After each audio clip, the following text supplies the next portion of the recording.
Chapter 1093. Another possibility. It was an odd sensation for Wang Wei after figuring out this error Dao technique. It reminded him back on Earth when he used a certain website when he was young, and the screen turned black, releasing an annoying sound with the word, error, followed by a number plastered on the screen.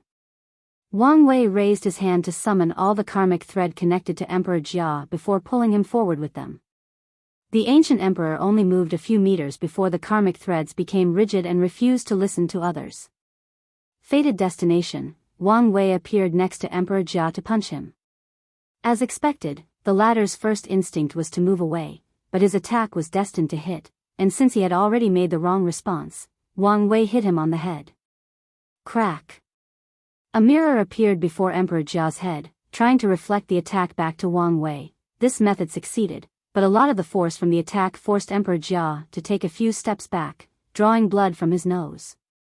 Defensive capabilities are superb, and his body is one step higher than mine, but he's not using it, analyzed Wang Wei as his proving Dao artifact turned into a spear, and he threw it with enormous force.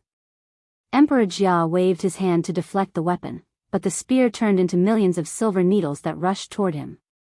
Omicron M. Emperor Jia's face turned ugly as he realized these things were not simple needles. They were each blessed with a single destiny, only one specific thing can block them. For example, one needle might require the power of thunder to block, the other might need vibration or death, and if any other things are used, these things would pass through the defense like a knife through butter. Such a technique would require the individual to condense each needle individually, which would take a tremendous amount of time and patience. Emperor Jia's first instinct was to find a way to evade, but he controlled himself. World of Rune, a black spot resembling a black hole the size of a tennis ball materialized before Emperor Jia, releasing millions of lights, each with a different attribute corresponding to the counter to these silver needles. However, these things were too fast, and a few dozen hit him, but he ensured they only touched non-vital parts while protecting his inside with his true will. He's learning, thought Wang Wei as he watched Emperor Jia's battle experience increase at an alarming rate. He gathered the power of his soul and released a terrifying spiritual arrow that broke all of Emperor Jia's spiritual protection and went directly to his soul. Bang! A terrifying wave of spiritual energy came out of nowhere and confronted the spiritual arrow. Wang Wei finally saw what had happened. A rune hung above the latter's sea of consciousness and opened a portal to somewhere full of Yin energy. That's samsara, thought Wang Wei, recognizing what was on the other side of the portal and the source of all that energy. I was right. He used a spell to determine my biggest reliance and strength, and he discovered the pill, my soul, and something else, probably my willpower. So, he prepared in advance how to deal with these things. Wang Wei's body moved on its own as it sensed danger, but a light pierced his left shoulder. Emperor Jia's pale face sighed in relief as he had time to heal the damage to his sea of consciousness while also going on the offensive. Wang Wei looked at his bleeding shoulder. How long has it been since someone drew blood from me? He wiped the blood with his right hand before tasting it. How I missed the sensation of being injured. It was not the same when he injured himself during the flesh tribulations. He released a terrifying battle intent, increasing his battle strength by another 0.0000000000000000009. He rushed toward Emperor Jia, and more hidden lights attacked him. He had already deduced that this technique was based on hidden words or meanings, so he did not detect any runes or attacks. The lights followed him, but he evaded, and the ones he could not detect or predict would accidentally miss him by a few margins or experience trillions of years before touching him. Boom! An enormous beam of light materialized out of nowhere and headed for Wang Wei, forcing him to block it with his palm. He resisted but could feel the skin in his hands rapidly burning. His battle experience is indeed increasing at an exponential rate? Is he regaining his memory? Analyzed Wang Wei. No, he's absorbed He-Shi's experience, hence the rapid change. Wang Wei felt he was catching into something, but it was still eluding him. Want to play hiding in the shadows? Two can play at this game. He decided to change tactics. The light beam eradicated every atom in his body, including his soul. Such a result should have been a victory for Emperor Jia, but he sensed things were not simple and remained on the highest alert. Heavenly Daos records. Emperor Jia's eyes turned to runes before looking around. He was rapidly swiping through the records of heaven and earth, digging through the universe's fundamental truths. He saw the enemy had used the concept that fate was invisible to become undetectable, but he could not see the person itself. Swish! Wang Wei appeared out of nowhere while swinging a gray sword. However, Emperor Jia moved his body, preventing the blade from cutting off his left arm. Although it left a gushing wound from his upper torso to his right hand, it was better than losing the arm. Thought Wang Wei, surprised by how he successfully evaded this attack. For a moment, he thought Emperor Jia's intuition had reached such a level in such a short time in the battle. However, after seeing a creature made of runes flashed in his eyes, he understood. The untouchable cat. Wang Wei knew the creature was an innate life called the untouchable cat, known for its evading law. The myth of the untouchable cat is that it has never been injured or touched, as its body would instinctively evade all danger. Wang Wei speculated his ancestor, the battle maniac, created this technique after seeing one in his youth or the upper dimension. All these thoughts flashed into Wang Wei's mind at an incalculable speed. As his enemy evaded the first strike, his body reacted and kicked Emperor Jia on his neck, sending him flying. He appeared next to the flying body to slash it again, but Emperor Jia dexterously moved his body to evade. In this short period, he blessed himself with numerous techniques to improve his intuition, like beast intuition, seventh sense, conscious body, etc., world of liar. Wang Wei wanted to continue the initiative he had, but he found himself in a black cage.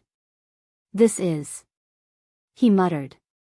This technique was similar to his fate prison, except in this world, everything was a lie. You use your feet to walk, lie. Your hands are dexterous, a lie. You can defy gravity and fly, lie. You have a physical and tangible soul, lie. You have a mother and father, lie. You were born and will eventually die, lie. Wang Wei felt his body, soul, mind, spirit, Dao, and everything else that made his existence rapidly crumble because all these things were not true. Even his memories began to self-destruct because they were no longer reliable, they were no longer true. Brilliant, thought Wang Wei with difficulty. Yin-yang balance. Since there is a world of lies, there must also be a world of truths. When they are fused, only the real and normal universe exists, a world full of truths and lies.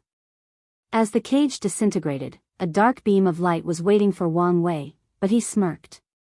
He used a page from Emperor Jia's book by controlling truth and lie with his yin-yang Dao. The new truth was that he was standing in Emperor Jia's position while the latter stood where he was. In other words, they exchanged positions. Bang! It was a direct hit, and once the attack ended, Emperor Jia was breathing heavily and had dark, burning-looking spots on his body. I was right. All his increased battle experience originated from He Shi. If so, why didn't his other reincarnations increase his battle IQ? Emperor Jia should be on his 5th reincarnation, so it was odd that his battle IQ and experience were not the pinnacle given his displayed talent. The only explanation would be that he also sealed these memories, or... Wang Wei squinted his eyes as he thought of another possibility. He's not a former paragon. He was just a regular heaven chosen in the lower dimension who received the inheritance of a higher being, someone like Madman Chu, who explained how to cast the unique Dao body that can enter the taboo realm. It's very possible that the inheritance was directly from Madman Chu. He would have to stay hidden after his reincarnation not to garner true heavenly Dao's attention. This would explain his lack of battle experience, as he only participated in the heaven-will battle, crushing his opponents with high cultivation levels or battle prowess. If you find any errors, ads pop up, ads redirect, broken links, non-standard content, etc., please let us know it report so we can fix it as soon as possible. Chapter 1094 Negotiation. Emperor Jia was deep in thought. He had just tried to kill himself and revive, as this was the most efficient way to deal with the situation. His previous attack was perfectly timed to ensure maximum damage and deep penetration of his true will. However, he discovered the enemy had changed the order and disorder of the surrounding area, banning longevity techniques or resources. He did not expect to suffer so much with his own technique. I could use this method to revive, but I will immediately lose this fight if I do that, thought Emperor Jia. He could use a transferring rune to transfer all his injuries and damage, but he needed someone else to take them. How about we end this fight? Asked Emperor Jia. Oh, why the sudden change? We don't really have enough animosity to fight to the death. The Spirit Genesis sect would disagree. It's been so long since I left the sect, said Emperor Jia, shaking his head. Anyway, you didn't destroy it, that's enough for me. Really? Nothing can be eternally prosperous. They have been standing at the pinnacle of the lower dimension for so long, and now, it's time for them to give up their reign. I'm sure you understand such a sentiment. True, nodded Wang Wei. One day, the Dao opening sect will also lose its status and give up its position as the de facto secret ruler of the lower dimension. Of course, if he can become a half-step transcendence beforehand, then the rules will not apply. So, what do you say? I can't agree. Why? I only fought you because I thought you disrupted my reincarnation, said Emperor Jia, who suddenly paused. You want the four-symbol mirror? Of course. Such a thing can only be the foundation for my sect. Emperor Jia thought briefly, I can hand it over. Oh, so simple? I wonder why you're willing to handle such a precious treasure. It's because it will disintegrate in a few generations, replied Emperor Jia. Disintegrate? Could it be true heavenly Dao will no longer tolerate its existence in the lower dimension? That is correct. Wang Wei felt something was wrong, the truth was logical, and he could not find anything wrong, but he had an inkling this guy was not telling the truth. Although I appreciate your willingness, I still have to refuse. Why? Emperor Jia thought this man was more logical and could be reasoned with. It's because I want your inheritance. Inheritance? What are you talking about? He asked, puzzled. Good acting, but useless, sneered Wang Wei. I'm talking about the one that taught you to cultivate a Dao body capable of entering the taboo realm. Emperor Jia was calm, without any change in expression or aura. It seems I accidentally revealed too much information. Looking back, he realized all the mistakes he made involuntarily. After regaining his consciousness, he muttered words, revealing much information. Then, during the battle, he had to get accommodated to this new life and body, further revealing more information. And when facing someone like Wang Wei, the slightest clue is enough to put all the puzzle pieces together. You did, nodded Wang Wei. Everything is negotiable except for that. Then we have nothing to talk about. Is this thing any useful to you? Continued Emperor Jia. You must reincarnate and start from scratch. There are no alternate methods like the 9-extremity foundation. So, are you prepared to give up everything to walk this path? Maybe, maybe not, but that's for me to decide. You are someone burdened with a great destiny. Are you willing to give up everything just for the taboo realm? It's not a question of whether I'm willing but whether I have the choice, countered Wang Wei. Once I have the inheritance, I'll know whether it's worth giving up everything.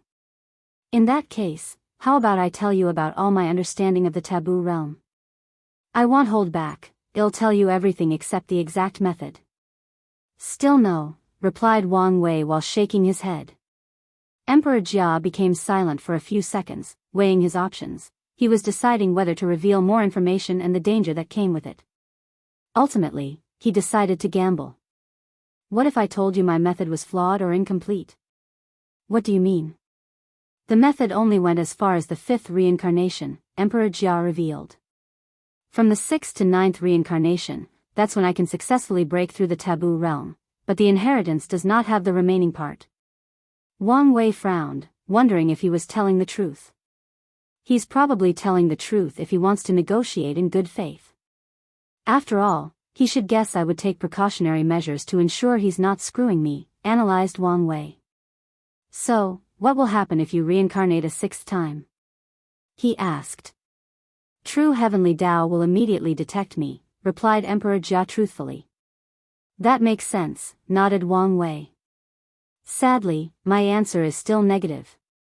Why? I think I've displayed enough good faith. Do you think I don't know the taboo realm method is not the most valuable part of your inheritance? Sneered Wang Wei. The method of using paradox to change the records of true heavenly Tao and make sure it ignores you. How can I pass up such a thing? Emperor Jia sighed. He tried his best to prevent news about the paradox from being revealed, but the people from the Purple Heaven Temple were stubborn, and a few people escaped his grasp. By the time he dealt with them, it was too late.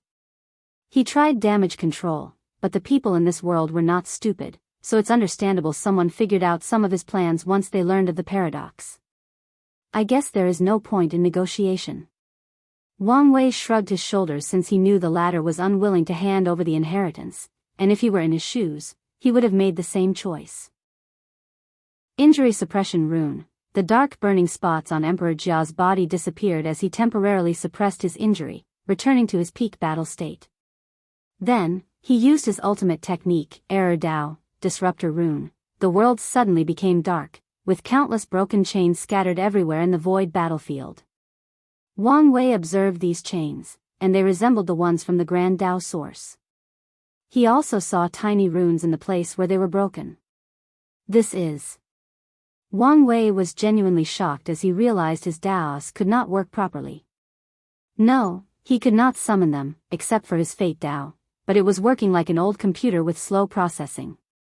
This technique is beyond brilliant, thought Wang Wei. He could tell this technique was the pinnacle of Emperor Jia's Rune Dao, and he must have spent all his 5 lives to refine and cultivate it. Let's end this. Chains appeared in the sky before rushing toward Wang Wei. He tried to use his Fate Dao to weave a new universe around him, thus isolating him from his battlefield and the technique, but he soon realized it would take him more than 3 hours to succeed. For beings of their caliber that need to make split decisions in attoseconds, 3 hours might as well be an infinite amount of time. He did not even try using his other Daos, knowing they would be even worse. My flesh has been weakening, but it's not as bad as my Dao, thought Wang Wei, who swiftly changed tactics. He moved his body to move, but the chains were fast and on his tail. He knew he could not evade for long. Essence, Qi, spirit conversion. He converted all the soul energy in his sea of consciousness into physical strength to increase his fleshly body. He used his true will to its full effect, focusing slowly on boosting his body. Since my Dao cannot work outward, they might do so inward. Wang Wu used his Dao to improve his flesh, raising it to another height. Bang! Wang Wei punched the chain, breaking a small part. Emperor Jia sighed silently, such terrifying battle IQ. This was the pinnacle of his achievement, and yet the opponent quickly found a way to adapt and survive. The long chain turned into a rain of golden lights. Wang Wei tried to evade, but there were too much and too fast even for his fleshly body's speed or defense. Additionally, as they impaled him, he noticed his flesh and internal system were also being disrupted. He remained calm while his mind worked on overdrive. He pushed all his 365 future Buddha self to the limit, trying to find a countermeasure. While thinking, he changed his essence, scattering his body and soul into their individual atoms and particles. In this horrifying state, Emperor Jia must target his individual atom and spirit particle, but each of these things contained Wang Wei's will and evading ability. Additionally, atoms could move way faster than when together as a whole.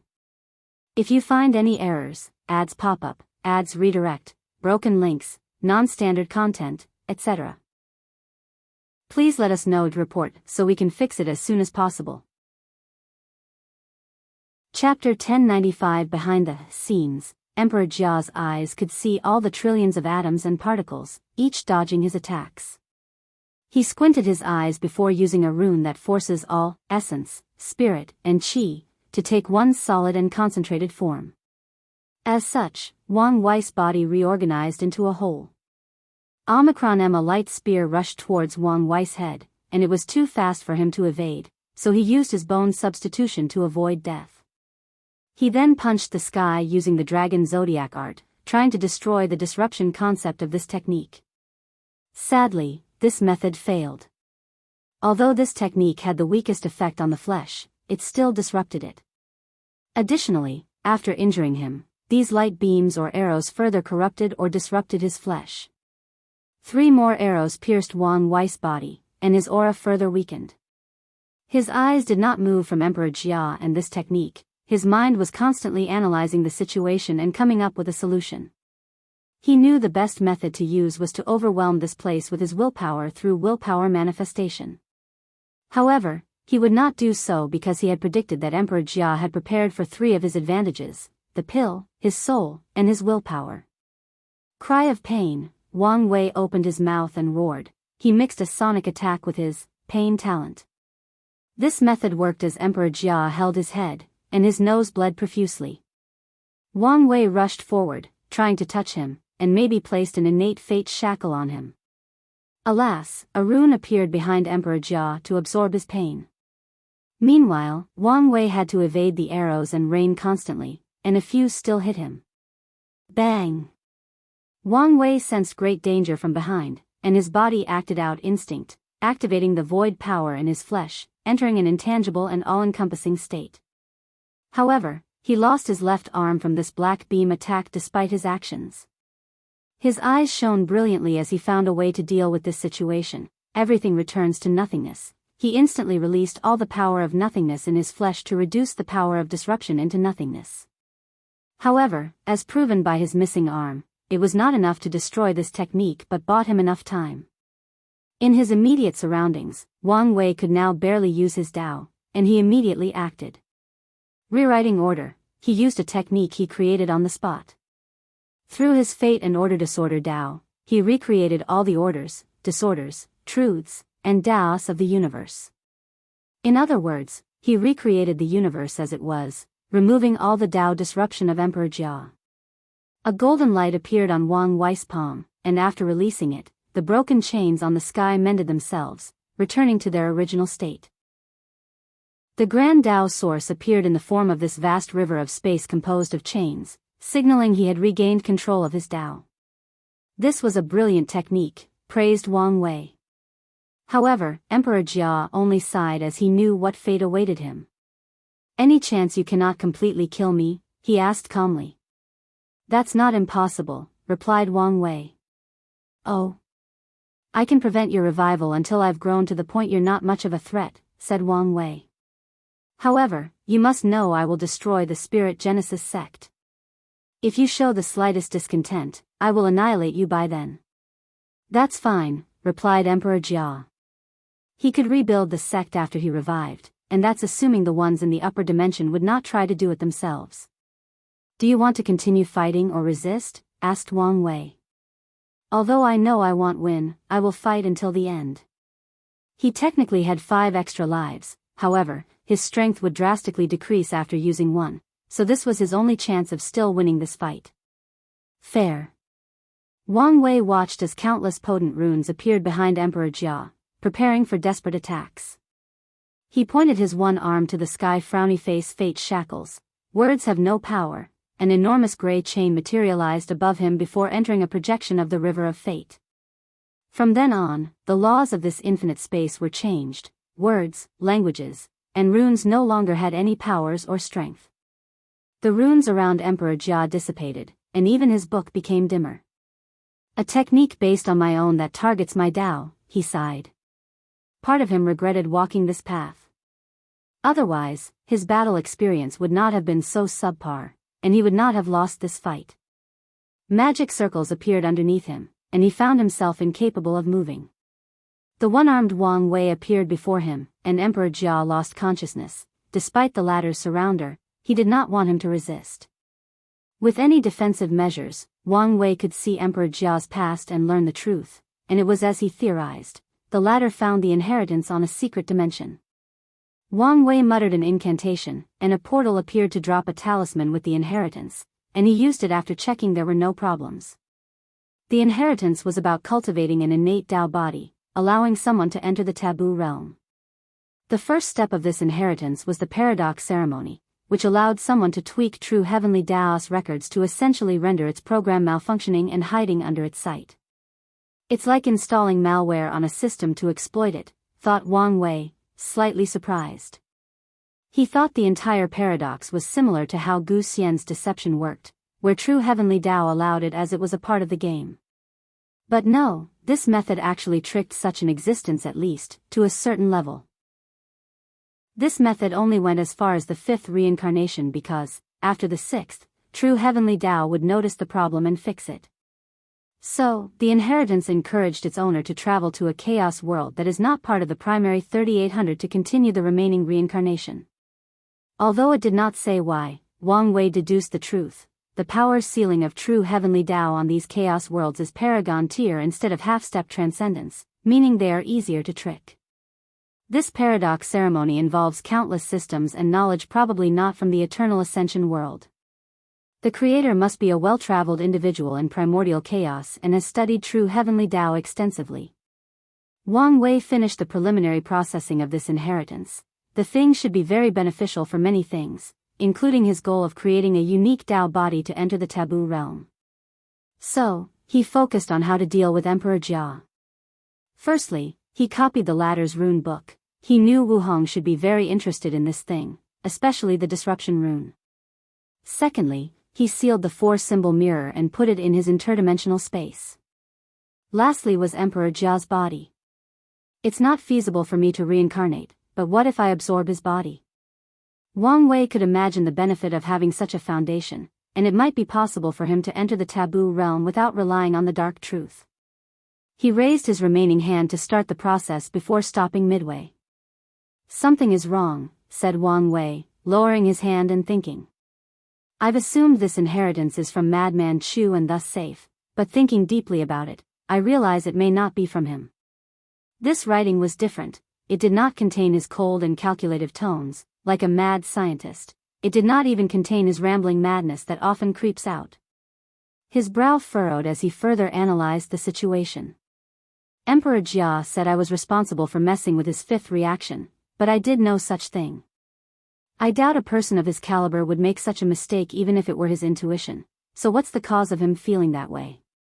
The answer immediately popped in his mind, I did it, but not the current me, it was my future self. So, why would I interfere in Emperor Jia's reincarnation across space and time? Is it simply to hand over this inheritance? Is it a way to tell me Wuhong's perfect foundation is not the way? Wang Wei grunted in frustration. It was a pain having to deduce future events with limited information about the present. Another possibility is Emperor Jia is someone else's pawn, and my future self disrupted his reincarnation to deal with him. If that's the case, this person might be targeting me. If they knew my personality, they could deduce my instinct would be to swallow Emperor Jia, fucking me and my future self in the process by altering the past. Wang Wei's back began to drip with cold sweat as he realized his greed and natural capitalist tendencies almost screwed him over. Luckily, he understood the idea that he must control his mind and emotions to escape the shackles of fate. The question is, who is my enemy this time? They are obviously working with Grand Dao. 2 names appeared in his mind. If you find any errors, ads pop up, ads redirect, broken links, non-standard content, etc., please let us know it report so we can fix it as soon as possible. Chapter 1096 Terrifying Enemy. The first person Wang Wei thought of was one of the 6 cardinals, the Magistrate of Heaven. From Wuhong's notebooks, he learned the basic names of these 6 individuals, and Wang Wei believed if there were someone with the strength, knowledge, and possible motive to scheme against him across space and time, it would be him. However, Wang Wei had his reservation about this deduction for a few reasons. The inheritance does not seem to come from someone who created true heavenly Tao but from someone who knows a great deal about it after years of research. Secondly, the fact that the inheritance only went as far as the 5th reincarnation and encouraged its owner to travel to a non-primary source chaos world was a sign that someone with limited power or ability did it. Of course, Wang Wei considered the possibility that the Magistrate of Heaven did it on purpose to remove suspicions from himself. Even commenting about leaving the world to continue the inheritance might be another trap. The second person Wang Wei doubted was Heavenly Book Paragon. As the person who holds the Paragon title or position of Heaven Dao, he would have the capabilities and knowledge for this inheritance. And as a fate star, Heavenly Book Paragon had the intelligence and ingenuity to devise such a brilliant idea. The issue is why this man is targeting me? I've never met or offended him, thought Wang Wei, and after a brief analysis, he figured many things out. What does someone like Heavenly Book Paragon, who has reached the end of the Paragon realm, want to achieve? The answer is obvious since it applies to everyone on or near his level: Transcendence. Heavenly Book never participated in the Second Origin War. Why? He either couldn't or did not want to. If we follow the latter's line of thinking, why would he not want to participate in an event with such major ramifications? He either knew it would not work or had another method of achieving transcendence, maybe both. With Heavenly Book's intelligence, it's not far-fetched for him to deduce what Qiyuan wanted to achieve and even predict his failure. So, he used the event and the power vacuum afterward to spread his power and influence all over the chaos universe. Wang Wei had chills running down his spine as he realized how much power Heavenly Book Paragon might have if he took full advantage of all these paragons entering limbo across the chaos universe. If I were him, I would create pawns in every primary source chaos world and other worlds of significance. Speaking of pawns, could these parasites be related to him in any way? Wang Wei paused as this idea was also feasible. It's possible they were once Heavenly Book's pawns, but he had to abandon them once Maitreya and Supreme Unity came back into the picture. Wang Wei's brow furrowed deeply as he realized the severity of the situation. There is a high chance that a future version of Heavenly Book Paragon has allied with Gou Dao to deal with him. And with his deep foundation from the ultimate taboo events, he will truly be a formidable foe. No, maybe not just his future self. Paragons have way more leniency regarding messing with the river of time. So, it's not impossible for him to already have contact with Gou Dao. Wang Wei suddenly realized his genuine opponent after ascending is not the parasites or even Supreme Unity, but Heavenly Dao Book. This is going to be a major problem. After battling Emperor Jia, he realized his young age was one of his weaknesses. Despite his talent, some of these old geezers simply had too much time ahead of them, allowing them to refine their techniques and abilities to the point that talent was not enough to fill the gap. He could use time acceleration to compensate, but a person like Heavenly Dao Book can also use time acceleration, rendering this advantage null. I need to find a way to travel back in time and make use of it, grunted Wang Wei. In the meantime, my time in primordial chaos should be useful. He reckoned that even if he spent most of his time trying to retain his mortality and his personality from Earth, he should have cultivated his soul and absorption technique to a level on par with these old monsters. All he needs to do is take those techniques that have been refined for trillions of yuan epochs and add his current Dao and other spin on it.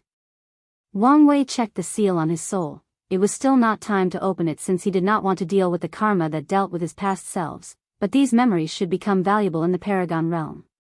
Wang Wei focused on Emperor Jia.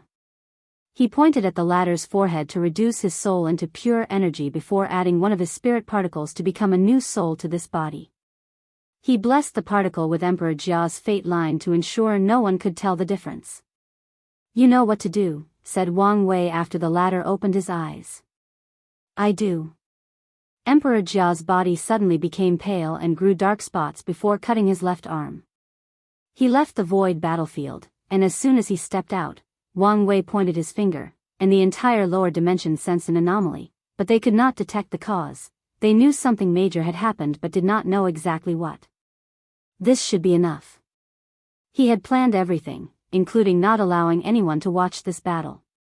He silently teleported to the court and called 4 people, Li Jun, Yan Liling, his mother, and Su Shi. Everyone immediately appeared, and Yu Yan asked calmly, "Are you all right?" "Oh, this?" said Wang Wei, looking at his missing arm. "It should grow back after a few months. It should take a while to remove Emperor Jia's true will and regenerate." He looked at Li Jun and Yan Liling. "I call you two to reassure you."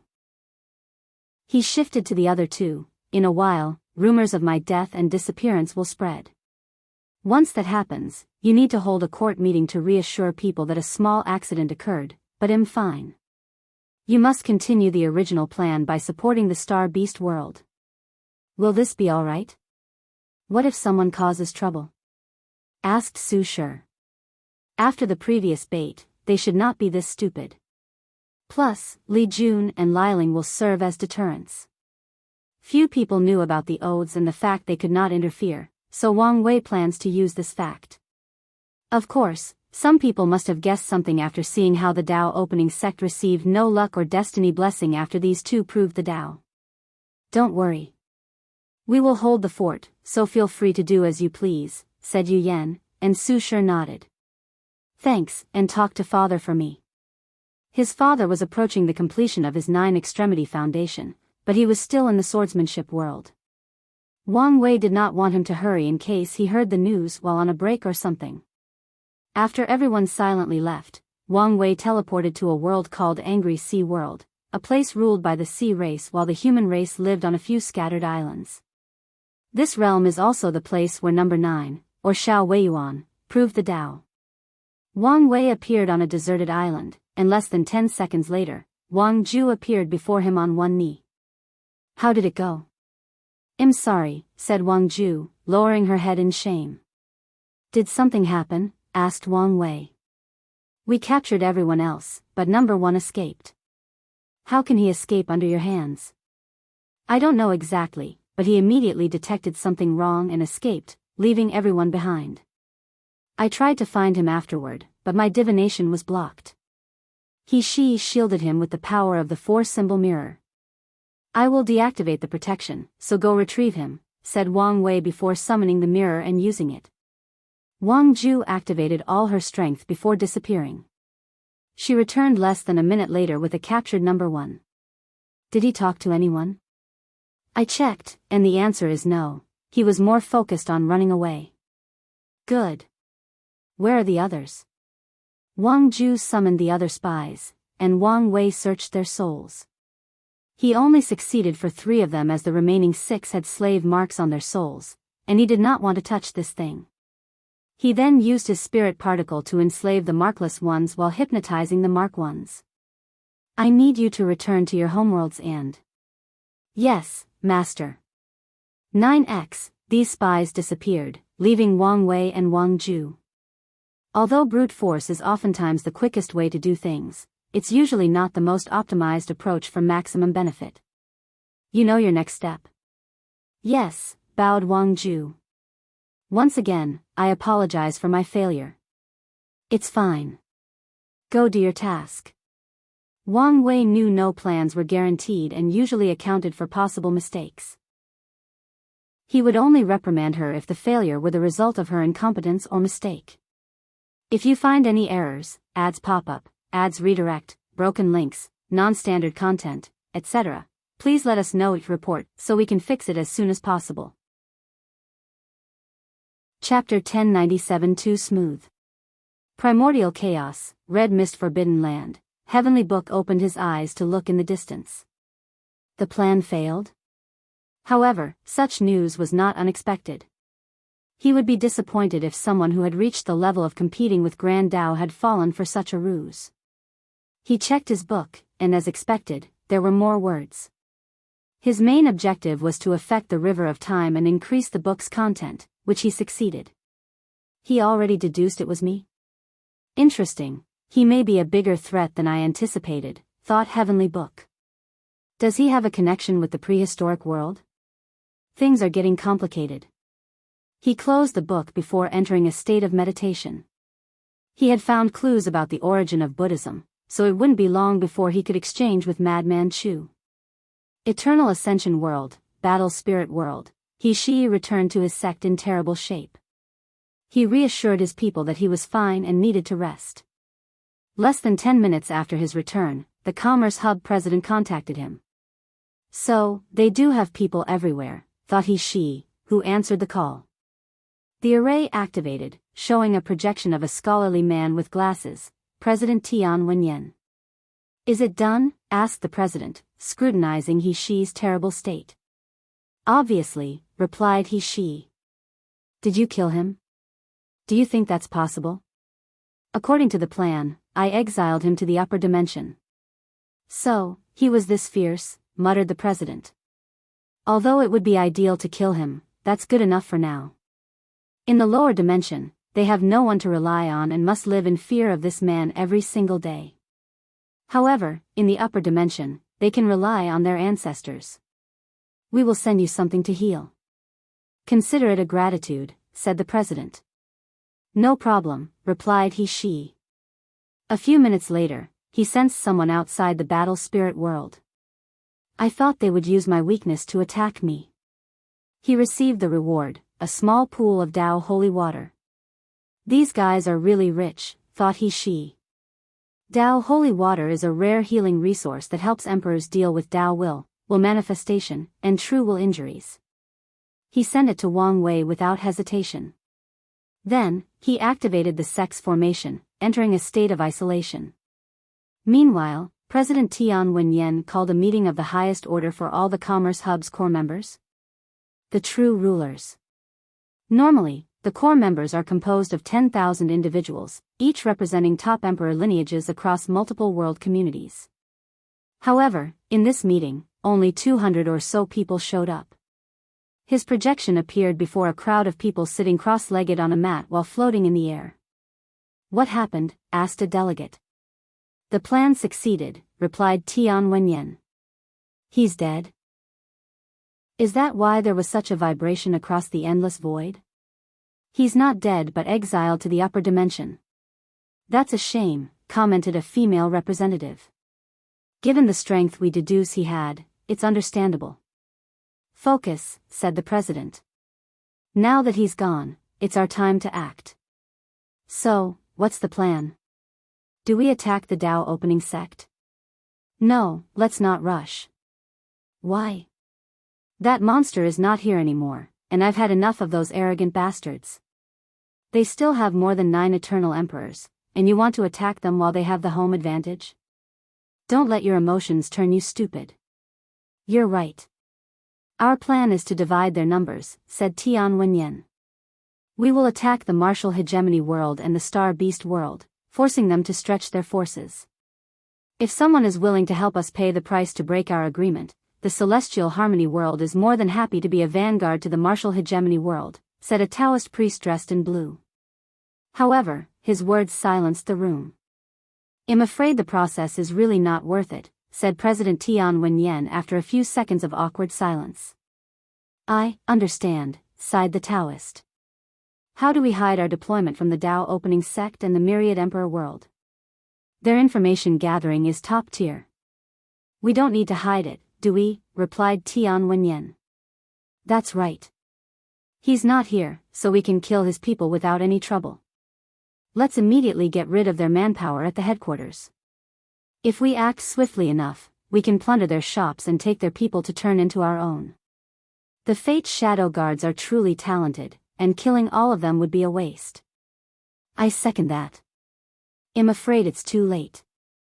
Everyone looked at the person who spoke, a middle-aged man with blue hair holding a communication talisman.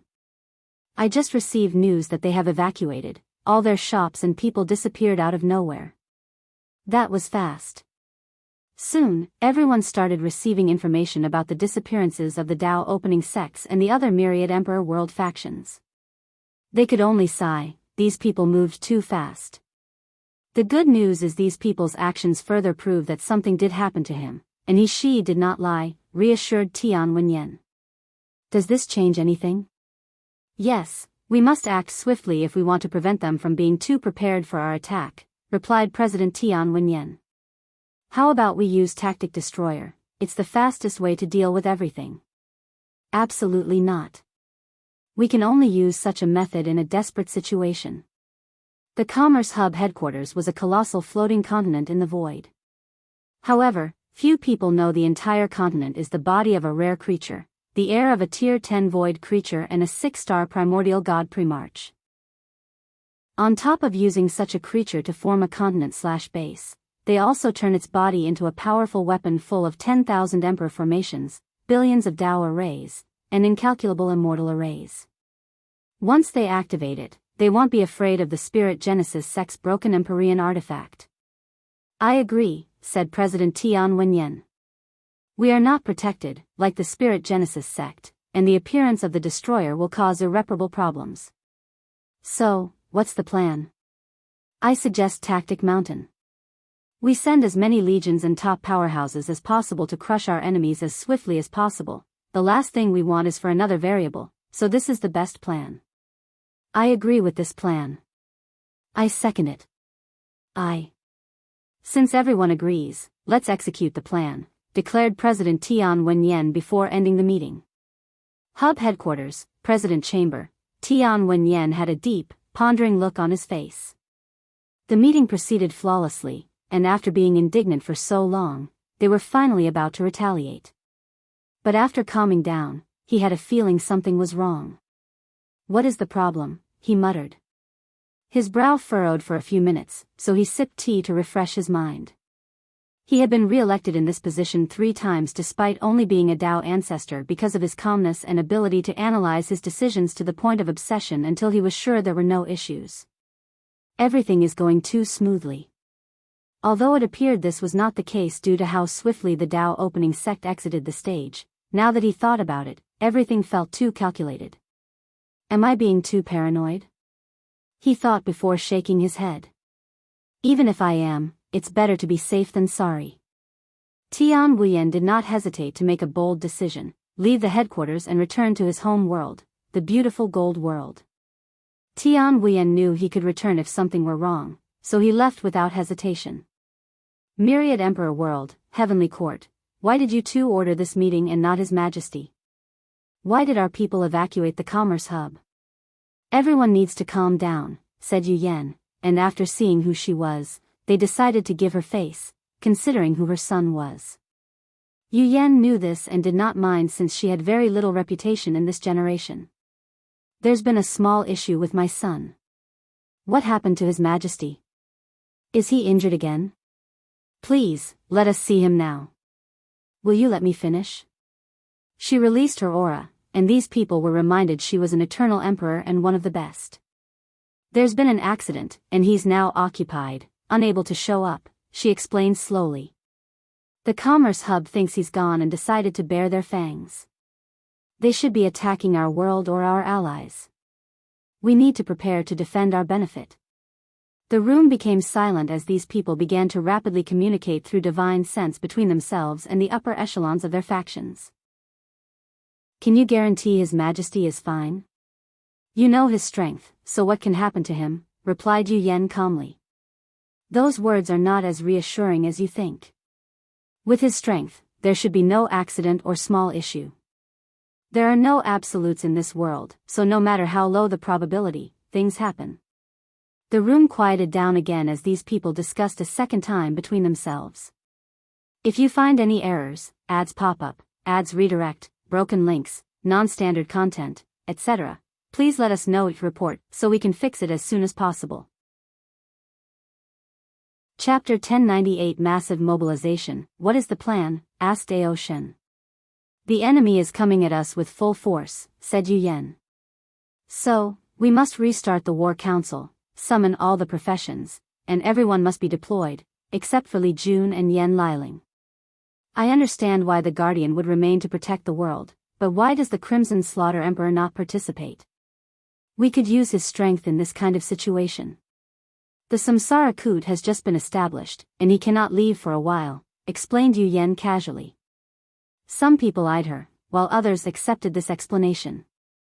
According to my son's arrangements, in time of emergency, Su Shi will become the regents until his return.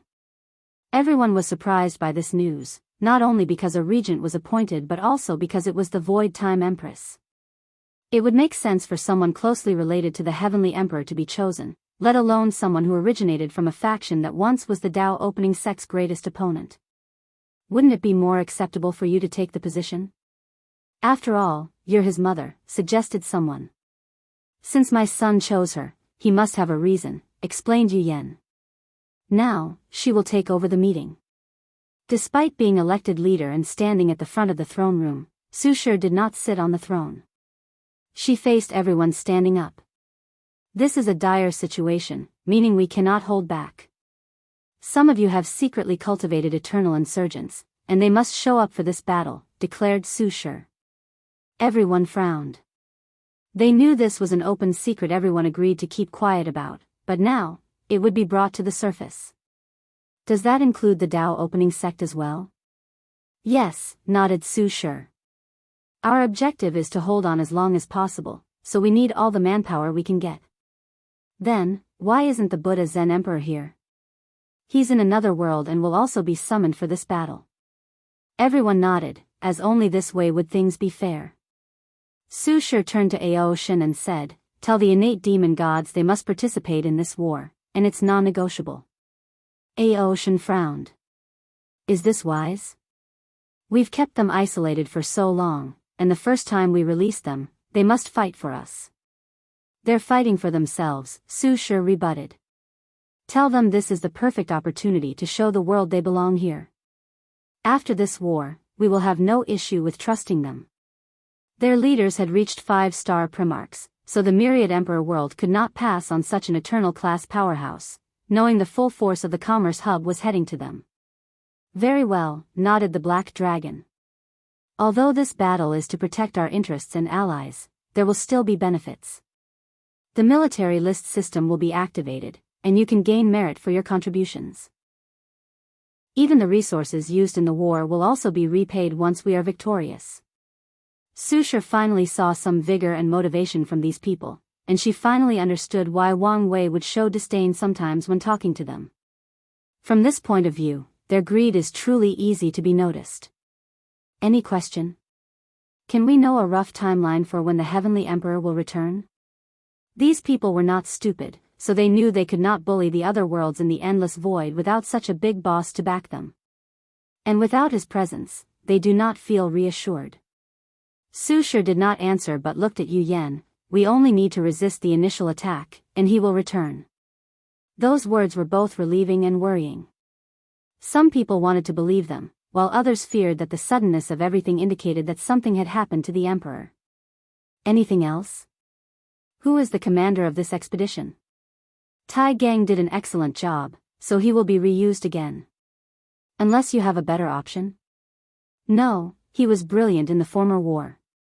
I have a follow-up. Should we tell our troops that the emperor was missing? One reason we won the previous battle was the high morale. That's indeed something worth pondering, uttered Su Shi. She did not immediately decide but instead looked at Tai Gang. What do you think? We have two options, lie and fake the presence of His Majesty. However, if he does not show up soon, the lie will crumble, dealing a devastating blow to our troops' morale, Tai Gang said. As for the second option, he looked at Yu Yan hesitantly. Don't worry, you can say what's on your mind, she reassured. We can use the Queen Mother's name, said Tai Gang calmly. Tell the troops the enemy kidnapped her to force His Majesty to sign a non-intervention contract. Then, we can use the banner of avenging the Emperor's grievance and saving the Queen to boost morale and motivate them. Yu Yan grunted silently. She knew the Queen Mother's identity and pondered the consequences of using her name in vain. Do it, she said decisively after a few seconds. Now that everything has been settled, let's begin mobilization, declared Su Shi. Outside the court, what do you think? Asked Hu Fenghuang through divine sense. Either something truly happened, or he's scheming something from the shadows, replied Ao Shen. What will you do if it's the former? Ascension, he said directly. Without the Heavenly Emperor present, the myriad emperor world's glorious destiny of spreading throughout the lower dimension will come to an end. He and every top powerhouse knew this. I'll probably do the same. Really? Given how ambitious you are, I thought you would stay for more power and benefit, sneered Ao Shen.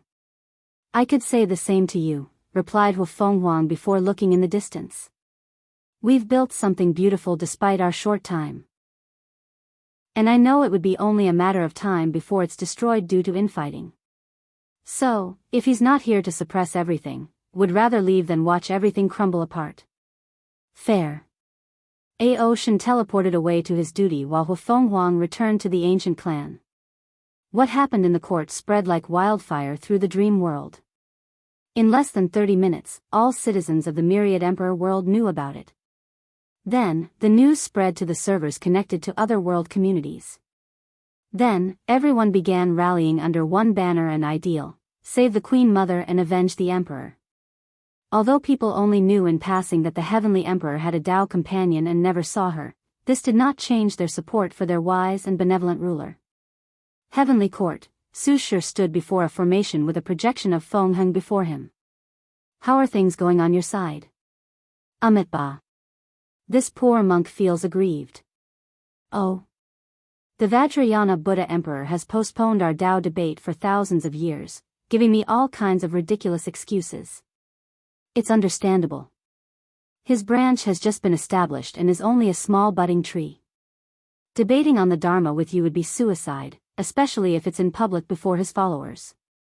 Feng Heng sighed deeply. Why did you summon this poor monk? Did something happen? Su Shi filled him in on the situation. If I remember correctly, the ancient spirit world is part of the commerce hub, so they should have received the mobilization notice. Now that you mention it, this poor monk did notice their behaviors were more abnormal than usual. If they follow the order, you will face 2 Eternals. Do you need backup? Asked Su Shi. No, this might be the opportunity this poor monk has sought. Are you sure? Feng Heng nodded firmly. If you say so, Su Shi will no longer insist. As a powerhouse, he should know his limits and accurately measure his abilities. After ending the conversation, she contacted her allies. Everyone accepted the summon, and the only trouble was Wrath openly admitting that her legions would not be composed of her neo-devils but of the original inhabitants of the Chaos Bell world. Su Shi understood her need to prevent her people, who already have a declining population, from participating in such a large-scale and brutal war. She was more than satisfied with Wrath, an eternal powerhouse, for showing up. Su Shi's next step was to contact the Turtle King in the martial hegemony world, but she received an emergency communication from the Star Beast world. Tell me you're coming, said Tong Ruobing. You're coming, right? What happened? I haven't heard from your mouth that you're coming. We are, said Su Shi calmly. So, calm down. We are surrounded, and there are simply too many of them, sighed Tong Ruobing. I knew the commerce hub was a colossal giant, but I did not expect to be this level. She gritted her teeth. What is that bastard Wang Wei playing at? I know there is no way something would happen to him. Watch your words, warned Su Shi with a furrowed brow. Whatever, replied Tong Ruobing. I will send you an image of how many troops they have, and you tell me if my anger is unjustified. She already knew she was a pawn in this entire situation and had technically volunteered for the role, but she did not expect things to be so severe. If you find any errors, ads pop up, ads redirect, broken links, non-standard content, etc., please let us know it report so we can fix it as soon as possible. Chapter 1099 More troops. Su Shi frowned as she saw the entire void covered by people. The situation was worse than expected. Do you see this? Continued Tong Ruobing. According to my calculations, if I take into account all our troops, including the one from our allies, they will outnumber us by 1 to a billion. In other words, for every soldier in the myriad emperor world and their allies, the commerce hub will have a billion. The top powerhouse will have a ratio of 120, and even eternal class powerhouses will be 1 to 5. Do you understand my anger now? Su Shi grunted softly. There is no point in being angry now, you know what you signed up for. But I don't think anyone ever expected this level of retaliation, including him. That's hard to say. Anyway, we need a plan to deal with the situation. Tong Ruobing rolled her eyes. I'm all ears. We can use the same tactics as the martial hegemony world. You mean resang the dead? Yes. That might work. Although the people won't be happy using their ancestors as cannon fodder, we can't care about them for now, commented Tong Ruobing. Any other suggestions? Do you think we should use the same 4 layers tactic from the previous war? I'm not sure. The greatest achievement of that tactic was Li Jun's slaughter, but we don't have anyone like that anymore. Li Jun slaughtered so many soldiers and mortal cultivators, which drastically reduced the battle process of the martial hegemony world. We do, said Su Shi. You forgot Wang Tian. Oh, right, he did slip my mind, said Tong Ruobing with shining eyes. However, they soon dimmed. The commerce hub is not the martial hegemony world, they have plenty of expert array masters to destroy our array. We could use a chaotic battle to our advantage, suggested Su Shi. How? If the top powerhouses do not control their strength, the shockwaves should kill many soldiers. But will also lose a lot of men. It's war, so being a little ruthless is okay, replied Su Shi calmly. At worst, we will calculate how many people we can revive after the war without offending samsara and bring them back to life. Tong Ruobing chuckled playfully. Who would have thought the famous Su Shi, known for her beauty, elegance, and docile nature, would one day become so ruthless? Time is really the greatest catalyst for change. Su Shi ignored her teasing. Why haven't they started attacking yet? With Mulei's help, I've condensed a potent talisman that is protecting our entire world community. It's buying us time, but it won't last long. Why not condense its power to only protect the Star Beast world? What if these people destroy all the worlds in the lower realm? They are a main source of troops, so I can't abandon them. Su Shi nodded and continued discussing how to proceed with this upcoming war. After the conversation, she communicated with the Turtle King and realized how severe the situation truly was. The martial hegemony world was also surrounded, and the number was astronomical. She finally understood the scale and power of the commerce hub. The martial hegemony world used the Heavenly Court Array, a powerful defensive array linking the main court with all the heavenly courts in the lower realm. However, their formation was not as good as Tong Ruobing's talisman, so they won't last long. After the debriefing, Su Shi immediately called a meeting with the War Room and Tai Gang to discuss the new discovery. If we need more soldiers, we can send 95% of our troops, leaving only 5% to defend ourselves, someone suggested. Wouldn't that mean the defense home would be left wide open? Not necessarily. The mortal craft scholars cannot partake in aggressive expeditions, but their powers can be used to defend their homes from aggression. So, they are a military force of their own in this war. Indeed. Not just them, but the mortal civilizations as well, added another advisor. But wouldn't their limit of Tier 4 strength eliminate them from this war? Not if we isolate a part of the world where the rules have been changed so no one can exert power greater than Tier 4. That's a good idea. The meeting was swift, and everyone was in a hurry. Su Shi was decisive, making the best decision quickly. She then headed to see Old Man Tianji, tasking Heavenly Dao with creating a battle zone for the mortal civilization using Order-Disorder Dao.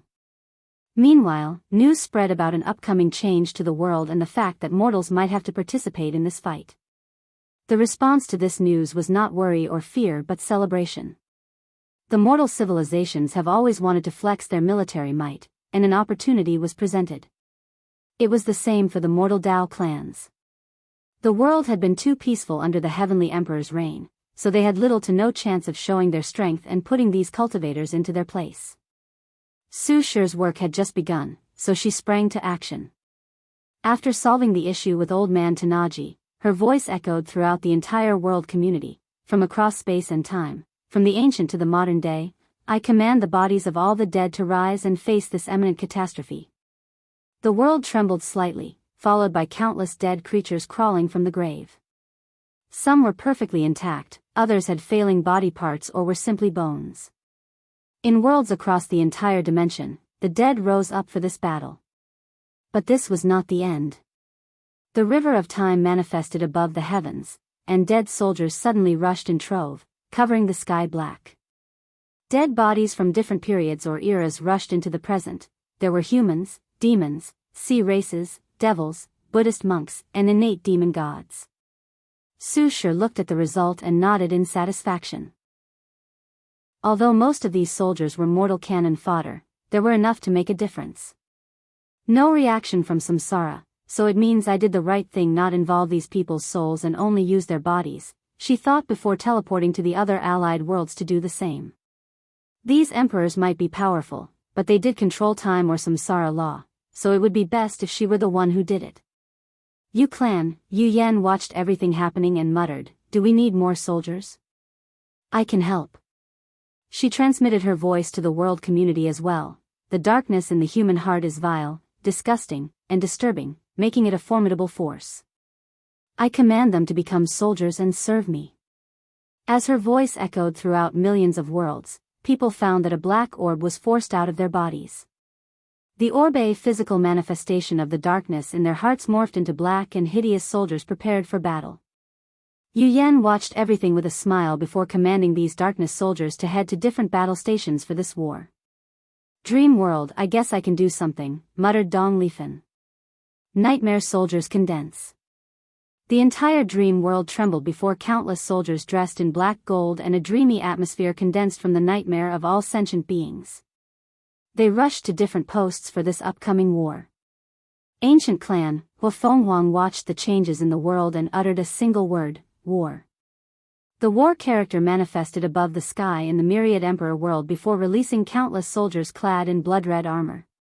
During the Heaven Will battle, she exchanged experiences with Li Jun and learned about the war aspect of her slaughter Dao, which she was now using for this upcoming battle. Guardian world should be able to help my world in this time of need, shouldn't it? She muttered with a smile. She raised her palm to condense a pill, soldier pill. As the pill flew to the sky, it created soldiers dressed in glorious green. By now, the sky and the earth were covered in soldiers. Omicron M. The war room cheered in excitement after seeing so many new troops. They also had access to the puppet legions, which had recuperated and improved after the last war. The Dao opening sect even offered its latest puppet models, modeled after the terracotta warriors from the Great Qin dynasty. They now had more hope of holding on until His Majesty showed up and ended this charade, so they immediately began dispatching troops to different battlefields. Samsara Kut, Li Jun calmly sat on a black throne, thumping his fingers on the armrest. He was not in a good mood despite his calm exterior. This kind of war was the kind of thing he would love to partake in and enjoy, but he could only watch. For a moment, he truly regretted taking on this position. Li Jun could only sigh and close his eyes. His mood would further be ruined if he continued watching. If you find any errors, ads pop up, ads redirect, broken links, non-standard content, etc., please let us know it report so we can fix it as soon as possible. Chapter 1100 Relaxing. The world was in chaos, and a war involving powerhouses from a third of the lower dimension was about to occur. So, where was the man responsible for this momentous event? He was enjoying himself in a small golden pool, holding a drink with one working arm and 10 screens floating before him. Everything is proceeding smoothly, thought Wang Wei, sipping his drink. His plan was straightforward. He faked his disappearance, forcing the commerce hub to retaliate by sending a significant portion of their troops, thus leaving their headquarters wide open. So, he sneaked in to secretly refine the core of the headquarters/continent, thus gaining control of the hub's greatest weapon or reliance. His plan even predicted Tian Wenyan's careful personality and retreat, making it easier for him to take control of the continent without the president's interference. Now, I just need to wait for the right time to start the second step, thought Wang Wei before closing the screens. His injuries should heal with the Dao holy water in less than a week. So, he focused his attention on something else, Emperor Jia's inheritance. The paradox ceremony is useless, thought Wang Wei. The only outcome if he tries to use this ceremony a second time is true heavenly Daos detection. However, he expected this as the heavenly book would not want someone else to benefit from his knowledge. However, this inheritance has become the key for me, continued Wang Wei. Despite this flaw, he still benefited immensely from the inheritance. Firstly, he learned much more about Dao bodies and the realm of taboo, so he can try to use his science and technology world to see if he can enter it without using the dark truth. Secondly, the ceremony process involved numerous unique knowledge from different chaos worlds, allowing him to do a few things, such as developing a few preliminary ceremonies. He created a ceremony that combined with the deception array to delay the dissipation of the four-symbol mirror, a ceremony that combined with the array found in the Qin treasury to delay the dissipation of Dao will manifestation/true will artifacts, and lastly and more importantly, a ceremony that allowed him to fuse his existence with the concept or idea of the heavenly emperor. In other words, his plan will finally succeed. From now on, people must erase the entire heavenly emperor era that has influenced the lower dimension to kill him. Success is truly an intoxicating thing, chuckled Wang Wei before closing his eyes to complete his ceremonies. Star Beast World Community, Muley and Tong Ruobing floated above the sky, looking in the distance. Are you nervous? Asked Tong Ruobing. A little. You have me, so what do you have to worry about? Tong Ruobing said as she held his hand tightly. You have a point, he replied with a smile. The two enjoyed the peace and quiet for a few minutes before receiving direct communication from the dream world, so they closed their eyes. The cavalry is finally here, muttered Tong Ruobing as she activated her talisman to open a barrier in her protection to allow the troops to enter. Then, they were shocked as they saw the large number. With all these troops, the ratio should be 1 to 500 million, commented Tong Ruobing. Given they should be sending troops to the martial hegemony world, this is an outrageous number. Now, we can breathe, commented Muley. Tai Gang was among the first groups to teleport, so he rushed to them to report the war room strategy for this battle and how they should coordinate with the other eternal powerhouses like Ji Lanfang and Wrath.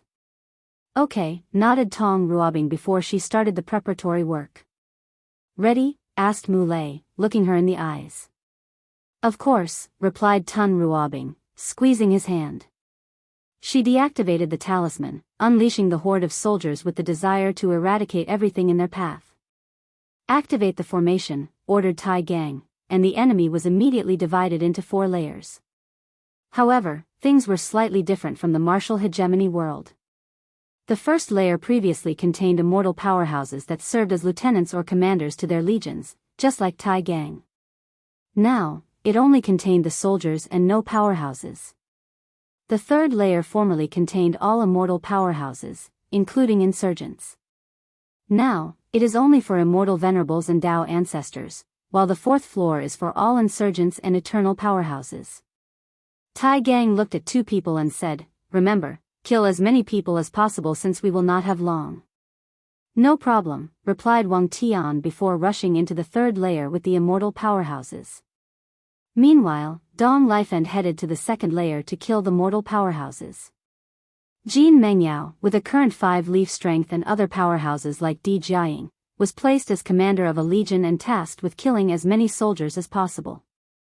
Atomizing cut, Wang Tian swung his swords, and thousands of immortal venerables and Dao ancestors dissipated as if their bodies were sand and a gust of wind had just blown them away. The enemy changed tactics after a few cuts and killing thousands of souls. They started using world explosion talismans, which were refined to recreate the explosion process of a Dao ancestor's inner world. These powerhouses had thousands of these talismans, but they were useless. Wang Tian swung his sword, cutting through the explosion and their body and soul. He was like a sword god of death, reaping thousands of immortals with one swing of his sword. The commander of the Commerce Allied Force, a woman with the name Deng Chang, gritted her teeth before choosing another tactic. She sent powerhouses from the mortal heart world to target the enemy's Dao heart since force was obviously not the answer. However, Wang Tian's sword cut their Dao heart instead, forcing them to commit suicide before continuing his slaughter. The enemy used the tactic of suddenly increasing their strength to insurgents to catch Wang Tian off guard, but the formation immediately sent them to the 4th layer. Tell these people in the 4th layer to break the formation by force, ordered Deng Chang. The array masters were taking too long for her liking. The 3rd to 1st layer suffered innumerable casualties in such a brief period, including 2 promising talents with 1 root strength and more than 10 with immortal venerable strength, who died under the hands of that woman named Dong Lifeng. Wang Tian just finished killing a group of Dao ancestors that linked hundreds of inner worlds through formation before slicing a group of beast masters from Beast Master World, followed by a group of madmen from the Myriad Armament World that forcefully fused their inner world with an Emperor artifact to give them a boost in stats. Most of them were teleported to the upper layer, while the remaining ones who failed the fusion died under Wang Tian's sword. Crack. Wang Tian noticed cracks appearing in his surroundings.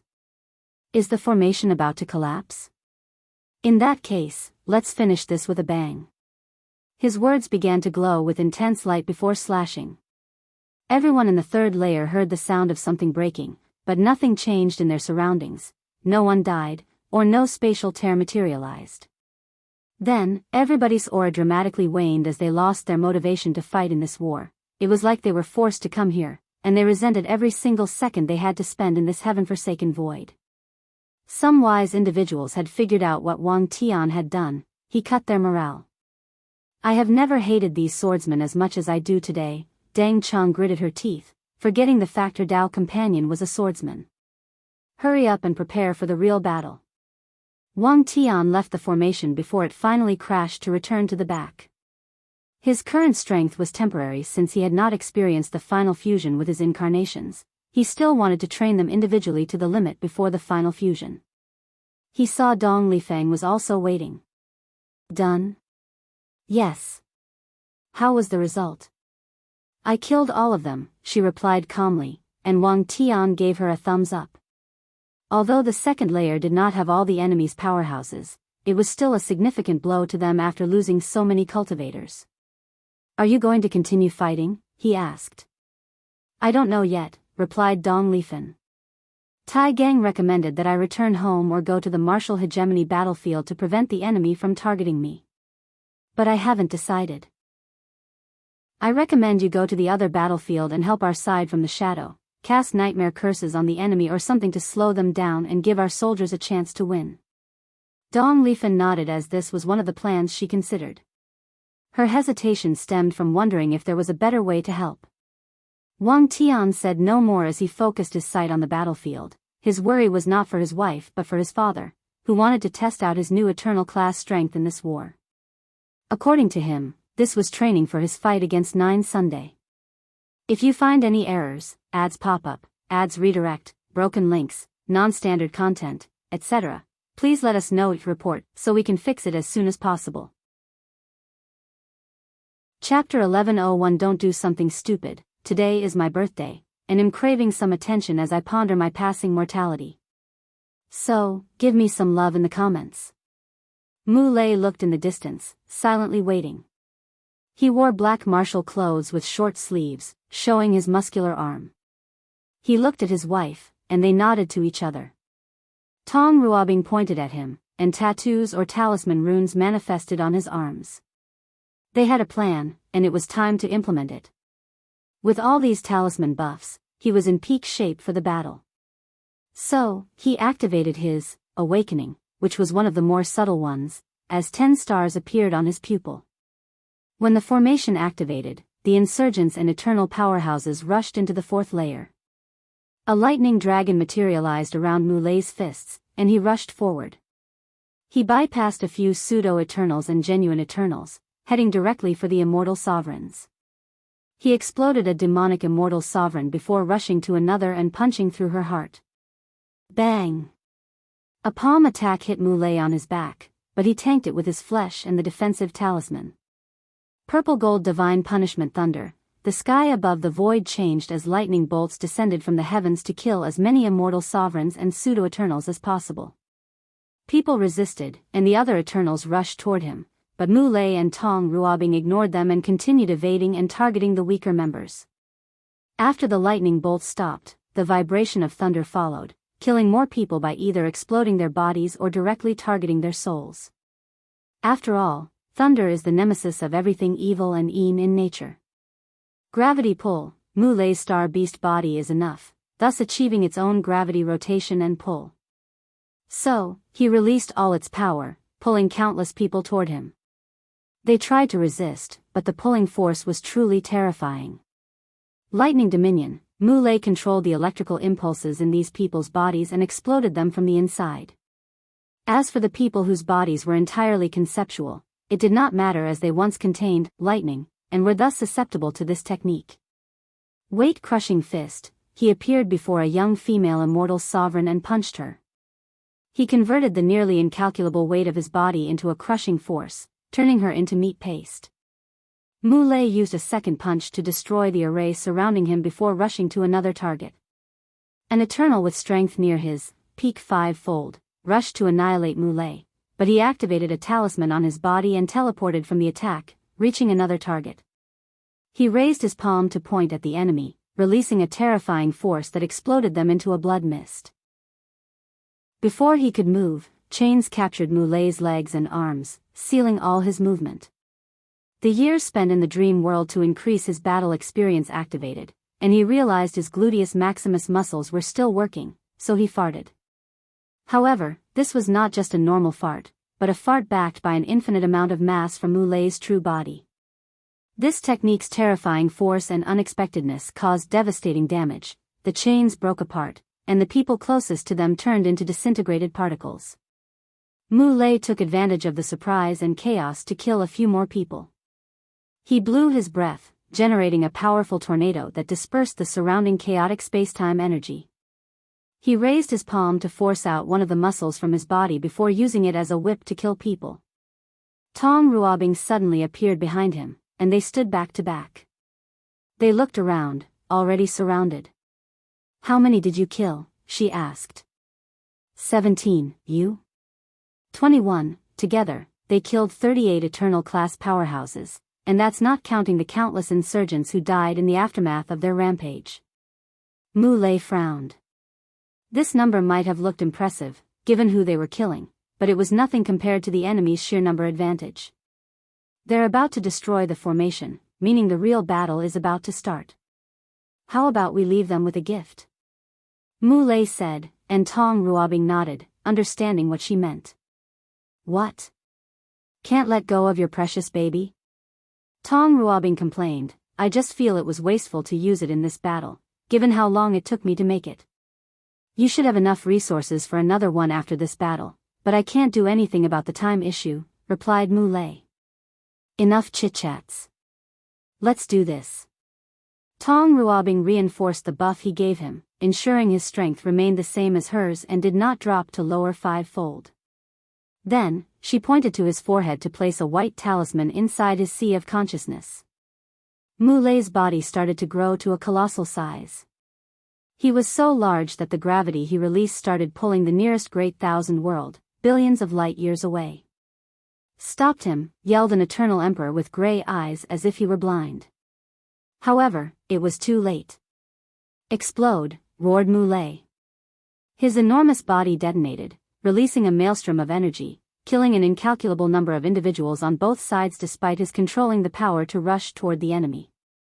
Tong Ruobing's Nirvana rune, which she has been researching since she heard of longevity resources, activated, and Mu Lei revived himself, perfectly intact albeit a little paler and weaker than before. It's your turn, he said, and Tong Ruobing prepared for her gift. Don't do anything stupid, suddenly said a voice in her mind. Wang Wei? Why are you stopping me? There will be severe consequences if you use the corrupted blood from the Abyss Gap. Consequences? But I've calculated it 1,000,000 times and took all kinds of precautions, she rebutted. You're messing with forces beyond your comprehension, said Wang Wei. I'm starting to regret letting you keep that blood, don't make me take it back. Fine, said Tong Ruobing. But now that you're here, can you do something? The situation is not looking too good for us. No, it's not time for me to show up yet. Not enough people have died, and not everyone has taken the bait. Not enough people dead? Is this your objective? Counter the balance mechanisms by creating this war to kill as many powerhouses as possible, asked Tong Ruobing, putting a few pieces together. No comment, replied Wang Wei. Although he understood the balance mechanism's necessity and was okay with playing the game, he could still show his dissatisfaction with being restricted in other ways. Anyway, I have blessed you with great luck and fortune, so there is little chance that something will happen to you. But if true heavenly Tao notices your action and is angered, it could intervene, and your protection will mean shit, rebutted Tong Ruobing. Haven't people told you before that you don't have to show your intelligence? You should not say certain things out loud even if you know it. What the fuck does that even mean? Forget it, your actions just reminded me of a bastard, replied Wang Wei. As I was about to say, consider this battle a preparatory training for the hell you'll suffer once you ascend and the real war begins. This is not a valid excuse for your inaction and putting so many lives at risk, swiftly said Tong Ruobing, but no one answered. Hello, are you there? Still no answer. Damn that bastard. What happened? Asked Mu Lei. It's Wang Wei, she said through divine sense, and explaining the entire situation. I told you I had a bad feeling about this plan, replied Mu Lei. That blood is dangerous, and you should not mess with it. At least wait until we're more powerful to explore. So, you're on his side? Mulay's lips twitched. Of course not. As always, you're always correct. Tong Ruobing gave him an annoyed look before exhaling deeply. Maybe you're right, I've been too obsessed. Her competitive nature got the best of her as she thought the drop of blood was the key to surpassing Wang Wei. Now, she realized she may have been on a precipice of a horrifying calamity. I'm glad you can understand, nodded Mulay.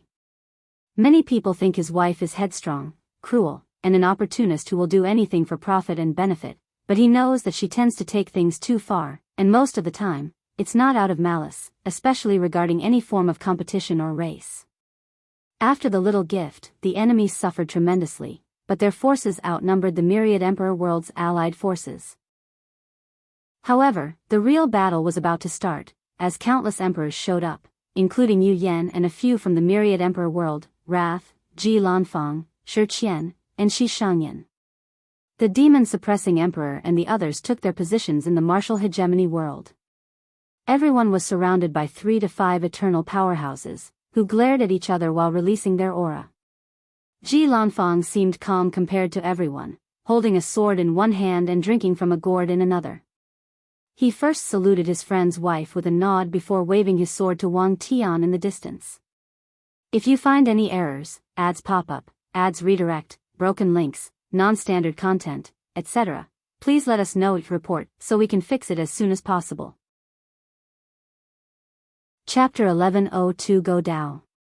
After waking up to chat with Tong Ruobing and preventing the sense of foreboding he felt, he continued observing this battle. Something out of his control almost happened, so he needed to be on guard. Although we're outnumbered, our top powerhouses outclasses them, thought Wang Wei. Their most powerful emperor is him? He shook his head as he looked at the handsome young man. Well, their rematch should be interesting. Wang Wei shifted his focus to something else, and a wide grin appeared on his face. The bait is hooked. His plans are never simple, and they usually knock countless birds with one stone, and one of the targeted birds this time around was the corpse-selling sect. So, he engineered a situation full of death and macabre for these people.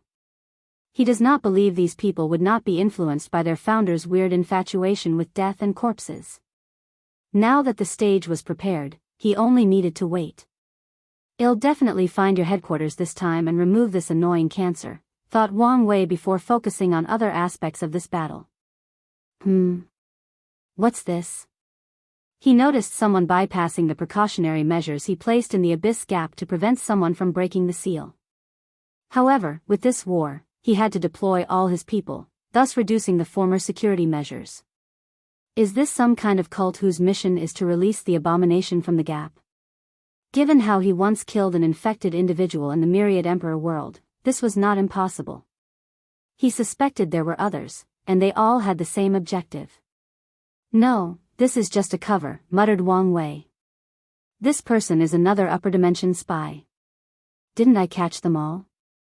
After saying these words, he suddenly remembered a song from his childhood on Earth, distracting him for a second.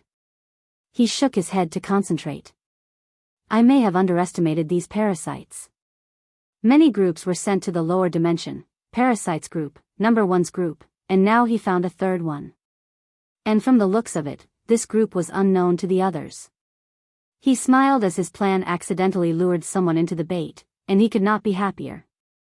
With a thought, the spy appeared before him, dressed in all black to cover his face. However, as soon as he laid eyes on Wang Wei, his body began to deform as he rapidly liquefied into a green goo. Wang Wei's first instinct was to stop the process, but his danger intuition activated, and he teleported him away instead.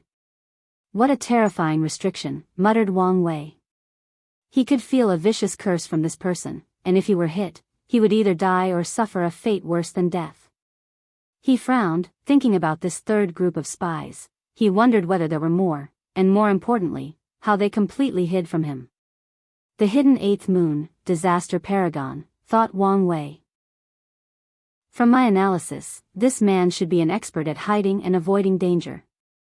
However, from his character profile, he should never send a spy as that could compromise his safety. According to his analysis, the disaster paragon epitomizes Gou Dao or Dog Dao. These people refuse direct confrontation, participating in secret realms to compete for treasure or save the damsel in distress. They cultivate peacefully behind closed doors to reach higher realms and avoid catastrophe or major events in the cultivation world like a plague. They are cautious and patient and live by the creed of minimizing risks and danger. They would prefer to spend millions of years in closed cultivation rather than take the danger of a secret realm with a treasure or resources they obviously need. Lastly, their core ideology is to bully people with higher realms. Their mentality is, the enemy is a talented eternal with threefold battle strength, and my cultivation is 65% Grand Dao source, and I can easily defeat them? No, let's wait until we're Empyreans and destroy them with absolute force. So, with Wang Wei's obvious destiny to end the current era of the upper dimension, the disaster paragon's first instinct is to run away and hide, not intervene in the affairs of the lower dimension. Let's put these sneaky people on the watch list, thought Wang Wei before focusing on somebody else, the steward. Primordial demon world, Your Majesty, have you decided? Asked the steward, showing the utmost respect to this monkey, who was dressed in white gold armor and sitting on a golden throne. I want to ally with you and fight in this war, I really do, replied Yidafu, also known as the Heaven-Earth Disaster Emperor. He once wanted to take the name above Heaven Emperor, but his sect convinced him otherwise. According to them, he can keep this name in the lower dimension but not in the eternal ascension world. May I ask what is stopping you? First, I'm still mad I had to pay that bastard to become a heavenly emperor, said Yidafu. You should compensate me or something. I'm afraid this is impossible, as the other members had to follow the same rules, the steward calmly explained. However, the alliance has other benefits to make up for it. And that's when the second problem arose, said the monkey as he picked his nose. Those elders who like to talk a lot said the benefits were not enough for me to participate in a war where it looked like we were on the losing side. But we are not on the losing side, the steward rebutted. You know it's impossible for us to lose with my master around. But he hasn't shown himself, replied the monkey, flickering his bugger to someone on the side of the courtroom. The representative seemed used to this kind of behavior, so he calmly waved his wand to dissipate the bugger. That's because... Little monkey, you know I'm not dead, so why are you playing hard to get? Wang Wei. Where are you, bastard? Show yourself. Why do I need to show up? So I can fight you again, I want a revenge match. I don't fight cowards, said Wang Wei with a sneer. Coward? You dare call me a coward? Red veins surfaced on the monkey's neck and eyes. The Yidafu I knew was always ready for battle. But the one before me is a coward who is refusing to participate in the biggest war in the lower dimension since the innate acquired war. So, no, I won't fight you. Bastard, roared Yidafu, shaking the entire primordial demon world. His aura forced 99% of demons to cower in fear. Your Majesty, don't. Shut up, he said, looking at the person who spoke with red eyes. I know he's baiting me. The spoken court minister smiled wryly while lowering his head. If you know someone is baiting you and you actively fall for it, there is no difference if you don't know. Prepare all our troops, we're participating in this war, declared Yidafu. And you, bastard Wang, once this is over, I want my rematch. Even though you know you can't win? Doesn't matter. My anger will not be abated without smacking you a few times with my pole. Well, I respect that, chuckled Wang Wei before communicating through divine senses with the steward. All this effort, and he accepted the offer after angering him, sighed the steward. Who knew it would be so easy? You're not giving the monkey his respect. You mean this outburst was a facade? Steward asked in shock. The elders in his court have been doing everything possible to rein in his unruly personality for their own selfish motives so he could be a better heavenly emperor. However, he was sick of it and used this opportunity to do as he pleases. The steward smiled wryly. It's true, no one who can become an eternal emperor is ever simple. Truer words have never been said, commented Wang Wei. Anyway, you don't need to head to the ancient spirit world. Did something happen? The ancient spirit was an associate of the commerce hub, so they were last in line for an alliance. Yes, they've chosen their sides, replied Wang Wei. That's a shame. So, what's my next assignment? Do you want me to return home to partake in the war? No need. Go to these worlds and see if they can join our alliances. Wang Wei gave him a list before his presence disappeared.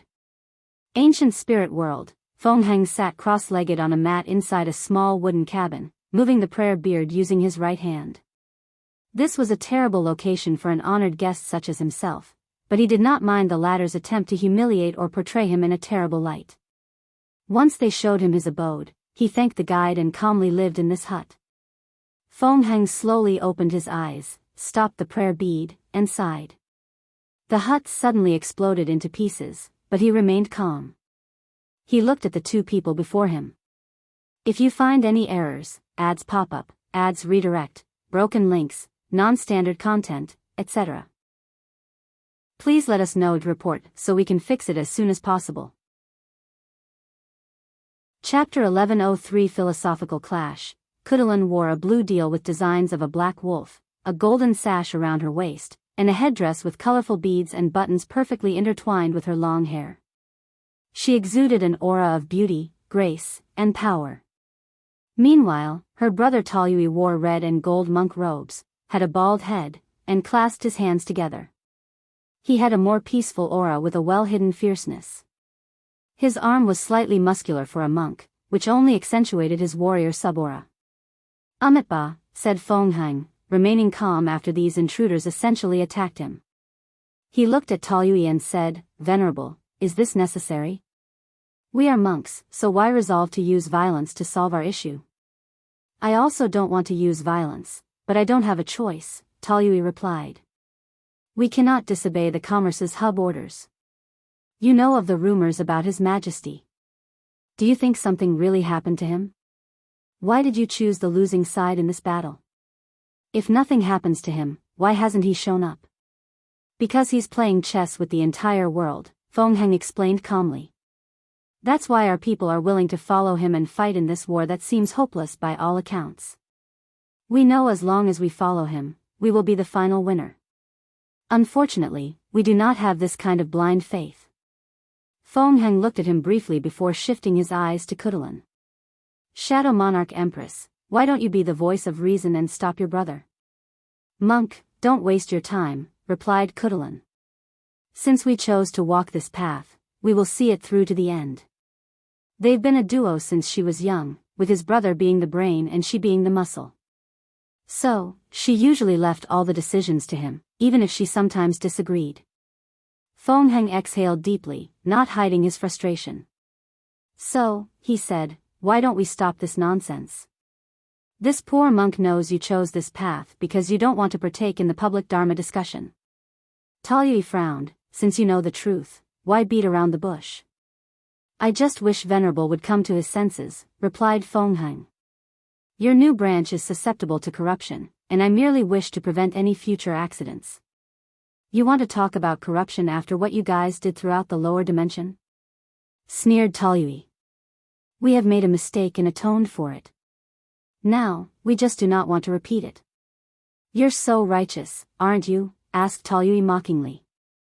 Tell me, if I decide to make a deal with you now to trust me and give me some time to develop, and before ascending, I will ensure to live measures to prevent corruption, would you accept it? Of course. Without the public Dharman debate or your interference? Feng Heng was silent. There it is, sneered Taoyui. What you want is to establish your prestige to ensure your branch of Buddhism is the mainstream. Amitba, chanted Feng Heng. I may be a Buddha but also a man with desires and ambitions. I've spent my life for the revival of Buddhism, and I cannot allow uncontrollable variables that may cause the previous suffering. Feng Heng slowly stood up from the floor. Finally showing your true color, sneered Taoyui. And you've never hidden your ambitions, countered Feng Heng. Their eyes met, followed by their aura, which twisted the surrounding space. Luckily, they have evacuated all the civilizations and weak cultivators. This poor monk does not want to kill unnecessary lives, said Feng Heng. Your world should have a void battlefield. Let's fight there. Very well. Khutulun waved his hand to open a portal, and Feng Heng entered after checking for traps. He found himself in a large space with a very sturdy space. Boom! A magnificent flame rushed toward Feng Heng, and this was not an attack but the result of this battlefield's environment. Feng Heng activated his awakening, manifesting as a black and white mandala floating behind him. Talu's awakening was a red mask making a fierce look, and Khutulun had shadow wings. Suppress. Feng Heng's Proving Dao artifact, a golden prayer bead necklace, floated above those two, releasing a terrifying pressure to suppress them. Thousands of shadow tentacles rushed from Khutulun's body to strike the bead necklace, but it was useless.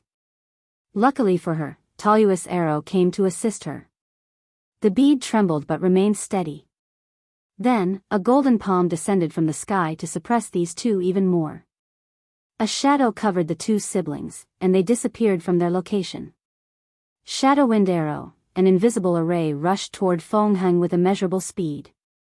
However, such a tactic was useless to someone with yin-yang eyes, so he casually raised his hand to catch and crush the arrow. Buddha's travel. The Buddha has escaped the physical limitation of his body and the material world. His mind is everywhere, so he can be everywhere. With one step, Feng Heng appeared before them and slapped his palm, releasing a powerful force that sent those two flying. They crashed into a thunder zone in this void battlefield, almost injuring themselves a second time. Luckily, Talu used a divine ability to grant them immunity from elemental damage. Shadow Creature. Two shadowy creatures appeared behind Khutulun, one with hands made of curved blades and the other with spikes on her torso, back, and legs. They appeared next to Feng Heng and tried to hack him into pieces. However, a golden light swiftly dissipated their bodies. Yin-yang Closing Disc. Two yin-yang symbols appeared above and below the siblings, trying to crush them into meat paste. And this time around, Khutulun could not use shadow teleportation. As the pressure loomed on them, Khutulun had a brilliant idea, and she disappeared from the trap. Did she use the ancient spirit realm as the medium for her teleportation? Her battle IQ is better than I expected, thought Feng Heng, looking in the distance. Fake Nirvana. Feng Heng clasped his hand, and his body released a holy light. The barbarian siblings suddenly looked dazed with a dream smile. It was like they were in an ultimate state of happiness. In some ways, that's exactly what they were feeling, peaceful, blissful, and liberated from the cycle of life and death. The siblings were enjoying the joy of achieving nirvana and obtaining the ultimate liberation of the mind. As Feng Heng was about to seal them, a light rushed out of Talu's head before turning into an enormous black figure with a bare upper torso, dragon head, and 1,000 arms. The figure released a fierce and warlike aura. This is... Feng Heng's yin-yang eyes rotated, and he saw the truth. This was a god created from incense by Talu so that his followers could visualize and accelerate their path to enlightenment. Feng Heng sighed as one of his concerns proved to be correct. The deity, which this new branch of Buddhism created, is a warrior type, thus already starting their path of putting power above studying and comprehending the Dharma. The siblings escaped the illusion of achieving nirvana with the summon of this deity. Meanwhile, tattoos appeared on Khutulun's body as she summoned her ancient spirit, the shadow snake wolf. The angry punishing deity slapped Feng Heng with all his thousands of arms, each striking so fast that it appeared not to have moved. Simultaneously, the wolf's snake tail disappeared, heading for Feng Heng's throat. A yin-yang shield appeared to protect Feng Heng, bouncing off all the deity's powerful strikes. Even the sneak attack of the wolf's tail failed. A golden Buddha appeared behind him with thousands of hands, and he retaliated. The angry punishing deity tried to keep up as it boosted its speed even further. Sadly, Feng Heng's thousand-hand Buddha was too fast due to his yin-yang Dao, which controlled speed and slowness. Khutulun tried to assist by blessing the deity with her shadow power, making many of his hands invisible and allowing them to teleport through a shadow dimension. The attempt was futile as the golden Buddha landed blow after blow. Feng Heng even gathered the natural disasters in the void battlefield to bless his attacks with certain elemental properties. Some of his hand strikes contained flame, ice, thunder, etc. The deity roared in pain and anger as it had never felt so insulted. The anger seemed to trigger some hidden power, and its aura increased, its black skin or body turned shades of red, and it grew dozens of eyes in its dragon head. Buddha has no form and is empty, but this appearance is almost demonic, muttered Feng, shaking his head. Return to your root, absolute beginning magic. As soon as he uttered these words, the deity's body began to disintegrate as it returned to its original state, a state of non-existent. Damn it, cussed Taoyui. He had spent so much time and resources to condense this powerful deity, and now, all his efforts were wasted. Veins appeared on his bald head. Calm down, said Khutulun. We need to go all out, or we won't stand a chance against him. If you find any errors, ads pop up, ads redirect, broken links, non-standard content, etc., please let us know it report so we can fix it as soon as possible. Chapter 11 for the Khutuluns.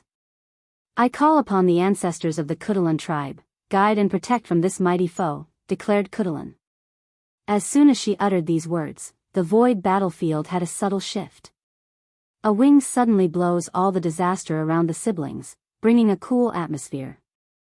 11 people of different sizes and sexes appeared, although they were tall and physically intimidating, some more than others. These summoned barbarians looked at Khutulun, and an elderly one with extreme muscles said, "You're the one who summoned us?" "Yes, tribe leader." "So, you're the 12th? Does that mean the Emperor curse should activate?"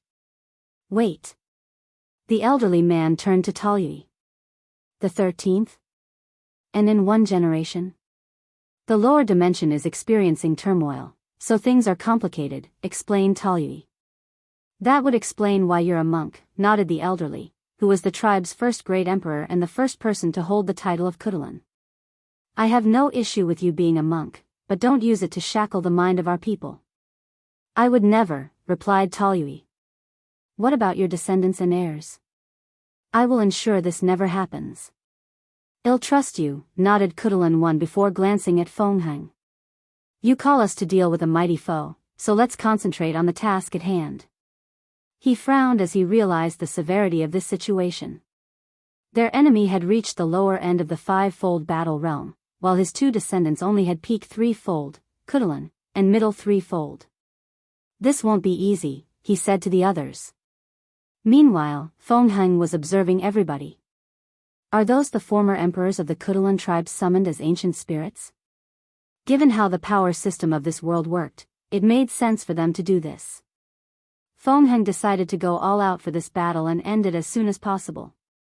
A golden figure appeared above him before fusing with his body, turning him into a golden monk. "Was that a golden body of merit?" asked Khutulun 4, a woman dressed in animal pelts with a dead lion coat hanging above her shoulder. She was beautiful with a natural, wild, and fierce aura. "It does look like it, but the aura is different," added Khutulun 4, a man 3 meters tall who wore armor covering his wrists, fists, and boots but bared his torso. "It's not a real golden body of merit," said Khutulun 3, the first eternal emperor of the Khutulun tribe.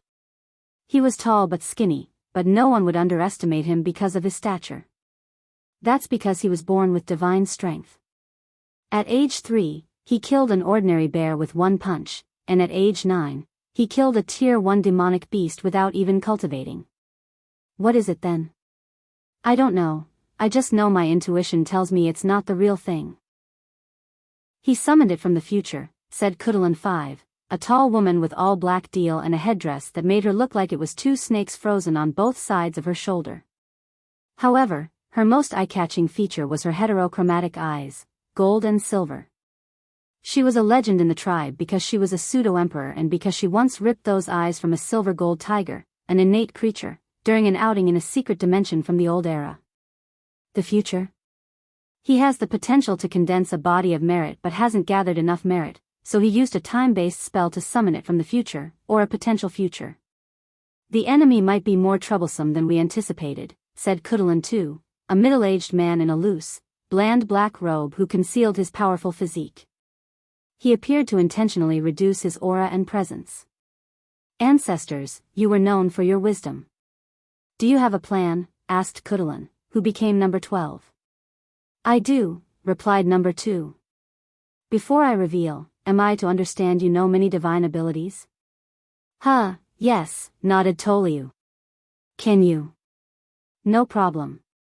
Then, here is the plan, said Khutulun 2. After this quick exchange, everyone prepared for this battle. Khutulun 8, the only member of the group who practiced a professional Dao, blessed everyone with divine runes, talismans. Then, Khutulun 1 and 4 rushed toward Fengheng. The tribe's founder practiced power Dao, so his fighting style was direct and aboveboard. He punched his opponent with the force of 1,000,000 great thousand worlds, exploding simultaneously. Bang! Bang! Bang! The attack did nothing to Fengheng as a golden light around his body blocked all these attacks. Even when number 3, who cultivated weapon Dao, summoned 2 massive hammers and joined on the offensive. Fengheng punched the elderly man in the face and kicked number 4 in the stomach, sending them flying away. Then, 2 flying and invisible arrows appeared out of nowhere, hitting vital parts. Fengheng frowned despite not being injured. Looking at the source, he saw Taoyui, with Khutulun 9 and 10, each holding a bow and arrow. However, this was his focus as he turned to look at Khutulun 8 and 5. The Khutulun and the talisman maker blessed the arrow, but the main reason my eyes didn't detect it was because of this woman with divine eyes, summarized Fengheng. He pushed his eyes to the limit before using Buddha's travel to rush to this particular group. He considered the woman a major problem and headed directly for her. However, Khutulun 3 rushed to stop him, exchanging blows and forcing him to take a few steps backward into the void. Power Dao? No, he's a pure body refiner and seems exceptionally talented, thought Fengheng. The flesh is a poison, and the only path to freedom is a spiritual practice. Fengheng uttered these words with his lotus tongue technique, and the latter's flesh began to rot. Khutulun 3 reacted swiftly as his body turned red, countering this technique. However, Fengheng took this opportunity to temporarily seal him inside a black and white energy shield. He continued toward this threat, and once he was close to their destination, he did something that surely surprised the group. Fengheng suddenly teleported to the group of archers and unleashed a devastating palm attack. Khutulun 9 and 10 had no chance to respond and exploded into spiritual particles. Taoyui was bleeding, but he did escape from Fengheng's vicinity.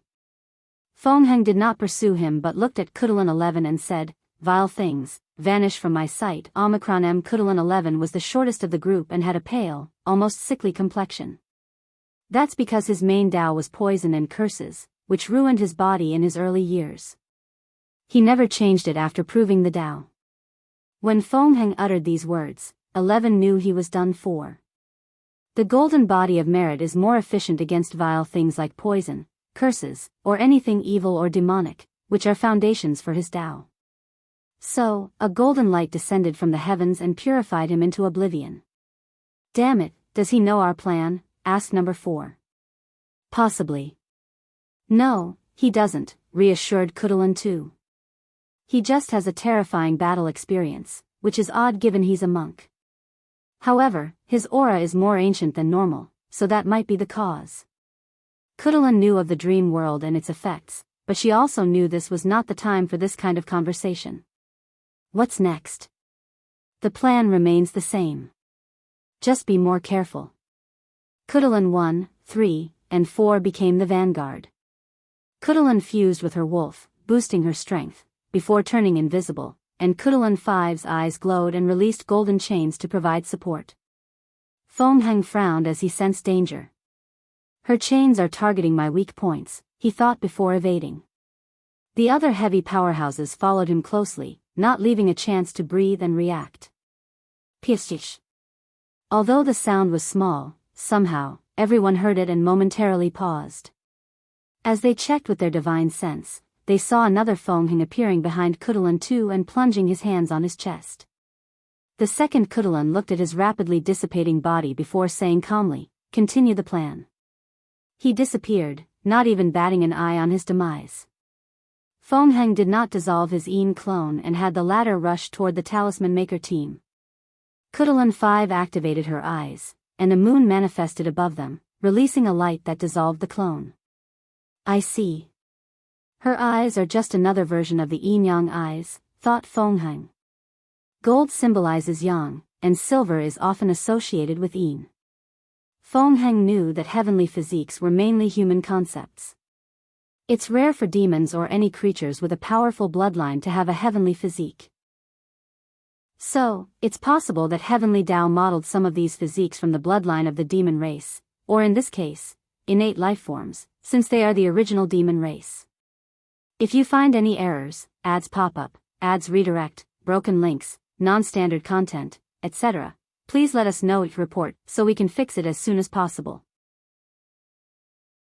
Chapter 1105 True Buddhism. Feng remained calm before manifesting black and white chains to counter Khutulun 5s while also dealing blow-to-blow with numbers 1, 3, and 4. Khutulun 7, the woman with the lion pelt, stood in the distance, roaring at him, thus releasing a powerful shockwave attack. In World Strike, while Feng was dealing with more than 4 opponents, he had already used a secret attack and just waited. Then, 2 black spears appeared out of nowhere, one impaled Khutulun 7, and the other attacked the talisman maker. Khutulun 7 practiced Beast Dao and had an abnormal beast-like instinct, but it was too late for her to react. Like every emperor in the myriad emperor world, Feng studied all the battles from this generation's heaven will. So, he once noticed one of Wang Just techniques where she entered a 2-dimensional space. Intrigued, he created his own version by entering the Yin dimension or the Yin world, a place outside the material world where Yin and Yang are not balanced. On the contrary, only Yin exists. He sent his attacks on that world to sneak attack his opponent. Feng calmly watched the result of his actions. Number 7 died with a shocked expression, while number 8, the talisman maker, only injured her shoulder as number 6's eyes detected something at the last minute to save her. Swish! Khutulun 12 appeared out of nowhere and stabbed Feng in the back. However, her dagger could not penetrate his golden body protection. However, she seemed rather calm by this fact. As Feng was about to take action, he sensed something attacking his soul. As expected, Khutulun's attack was from the shadow of his soul. However, this technique was useless to him, as he had seen it during her fight against Su Shi during the Gu Xian trial. He would not fall for something he was already aware of. Feng slightly underestimated Khutulun 12. After so many years, how would her technique not evolve? The shadow of the soul was just the beginning, as her attack also contained the Bodhi's shadow. However, it was not the ordinary shadow that a human figure created. No, it was deeper than this. Her technique involved the idea that even the atoms in a body have their own shadow, and she controlled them to attack her enemy from the inside. He targeted their essence. Such a brilliant move, and Feng's mistake should have been the opportunity to wound her opponent severely. Sadly, Khutulun 12 or anyone in this battle underestimated the defense of a golden body of merit, even the future possibility one, and of the lowest levels. The golden light around Feng's body appeared on every atom of his body to protect him. Do it now, said Khutulun 12, whose attack failed. She ordered the others who had already surrounded Feng to move, and they all activated the talisman secretly sealed inside their bodies. The talisman formed a magic circle above Feng, sealing all his movements. Brother, yelled Khutulun 12, and Taoyue braved into action. World Sin Corruption, he used a divine ability to summon all the sins or negative karma of the ancient spirit world and forcefully imbue them into the enemy's body. The plan was to corrupt Feng, thus destroying his golden body of merit. The corruption should also be enough to ruin his body and soul, leading to his defeat in this battle. This plan is stupid. I'm a monk, so purifying sins is second nature to me, he commented, calmly looking at the group as his body contained dark and red grievances. I'm not stupid, so would I know such a simple and obvious fact, sneered Taoyue. However, even you cannot bear the sins of an entire heaven will that has existed for countless yuan epochs. You have underestimated what I suffered before I succeeded in reviving Buddhism, Feng said calmly. Run away, yelled Khutulun 5, but it was too late. Golden Karma Lotus Flame, a golden flame enveloped Feng, purifying all the sins. The flame spread, instantly killing Khutulun 1 and 4 and severely injuring number 3. Omicron M. No, this can't be, said Taoyui, refusing to accept that someone could survive such terrible karmic sins, let alone purify them.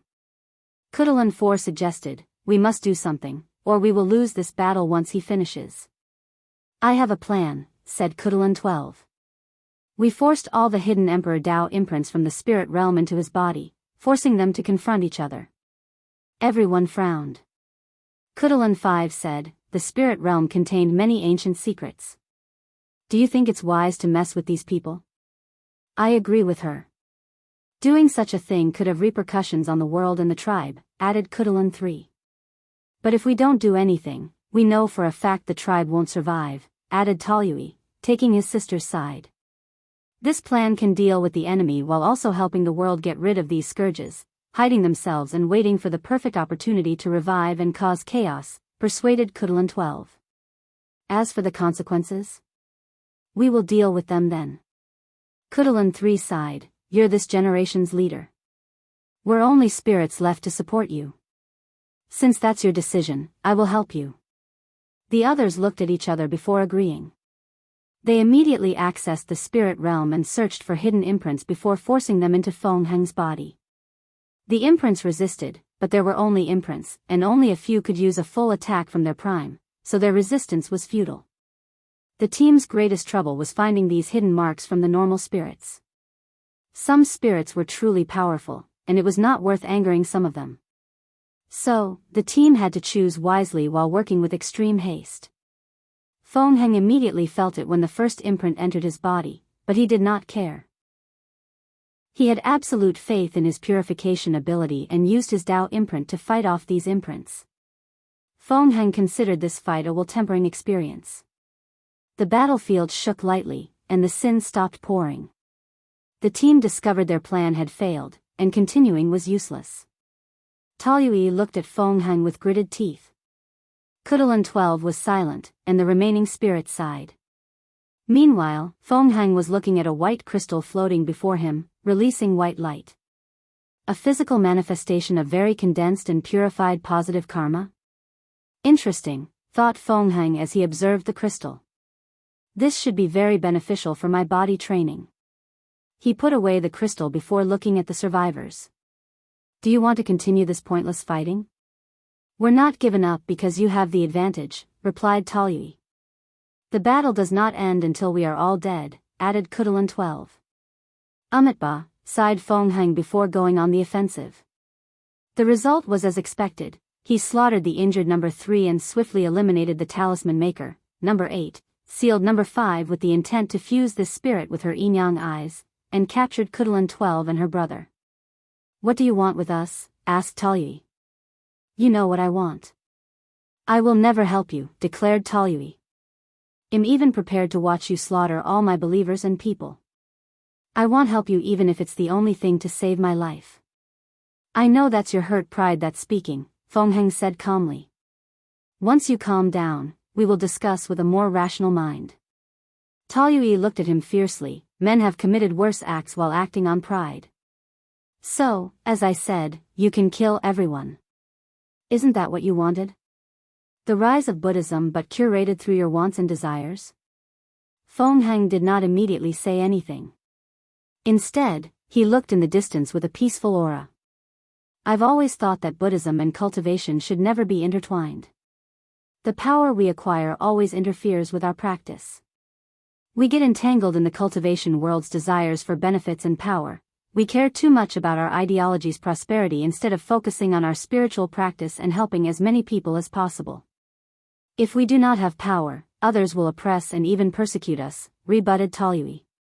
Yes, that is the excuse used to justify why we need power, said Feng Heng calmly. But is that true? Why not practice a system of minimal power where only a few people practice cultivation to protect the collective while the rest focus on becoming enlightened? Isn't it obvious? The people with the power can easily abuse it, sneered Khutulun, and Taoyui nodded in agreement. If they were true monks, why would they care about their power, let alone abuse it? The two became quiet. Those chosen guardian monks should know why they have this power and what their duty is. Their position should be temporary before another group takes over. Then, they will abandon their cultivation to focus on their practice. Your idea sounds good on paper, but there are too many flaws upon closer look. Like what? Like lifespan. How are we supposed to achieve enlightenment without the long lifespan of cultivation? You have no idea how much mortals can achieve in their short, limited time, replied Feng, shaking his head. Moreover, you failed to see my point. We could use cultivation to increase our lifespan and help us with our practice, we just won't use them for power and strength. Furthermore, true enlightenment is about cultivating the self and the mind. We don't need to focus on the laws of heaven and earth, we should focus more on the inner self. Cultivate from the inside out, instead of from the outside in. If you find any errors, ads pop up, ads redirect, broken links, non-standard content, etc., please let us know each report so we can fix it as soon as possible. Chapter 1106 Spiritual Transcendence. Wang Wei's brow furrowed as he watched the result of Feng Heng's battle. He had caught an idea and was trying to extrapolate from it before it left his mind. Enlightenment. Spiritual practice. Buddhism, Taoism, or any religion or philosophical ideals or pursue, he thought. Is it possible to achieve transcendence through spiritual practice alone, without cultivating shenanigans? Would a monk who has achieved nirvana or a Taoist priest who became one with the Tao escape the shackles of the universe and achieve transcendence? Those questions appeared simple but were more complex than they appeared on the surface. For example, could someone like Maitreya be said to have achieved nirvana in her spiritual practice? Not necessarily, thought Wang Wei. She achieved the part about escaping the shackles of samsara and even death entirely, but what about the part of achieving ultimate peace and freedom? Has she transcended suffering or attachment? It's obvious that her state of mind has come close to these ideals, but she is still tethered by the state of Buddhism as a religion and the intricate relationship of the cultivation world, which often involves endless struggle, death, and suffering. I could argue her achievement of nirvana is flawed, and she needs the cultivation aspect of Buddhism to make up for it. Many thoughts flashed in Wang Wei's mind. Feng Heng might be right. The true path of Buddhism and Tao Xin in the cultivation world might be to use cultivation as secondary to spiritual practice. They use their longevity to pursue their spiritual practice, and the end zone of this path might be transcendence. Wang Wei had many more thoughts. For example, Buddhism's spiritual practice seemed linked to mind or soul Tao, but that was untrue. If their main focus is to practice from inward instead of starting from outward, spiritual practice might be similar to the true power Tao realm, where there is no need to understand any law or Tao but purely focus on the mind to reach height on par with any cultivators. In other words, their practice is a path of power and transcendence that is not very much affected by foreign aid or grand Tao, just like body refining. Their situation might be even better as grand Tao has not interfered with the spiritual practice path, as it did with body refining path, deduced Wang Wei, who suddenly paused, unless it did and I just did not know about it. He considered the possibility that most monks and Taoist priests in the chaos universes followed the same path as Maitreya and Supreme Unity instead of Feng Heng because of Grand Tao's scheme. It's also possible that Grand Tao has also regulated the spiritual practice path, just like the flesh tribulations of the true power Tao realm, analyzed Wang Wei. Regardless if this is true, Feng Heng might have unknowingly begun his journey toward transcendence with these thoughts, but he doesn't know it yet, concluded Wang Wei. He smirked. I should tell him to see how things go. He wanted to summon Feng Heng to talk immediately but stopped himself. It might be best to be prudent. Feng Heng had these thoughts but has not acted on them. He must also consider the ramifications of revealing such information, as it could trigger Grand Tao or some other entity's gaze. The best option is to wait until I've determined whether Maitreya is trustworthy, run this idea by her, and then tell Feng Heng. After all, I am a novice in Buddhism, and my idea might just be nonsense. Wang Wei calmed down, deciding not to rush. Then, another thought flashed in his mind. Assuming my thoughts are correct, what would happen to Gautama, the creator of Buddhism, who achieved true nirvana without cultivation on earth? Not just him, but any monks who succeeded in a place like the prehistoric world? Any normal thing becomes complicated once it occurs in the prehistoric world because of their strange relationship with the rest of the chaos universe and Grand Dao. Wang Wei shook his head as he had too little information to make any decent theories or conjectures. It might be a good idea to be more involved in Buddhism, study and learn from it, he muttered. The Buddhist path of spiritual practice did not suit him in achieving transcendence. The idea of following one doctrine or school of thought ran counter to his way of life and goal. However, Buddhism does wish to achieve freedom, just not in the same way as him. As such, he could learn from them to help with his goals and ambitions. So, Wang Wei decided to take his title of honorary Buddha more seriously. Of course, he will also study Taoism and other religions and practices to learn from all of them. Star Beast World Community. As soon as the battle started, everyone had an opponent. Ji Lanfang calmly looked at the 5 people before him, 2 Eternals and 3 Pseudos. He sipped his wine one last time before putting it away. Glancing at these people, he noticed something. They've all been blessed with talismans to increase their reflexes and defense. Were they created to counter my speed? What do I call you? Asked Ji Lanfang. Void Mirror Emperor. Red Bolt Emperor. Blue Streak Emperor. Mountain Fist Emperor. Iron Skin Emperor. So, 1 for instant movement, 1 for distant attack, 1 for speed, 1 for close combat, and 1 for defense, thought Ji Lanfang, realizing that whoever chose these individuals as his opponent did so thoughtfully. He wondered whether everyone in Wang Wei's alliance was similar. Given the Commerce Hub's information-gathering ability, it should be expected, Ji Lanfang. The Hub was probably preparing for this attack for a while, given how fast they mobilized their troops after Wang Wei's supposed disappearance. Well, we know who you are, said Void Mirror, a young man with eyes that resembled glasses.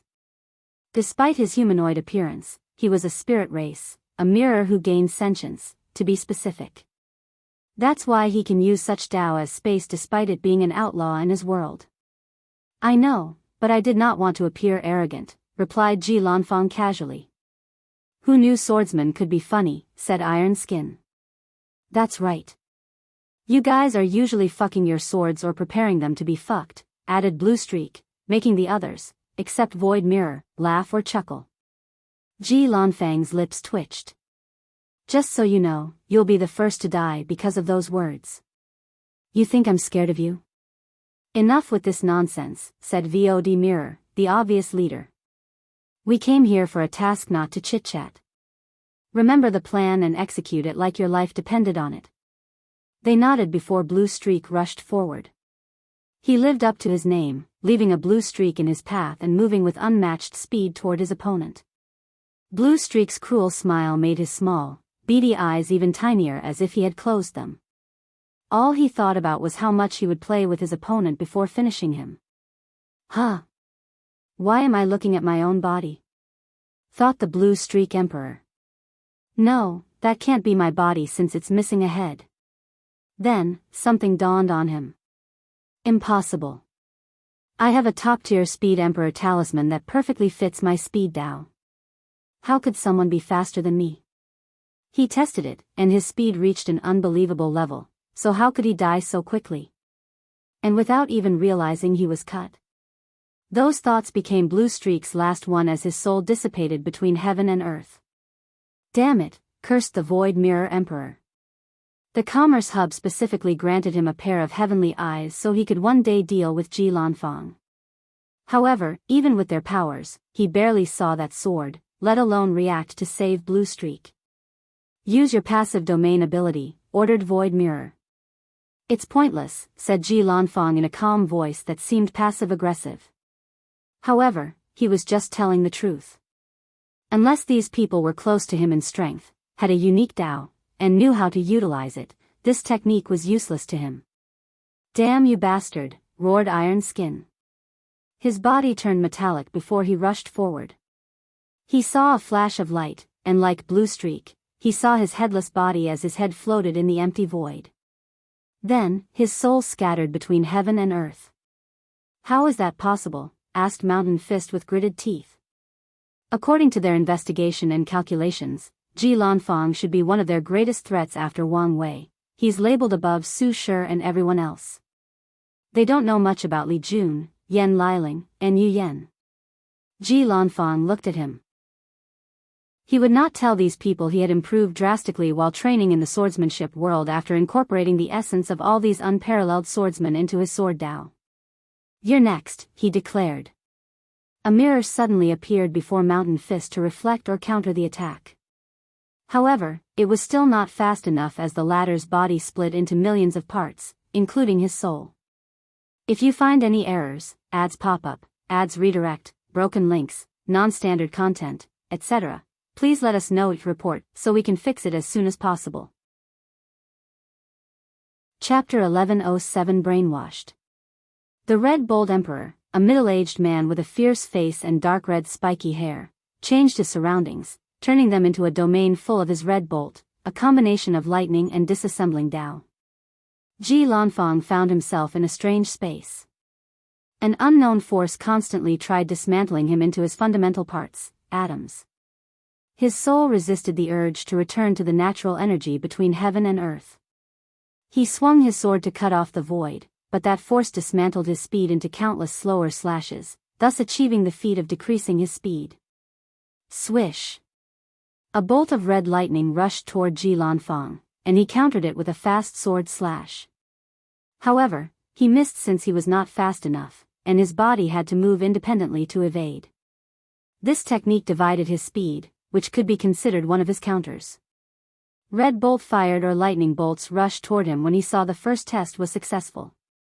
However, Ji Lanfang raised his speed, barely managing to block these attacks.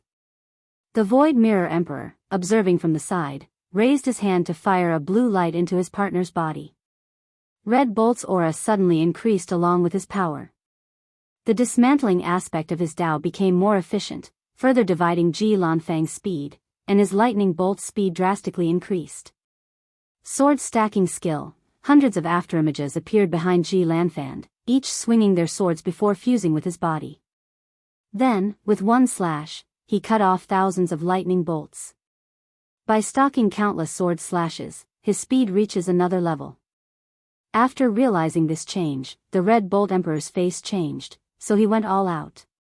In his domain, every subatomic particle was a red bolt traveling at speed countless times faster than light. However, Ji Lanfang remained standing without any change. He moved so fast to deal with these bolts that it appeared he had not moved.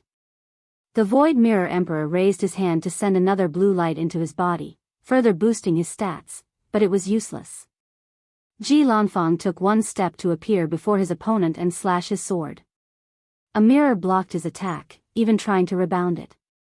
However, his method of stacking attacks allowed him to slash through it. Red Bolt took this opportunity to summon pure white armor. Clink! Ji Lanfang's sword hit his opponent with no result. "An entire armor composed of infinitum?" asked Ji Lanfang, not hiding his surprise. The Commerce Hub is truly rich beyond comparison. Infinitum is considered the hardest tier 10 metal, even having the indestructible label in its tier. This kind of resource is considered rare even in the upper dimension, yet these people had enough to make an entire suit of armor. "We've been preparing for this war for a long time, and will do anything to eliminate all of you who dare to resist our power," Red Bolt sneered. "A staunch loyalist, huh?" said Ji Lanfang calmly. "Why didn't you have such vigor when Wang Wei was here? Does that even matter? He's gone, and we're the final winner. We can even write history as we see fit," Red Bolt countered. Ji Lanfang shook his head. "Did I say something wrong? It's obvious that you people have been in power for too long and have become too comfortable," Ji Lanfang replied. "What does that even mean?" The Red Bolt Emperor felt this man was speaking nonsense. They've always been careful, so how come they have become complacent, according to him? "Let me ask you, why hasn't the Commerce Hub spread to every corner of the lower dimension? We have spread to a third of the lower dimension. That's more than enough, as being too large is not necessarily good. That's just what you say to people, but according to your history, you've tried expansion many times, but each time has failed for various reasons. So, isn't it obvious why? Your destiny is not enough to become a larger force. And one of the fundamental rules of luck or destiny is whatever goes up must come down. Are you insinuating that this war is the beginning of our waning destiny? The start of our luck backlash? That's ridiculous. Is it? You've ruled for far too long. During the early stages, your existence prompted the development and growth of the lower dimension, so you had true heavenly Taoist blessings. But now, your strict hierarchical structure has become a cancer in the world as a few individuals ruthlessly exploit everyone else for their own benefit. So, true heavenly Tao has decided it's your time to either change or be destroyed. You're talking nonsense again. Our existence has allowed worlds to exchange knowledge, resources, cultures, and communication. We've elevated the lower dimension's strength, not exploited it. Do you truly believe so? Of course. As an eternal emperor, couldn't you observe the commerce hub's qi luck and see its deterioration? Ji Lanfang asked, extremely baffled. It was one thing if the opponent was fighting purely for its benefit and preserving his way of light, but another when he truly believed something so absurd. I saw it, and it was perfectly intact. Is that so? Said Ji Lanfang, deciding it was pointless to discuss this blind idiot who was somehow brainwashed to such an extreme. In hindsight, he has to praise the Commerce Hub for such an achievement. After all, no one who can become an eternal emperor is an idiot. In that case, let's agree to disagree, Ji Lanfang said, ending this conversation. Fine by me. The Red Bold Emperor raised his hand to summon 2 deep red lightning bolts before rushing forward. He was more confident in himself with an armor that provided maximum defense. Swish! The Red Bold Emperor saw a white flash of light, and before he could even form a thought, he saw his body as his detached head floated in the void. How is that possible? My friend's Dao is all about cutting, so I learned a few things from him, Ji Lanfang explained before turning to the Mirror Void Emperor. You've been concocting a plan for a while now. What is it? You'll soon find out. A mirror appeared before the Void Mirror Emperor, and a clone walked out from the mirror, looking exactly like the original. Then, a blue light flashed around both of their bodies. I was right. The Commerce Hub gave him a unique chi with the power to boost stats and abilities, Ji Lanfang thought before going on the offensive. His sword moved as if the concepts of matter, energy, gravity, friction, space, and time had no restraint on it. Usually, this is where the enemy is either slayed or they found a way to block, and this time, it was the latter with a twist. As Ji Lanfang's sword reached one of the clones, his sword began to slow down until it was moving slower than a turtle. Time deceleration? No, this is something different, he thought, his mind working on overdrive. His Tao is a combination of space and mirror, inversion. She inverted my speed, turning into slowness. While one Void Mirror Emperor temporarily restricted Ji Lanfang, the other rushed to attack. It had 2 spikes in his hand that were made from shards or of a collapsed dimension, resembling weapons composed of mirrors. Clink. As the second Mirror Emperor attacked, a sword emerged from Ji Lanfang's flesh. He blocked the space shard weapon, baffling the Void Mirror Emperor. So, he tried again, releasing a barrage of stabs and strikes, but Ji Lanfang's body had grown hundreds of spikes, all made of swords. Bang! Ji Lanfang broke through the technique restriction using a subtle yin-yang technique that involved using the yang energy from his fleshly body and the yin energy from his soul. That was a flesh divine ability. I thought swordsmen disdained to cultivate the flesh, asked the Void Mirror Emperor, not hiding the mockery in his tone. Time has changed, and you need to keep up, replied Ji Lanfang, deciding to be more serious. He used the 10,000 sword body technique, a body refining technique that allowed him to temper his body by absorbing or fusing with swords. He created this technique to temper his body and used the sword wills remaining in famous swords to temper his swordsmanship. Ji Lanfang tightened his grip on his sword, gathering the terrifying force from his flesh. He perfectly combined all his Buddhist strength or force with his skill and sword Dao, elevating his strength to a higher level peak 5-old, to be exact. This strike could not be described in words. Did it ignore the concepts of space, time, matter, energy, and other concepts? No, it did not just do that. Instead, it used these concepts to further boost the attack speed, entering a realm that cannot be easily described in words. The truly scary thing is that this was not even Ji Lanfang's limit. He could swing his sword even faster. If you find any errors, ads pop up, ads redirect, broken links, non-standard content, etc., please let us know it report so we can fix it as soon as possible. Chapter 1108 Sealed. Despite this wonderful strike, which, due to its speed, edged the boundary of art, the Void Mirror Emperor reacted. To be precise, he had prepared for such an eventuality. So, as the sword approached its destination, it experienced a few things.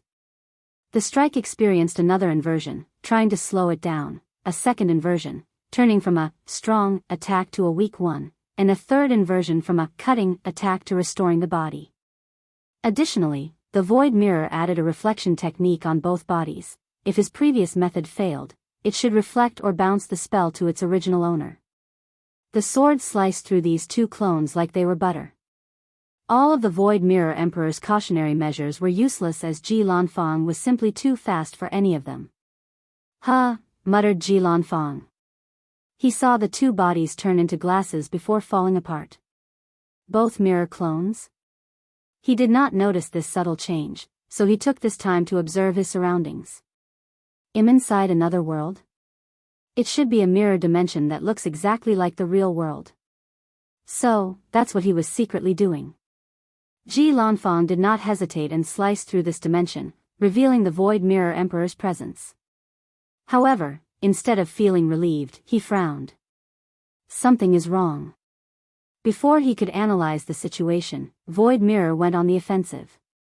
A mirror construct began to materialize before him, and in less than a second, the construction turned into Ji Lanfang. Did he reflect me and create an image? That's interesting, thought Ji Lanfang. Then, he watched as the void image rushed toward him, and Ji Lanfang attacked. Their sword strikes clashed, generating a terrifying force that created space-time vortexes. So, he has some of my speed. Ji Lanfang swung his sword, and the clone disintegrated into particles. As expected, he could not copy the power of nothingness in my arms. Ji Lanfang looked at his opponent, ignoring his shocked expression. With one strike, he sliced through him, and this dimension, but Ji Lanfang found himself in the same spot with another Void Mirror Emperor. As expected, he placed me in an infinite layer of mirror dimensions, grunted Ji Lanfang. As soon as he appeared in this layer, the Void Mirror Emperor created another void image of Ji Lanfang, stabbing it this time around. Ji Lanfang's extreme senses as a swordsman activated, and he used an ultimate technique, backward time slash. His movement was so fast that he broke the restriction of the space-time continuum or the river of time, traveling a few seconds ago to the period before the void image was constructed and the karmic thread connecting them was created. As he destroyed the image and the Void Mirror Emperor, he observed and sensed everything around him. He even ignored the new Void Emperor mirror that materialized before him. Above nothingness strike, Ji Lanfang put his newly trained arms to use. He used his ultimate technique, a strike so fast that he achieved a level beyond nothingness, well, beyond the void. Like Wang Wei, he would die if he ever achieved a state beyond nothingness in his current cultivation realm. With this attack, Ji Lanfang slashed through trillions of mirror dimension layers in less than an attosecond. He continued this attack for over 10 seconds, destroying an incalculable amount of infinite dimensions. Sadly, the result was the same. He was stuck in this place. Ji Lanfang stopped, frowning as he observed around. Your efforts are useless, said the Void Emperor Mirror, who opened his robe and cut his chest to reveal his heart. It was transparent as if made of glass. A void beast heart, said Ji Lanfang. Not a simple void beast heart, but one blessed in their headquarters, corrected Void Mirror. They gave it to me just to seal you here and prevent your interference in this war. Do you think this is enough to stop me? Maybe alone, it's not. But with the sage blessing Qi, don't expect to leave this place anytime soon. Ji Lanfang had heard of the sage blessing Qi, a unique energy from the source Qi space known for its buff or assistance abilities. No wonder Wang Wei wants to get his hands on the commerce hub. these guys are unreasonably rich. Ji Lanfang looked around, looking for weaknesses and flaws in this prison. He once fought a swordsman in the swordsmanship world whose sword Dao was to find or create flaws in his opponent, and he became the victor by learning from his opponent. He found a spot and struck, destroying countless more layers. This method allowed him to eliminate more layers with one attack, but he was still stuck in this terrible place. What a pain, thought Ji Lanfang, trying different methods. You're not getting here, mocked the Void Mirror Emperor. In the end, Ji Lanfang decided to drink and wait. He had done his part by killing 4 eternal powerhouses and forcing one to be stuck with him. So, he was just going to wait until someone came to rescue him or Wang Wei returned to clean up this mess. Star Beast World Community. When the 4-layer array disintegrated, the Demon Suppression Emperor was prepared. She wore white-fitting martial clothes with a black sash as a belt, short hair, no sleeves showing her muscular shoulders and biceps, and a bandage around her fist. Her clothes hung over her private area while leaving ample room for her well-toned or muscular legs. She was the definition of a muscle beauty. As Honghua held her 2 swords, her aura was vast, fierce, noble, and wild. As a human emperor, she naturally exuded respect, and her swords naturally released a suppression and repellent against any demon race. 5 people rushed to her, 1 eternal, 2 pseudo-eternals, and 2 immortal sovereigns. She frowned as she realized this battle would not be arduous. As she observed these people while they did the same, a tear in the void appeared, alarming everyone. A woman with deep blue hair who can only be described as regal and majestic walked out. Blue Phoenix, uttered Honghua, "Ill deal with her," said the Blue Phoenix Empress to the others. Advisor Deng Chang ordered us to kill our enemies as swiftly as possible using our number advantages. Then, go find someone else more powerful to deal with, she's my prey. Orders are orders. Do you want to fight? Asked Blue Phoenix. Who's scared of you? Replied the Greenwood Emperor, a famous gambler from the bountiful harvest world, one of the famous 5 elements worlds. The Greenwood Emperor did not choose his title because he lost the right to name himself in a gamble, so he had to choose this stupid name. He had bet on this war, especially on killing a few eternal powerhouses.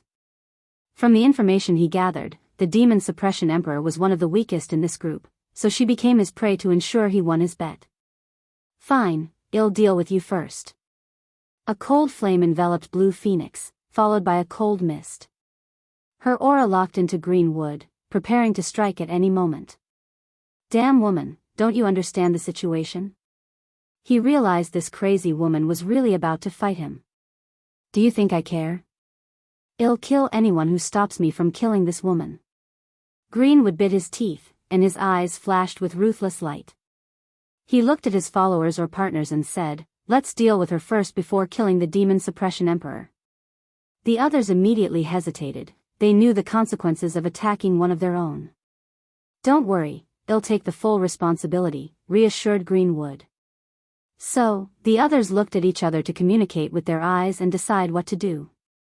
As they were about to make a choice, a voice rang in their mind. Enough, said Deng Chang.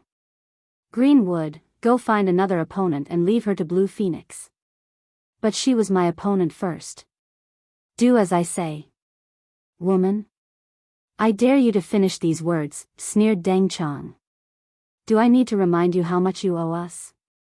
Before you repay it, remember, we own you.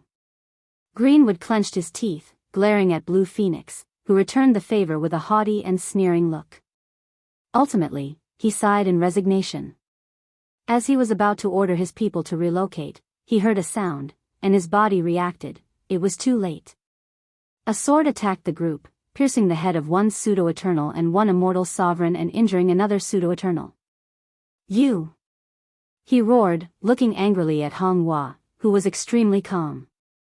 Her attack was timed perfectly when these people's guards and disregard towards her were at their lowest. Bitch, I should not expect any less from you, yelled Blue Phoenix, as her body turned into ice or crystal, rushing toward her opponent. All is fair in war, replied Honghua calmly. You would have understood this had you lived my life. If you find any errors, ads pop up, ads redirect, broken links, non-standard content, etc., Please let us know your report, so we can fix it as soon as possible. Chapter 1109 Animosity. The Blue Phoenix Empress activated her awakening, which manifested in a blue armor that perfectly accentuated her well-developed body and 2 blue-black wings attached to her back. The interesting part about this armor was the small science fiction, making it resemble a mech instead of an ancient battle armor. Blue Phoenix rushed to her opponent, using her long nails as a weapon. Hua, also in her awakened form, which gave her a red marking around her eyes and chains attached to her weapons, easily blocked this attack with one of her swords. However, her eyes immediately squinted. "Feel it, don't you?" sneered Blue Phoenix. "Your weapon can no longer suppress me." "Did the Commerce Hub give you something?" asked Hua. Powerful shockwaves destroyed the surroundings as their weapons clashed. "What do you think?" The Commerce Hub offered Blue Phoenix a talisman that would make her completely immune to the suppression of those 2 swords. So, she did not hesitate to take this opportunity to get her revenge. "So, that's why an arrogant woman like yourself chooses to become someone else's lapdog. You think your words can influence my mind?" "You're wrong," sneered Blue Phoenix. "Once I'm done with you, I will kill every human in your world and build a trophy room with all their heads." Hua's body released a terrifying aura full of anger, rage, and killing intention. "Angry? Ha ha ha, don't worry. It'll leave you a little bit of consciousness to experience with your eyes as I kill every single one of them," sneered Blue Phoenix in an aggravating tone. Hua's eyes turned red. Pure Yang Flame Slash. She released a red cross-shaped slash with her weapon. The heat from the slash burned off the chaotic time energy in the void. However, Blue Phoenix easily dodged the attack, not even bothering to freeze it. She turned into a blue light, traveling with such immense speed that she appeared to have teleported. Hua moved her head to dodge the claw attack, but a small cut appeared across her beautiful face. Then, an intense cold emanated from the cut, so she had to use her pure Yang Dao to resist. Boom! Hua raised her sword to block the kick, but the force pushed her a few thousand meters, skidding in the void like solid ground. Heavenly Sun Annihilation. She created a sun so red that it became dark before exploding in a large-scale area attack. The Blue Phoenix Empress surrounded herself in a domain of ice or cold energy to protect herself before rushing into her opponent. Yin-Yang Unbalance. Blue Phoenix's body released a blue light, which resonated with a red light from Hua's body. Then, the Demon Suppression Emperor's body started to fall apart. Firstly, her right arm rapidly turned into a gooey liquid, as if all the bones had vanished. Then, the left side of her body also began to liquefy. "Wake up." The redness in Hua's eyes rapidly dissipated. "Lord Wang Wei. Don't let anger overwhelm your mind." After these words, she felt the clarity of her mind and immediately acted. The opponent's technique used the fact that she cultivated pure Yang Dao while the other cultivated Ice Yin Dao to create a yin-yang resonance between their bodies. Then, she destroyed the balance inside her body. Had she been of sound mind, this process would not have been so easy due to her superior control over her body and Dao. So, after re-establishing the balance, Hua's body returned to normal, but her expression was slightly pale.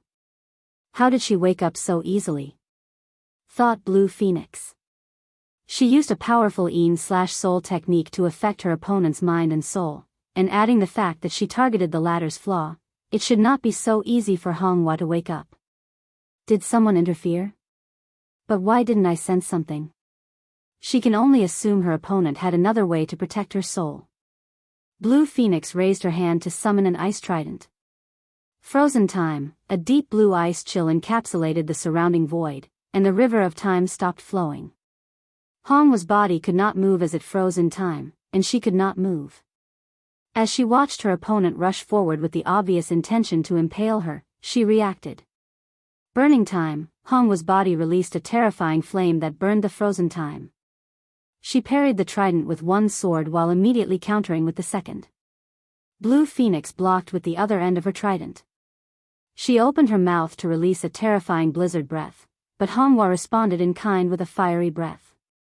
Pure Yang Slash. Hua released a pure white slash with no flame energy or power, yet this was a pure yang-based technique. Why is that? It's because in Taoism, pure yang is the purest form of vitality or energy in the universe, and her attack is based on this idea. Blue Phoenix's face changed. The sudden shift was unexpected. In her mind, Hong Wu's attack should have been more flame-focused, like most pure Yang Dao cultivators. She manifested a towering ice wall larger than thousands of galaxy clusters to defend herself. However, the white slash cut through them like a heated knife cutting through butter. Such an act bought her enough time to gather strength to confront the slash with her trident directly. She did not try to evade it as she detected the speed of this thing and the fact it locked into her aura. Bang! Blue Phoenix stopped the attack, but it left countless cuts on her body, which healed instantly due to her Ice Phoenix bloodline. As a subspecies of Phoenix, they were still a resilient innate demon despite not reaching the same level as Flame Phoenixes in the healing department. Boom! Boom! Boom! The two clashed constantly, using countless techniques. Anyone approaching their area would freeze to death or experience spontaneous combustion. However, their strength was relative, making the outcome difficult to decide. Suddenly, the two separated while glancing at each other. They knew they could not continue as such, so they must use their best technique to end this fight as swiftly as possible. "Can I ask you something?" said Hong Wu. "I don't mind listening to your last words." "Why do you hate me so much?" asked Hong Wu. "At first, I thought it was because of what I did to the demon race in my world. But after so many encounters, I can tell this animosity is personal. Because you killed the love of my life." "Who exactly are you talking about?" She had killed too many demons to remember. "His name was Yi Tuji, and he was my everything," said Blue Phoenix, her eyes full of love, reminiscence, hatred, and hope. However, Hong Wu frowned, not remembering anyone with this name. In fairness, she did not know the names of most of the demons she killed. "Before my bloodline awakened, I was only a regular ice swan, which made my family treat me like the biggest disgrace in the world. The Heavenly Ice Swan clan is powerful and respected in the desolate demon world, but she was a regular ice swan despite being born in such a clan and the patriarch lineage. I met him when he came to our clan for a rare resource to temper his body. He did not care for my status, blood, or future potential. He treated me kindly, even granting me my first gift. From that day on, I swore I would prove the Dao so I could be worthy of him." Blue Phoenix gritted her teeth. "So, imagine my surprise when I learned that something had happened to his world, and when I rushed over, you had killed all the demons in that world." The killing aura on her body increased. "No matter what, I must kill all of you humans to avenge him and get my hands on his imprint from your world to revive him." Hong Wu was speechless. She had spent enough time with Xian, the dream world's Dao heart spirit, to understand this woman had developed an obsession with whoever Yi Tuji was because the latter was the only person ever kind to her. The worst part is she did not even remember who the person she supposedly killed was. She's obviously crazy, but it's best not to say anything. She did not want to emotionally rile up this woman and give her a power-up. Although such a tactic might affect her mind, it's more likely that she entered a calming rage state. "Let's end this once and for all." "No problem with me," sneered Blue Phoenix. Pure yang state, Hong Wu released a blinding white light, and once it abated, she had pure white armor with a skirt and pants perfectly accentuating each other. Even her weapons and chains had become pure white, granting her a pure, noble, and holy aura. Blue Phoenix immediately furrowed her brows. "This is unexpected," she thought. "If you find any errors, ads pop up, ads redirect, broken links, non-standard content, etc., please let us know each report so we can fix it as soon as possible." Chapter 11:10 Depressing Mood. Blue Phoenix faced a slight dilemma. The best option to counter Hong Wu's technique was to use a pure Yin state, but she knew her understanding and application of pure Yin could not compare to the opponent. So, it would be in her best interest to use a technique that suited her better. Ice Phoenix Transformation. Blue Phoenix's body released an intense blue light, rapidly transforming her into a colossal blue phoenix with blue flame on her body that released cold mists. She was beautiful, majestic, and the embodiment of nobleness. Blue Phoenix chirped, and her voice echoed in the minds of countless people in the void, making their bodies tremble as if they were cold. Blue Phoenix looked at Hongwa with her beautiful voice, and a moment of hesitation flashed in her mind. After proving the Tao, she completely purified her bloodline to become a pure phoenix.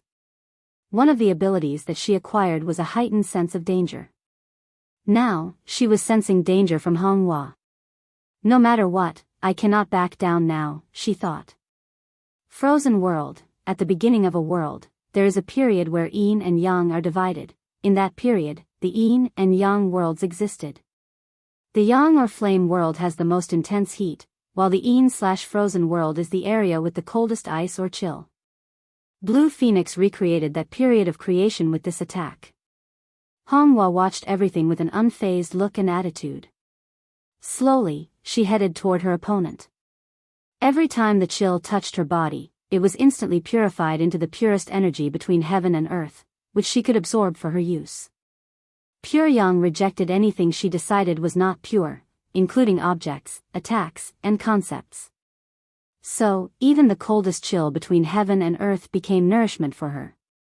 No, said Blue Phoenix, but Hongwa ignored her. She appeared before slashing her swords. The phoenix's body created an ice armor, but the sword purified the ice instantly to chop her into pieces. Blue Phoenix reacted by changing her attack to focus less on the body and attack the soul. In other words, she focused less on ice and more on the yin aspect. However, Hongwa's pure yang state protected every aspect of her body, so the yin energy was also purified. The sword strike cut Blue Phoenix into two despite her attempt to freeze the cut-off part as a healing tactic. However, the purifying power inside her body worked against her. Hongwa went for a second strike, targeting the soul this time around. No, roared Blue Phoenix as she resisted to no avail. However, at the last minute, right before she entered limbo, she used a brilliant technique. She froze the concept of death on herself, delaying the time she died. Do you think I will die so easily without taking you down with me? Blue Phoenix thought as she amassed all her hatred and obsession. Hongwa sensed something and wanted to run away. Sadly, it was too late. Blue Phoenix cast a curse that combined her hatred, obsession, and pure yin Dao. If pure yang is the embodiment of all that is pure, then pure yin is the opposite. They complement each other while also being opposite. Once the curse hit, Hongwa's body turned pale, and her pure white armor rapidly turned dark. To combat the corruption, she released a more intense light. Hee, if I have to die, you'll come with me, sneered Blue Phoenix, and Hongwa blasted her into smithereens with a blast of white energy. She then focused on preventing the spread of the corruption. She succeeded in putting a temporary seal after a quarter of her armor turned white, but Hongwa knew she would suffer once she dispersed the armor. Hongwa exhaled deeply, taking this opportunity to overview this fight. She glanced at the demon suppression swords. Everyone was right. I relied too much on these things. She relied on these swords to survive the turmoil of the demon supremacy world. She knew she would not survive without them. As such, she grew attached to them, considering them as another limb. During her training to prepare for this battle, she spent much time on the weapons, achieving a level on par with five-fold. However, Blue Phoenix's method rendered them useless, so she could only rely on her real strength of peak threefold. Not just them, continued Hongwa. Even the human race has become my restraint. Wang Wei once warned him, saying that as a human and heavenly emperor, she had a lot of potential, but as much as the human race granted her strength and power, they also restricted her. She did not agree with these words, but during today's fight, she saw the proof. She sensed people coming, so she had to focus on the upcoming enemy. Commerce Hub Headquarters. Wang Wei saw Hongwa's battle and heard when she mentioned Yituji. He never actually met her, so he never knew they had such a connection, especially since they had no karmic connection due to his karma-unbound physique. Everything I did, killing Yituji and devastating the demonic faction in that world, it all led to the creation of the demon suppression swords and Hongwa's existence. Without my actions, she would never have existed or had such a relationship with Blue Phoenix. Was everything a coincidence or the machinations of fate? It was too coincidental how his actions resulted in today's battle. It appeared as if it was all a coincidence, but was it? In this vast universe, everything is possible, including genuine coincidences. But this felt like a beating from fate, thought Wang Wei. It's like it was reminding me that I may think that I've made great strides to escape, but I was still in its palm, still tethered by countless unknown and undetectable chains. Wang Wei grunted in displeasure. As long as someone knows him and Yi Tuji really well, it's easy to predict everything that happened afterward. The plan would be based on his natural instinct not to lose or be taken advantage of and his desire to prevent any unknown enemy from the Dao opening sect. Then, as a Dao overlord, isn't it normal for him to find a way to destroy the demon civilization, given their system's obvious flaw? Wouldn't it be normal for him to leave a way to prevent them from recuperating in the form of a weapon that directly targets their essence? And here I was in a good mood, sighed Wang Wei, who suddenly had no interest in this war.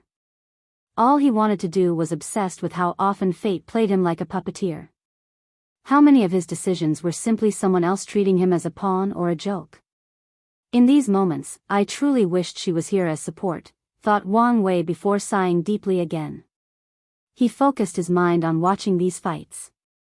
He had long known that his journey of controlling his fate would be arduous, and today was simply one of those terrible days. He focused on the other fights. Xianxia struggled the most because her opponent was the pure mind emperor. He was messing with her using memories of her father and had 3 other eternal powerhouses helping him. Her strength was the same as Honghua, which was quite disappointing to Wang Wei, given the training resources she had access to. Unlike Honghua, who had today's result because of her over-reliance on her sword, Xianxia's result was due to complacency. She was satisfied with her life now that she had made her parents proud by proving the Dao and neglected her training.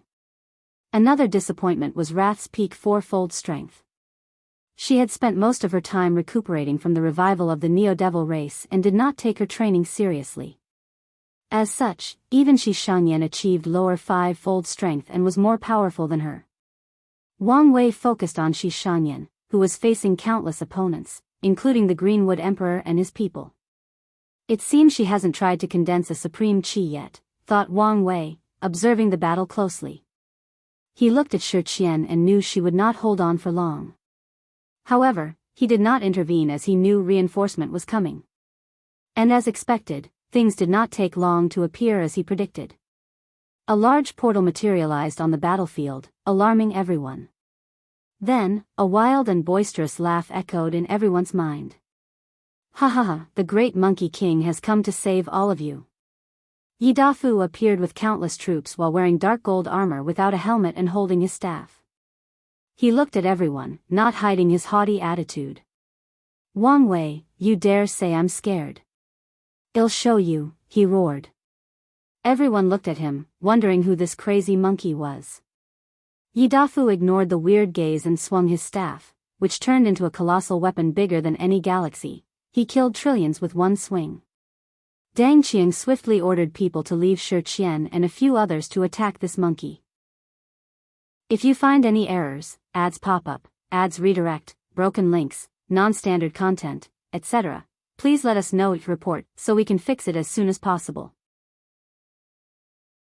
Chapter 11:11 The Monkey King's Charm. After killing all those people, 2 potent aura rushed toward Yi Dafu, forcing him to stop. Muttered the monkey, ignoring Greenwood and focusing on the second Eternal Emperor. She was a beautiful woman dressed in colorful clothes, like a rainbow, with snake eyes. Such a powerful and beautiful demon, said the monkey with a grin before smelling the air. This bloodline, it should be the 9 Serpent Monarch bloodline. A brilliant light flashed in Yi Dafu's eyes. This Monkey King thought no one would ever be worthy of me. But who would have thought I would find a wife in such a strange manner? Who are you calling your wife?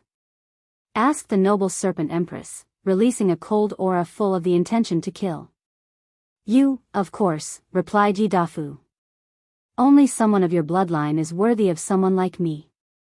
Monkey, I was going to show you some leniency, given we're both demons, but I've changed my mind, said the Serpent Empress. Now, I will tear you apart and feed you to my dogs. Oh, such cruelty. I love it, grinned the monkey, showing his all-white teeth. Don't worry. I will be merciful. I'll seal you and bring you back home to be my bride. The elders should be happy I found someone to pass on my bloodline. The noble serpent empress responded with actions by activating her awakening, which manifested in the form of a rainbow with 9 colors hanging above her head in the shape of an arch. As a result, she became even brighter with her colorful dress. Meanwhile, Greenwood, who felt left out and secretly complained about why he was tasked with such a powerful opponent, also activated his awakening. He had 2 wooden wings floating behind him. I'll provide assistance with my Gou Dao, he said. I don't need your help, countered the Serpent Empress as she activated 2 of her bloodlines, the Golden Jaw Serpent, known for their mighty defense, and the Silver Void Serpent, a snake-innate demon with immense speed due to their ability to slit through space and time. So, a golden aura enveloped her body before she disappeared from sight. Yidafu casually moved his body, and a snake whip flashed past his head. A blurred creature then disappeared from his sight. A blurry figure constantly appeared around him for the next few seconds and attacked with the whip. He evaded all these attacks casually until he sensed countless tree roots coming from the distance, trying to entangle him. He released a terrifying flame disaster to deal with the tree roots, and the Serpent Empress took this opportunity for a sneak attack. Yidafu blocked with his staff with a mocking smile. Wife, you should know what kind of bloodline I have. So, why use these useless tactics? Others may not be able to see her once she uses her spacetime bloodline ability, but he can even do so without opening his heaven eye. It seems you're not as useless as you look. Of course. In more than my exterior disposition, that's one of my many charms, which you will discover once you become my wife. In your dream. The Serpent Empress activated her Purple Fang Serpent bloodline, which boosted her attacks and granted her control over Poison Dao. She opened her mouth to fire a breath of purple cloud.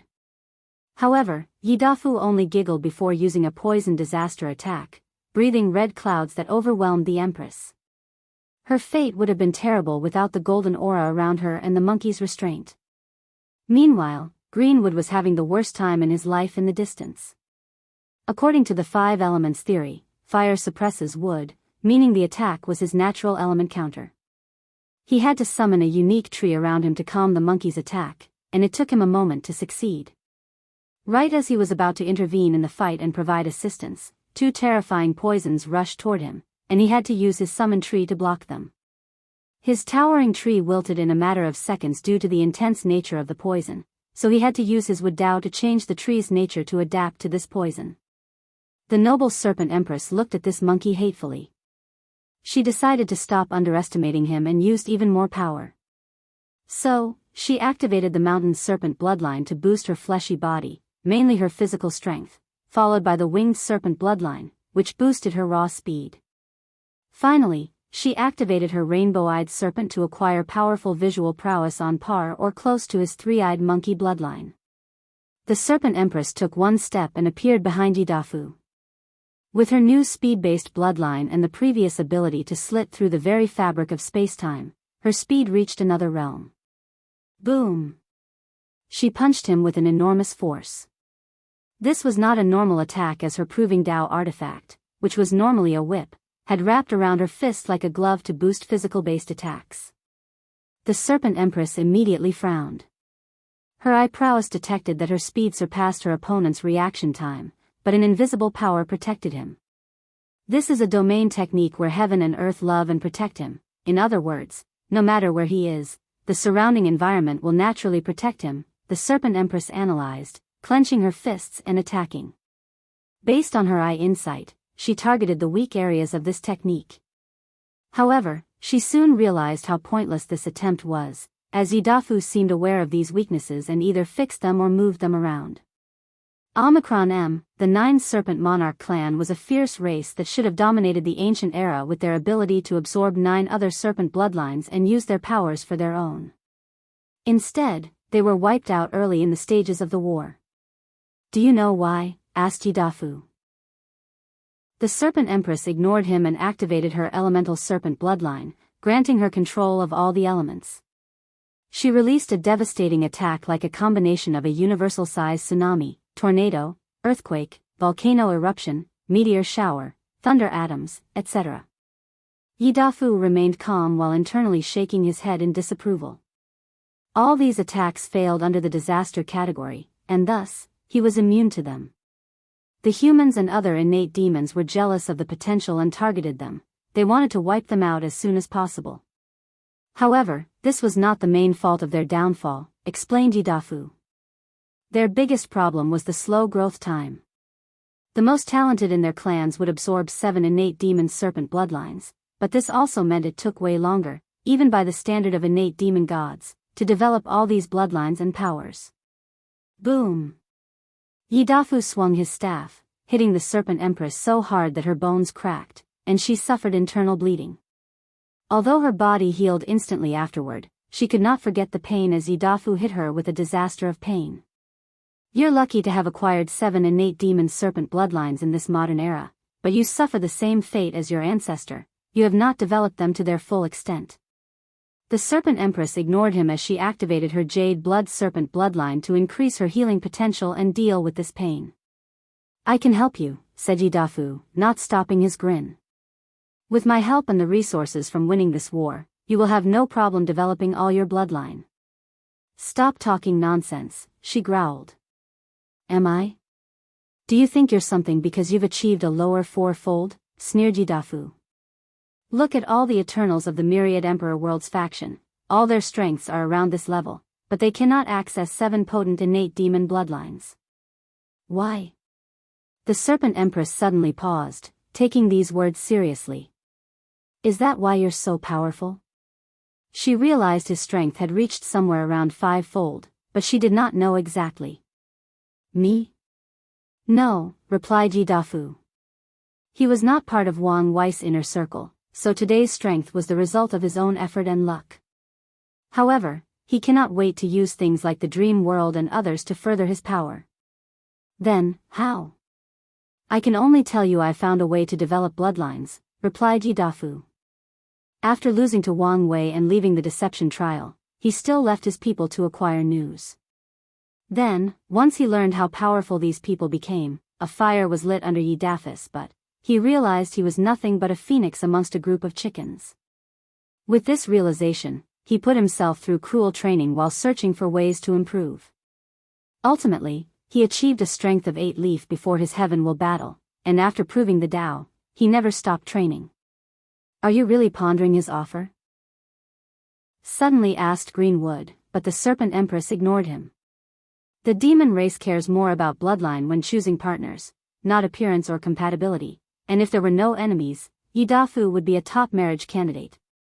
If you find any errors, ads pop up, ads redirect, broken links, non-standard content, etc., please let us know each report so we can fix it as soon as possible.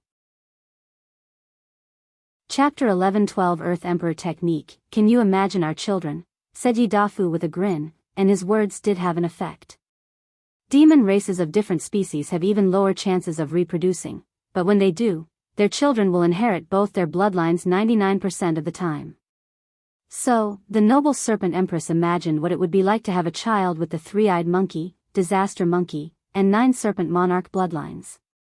By all standards, this monkey is indeed the perfect partner, contemplated the Serpent Empress. Their alliance would further their bloodlines and create a strong alliance between their 2 worlds and factions. Humans controlled the majority of heaven worlds in the lower dimension, so most demon-focused worlds will band together for protection. Don't listen to his nonsense, said the Greenwood Emperor. All his sweet words are based on the fact that he and his faction will survive this war. But do you think that's possible? The Serpent Empress suddenly paused. He has a point. Oh, we're going to win, replied Yidafu calmly. And how do you know this? She asked. Come, let me tell you a secret. Just tell me. No, I must whisper it to you, he replied with his white teeth, making the Serpent Empress roll her eyes. Regardless, she flew next to him, and he whispered something in his ear. Are you telling the truth? Of course. You can go in my memory to see. Fine, she replied after thinking briefly, and Yidafu did not hesitate to allow her access into his sea of consciousness and his memories. He had a bright smile that was telling her, "See how much I trust you despite only meeting for the first time." The Serpent Empress blushed after figuring out his smile's meaning, but it quickly faded. "You're telling the truth." "What's the meaning of this?" asked Greenwood. "What did he tell you?" "I'm sorry, but I'm out of this fight." "What? Are you serious?" "Yes. But, of course, I also want help their side," the Serpent Empress explained. "Do you know the fate awaiting you and your homeworld for betraying the Commerce Hub?" the Greenwood Emperor asked in a severe tone. "You should understand the cruelty of these people. Don't you care at all?" The Serpent Empress shrugged. Now that she knew Wang Wei was alive and this entire war was nothing but his little game, she knew the Commerce Hub was destined to lose and fall from their status as the rulers of the lower dimension. Greenwood suddenly paused. He knew the latter was not stupid, so he wondered what kind of news would prompt her to decide. He suddenly had a thought. No, it can't be. He would not accept the fact that this bastard who had the entire hub scared like little kittens was still alive and lurking somewhere in the lower dimension. Greenwood had a severely restricted contract with the hub, so his fate was tied to them. Eternal Wood, a towering white tree appeared behind Greenwood.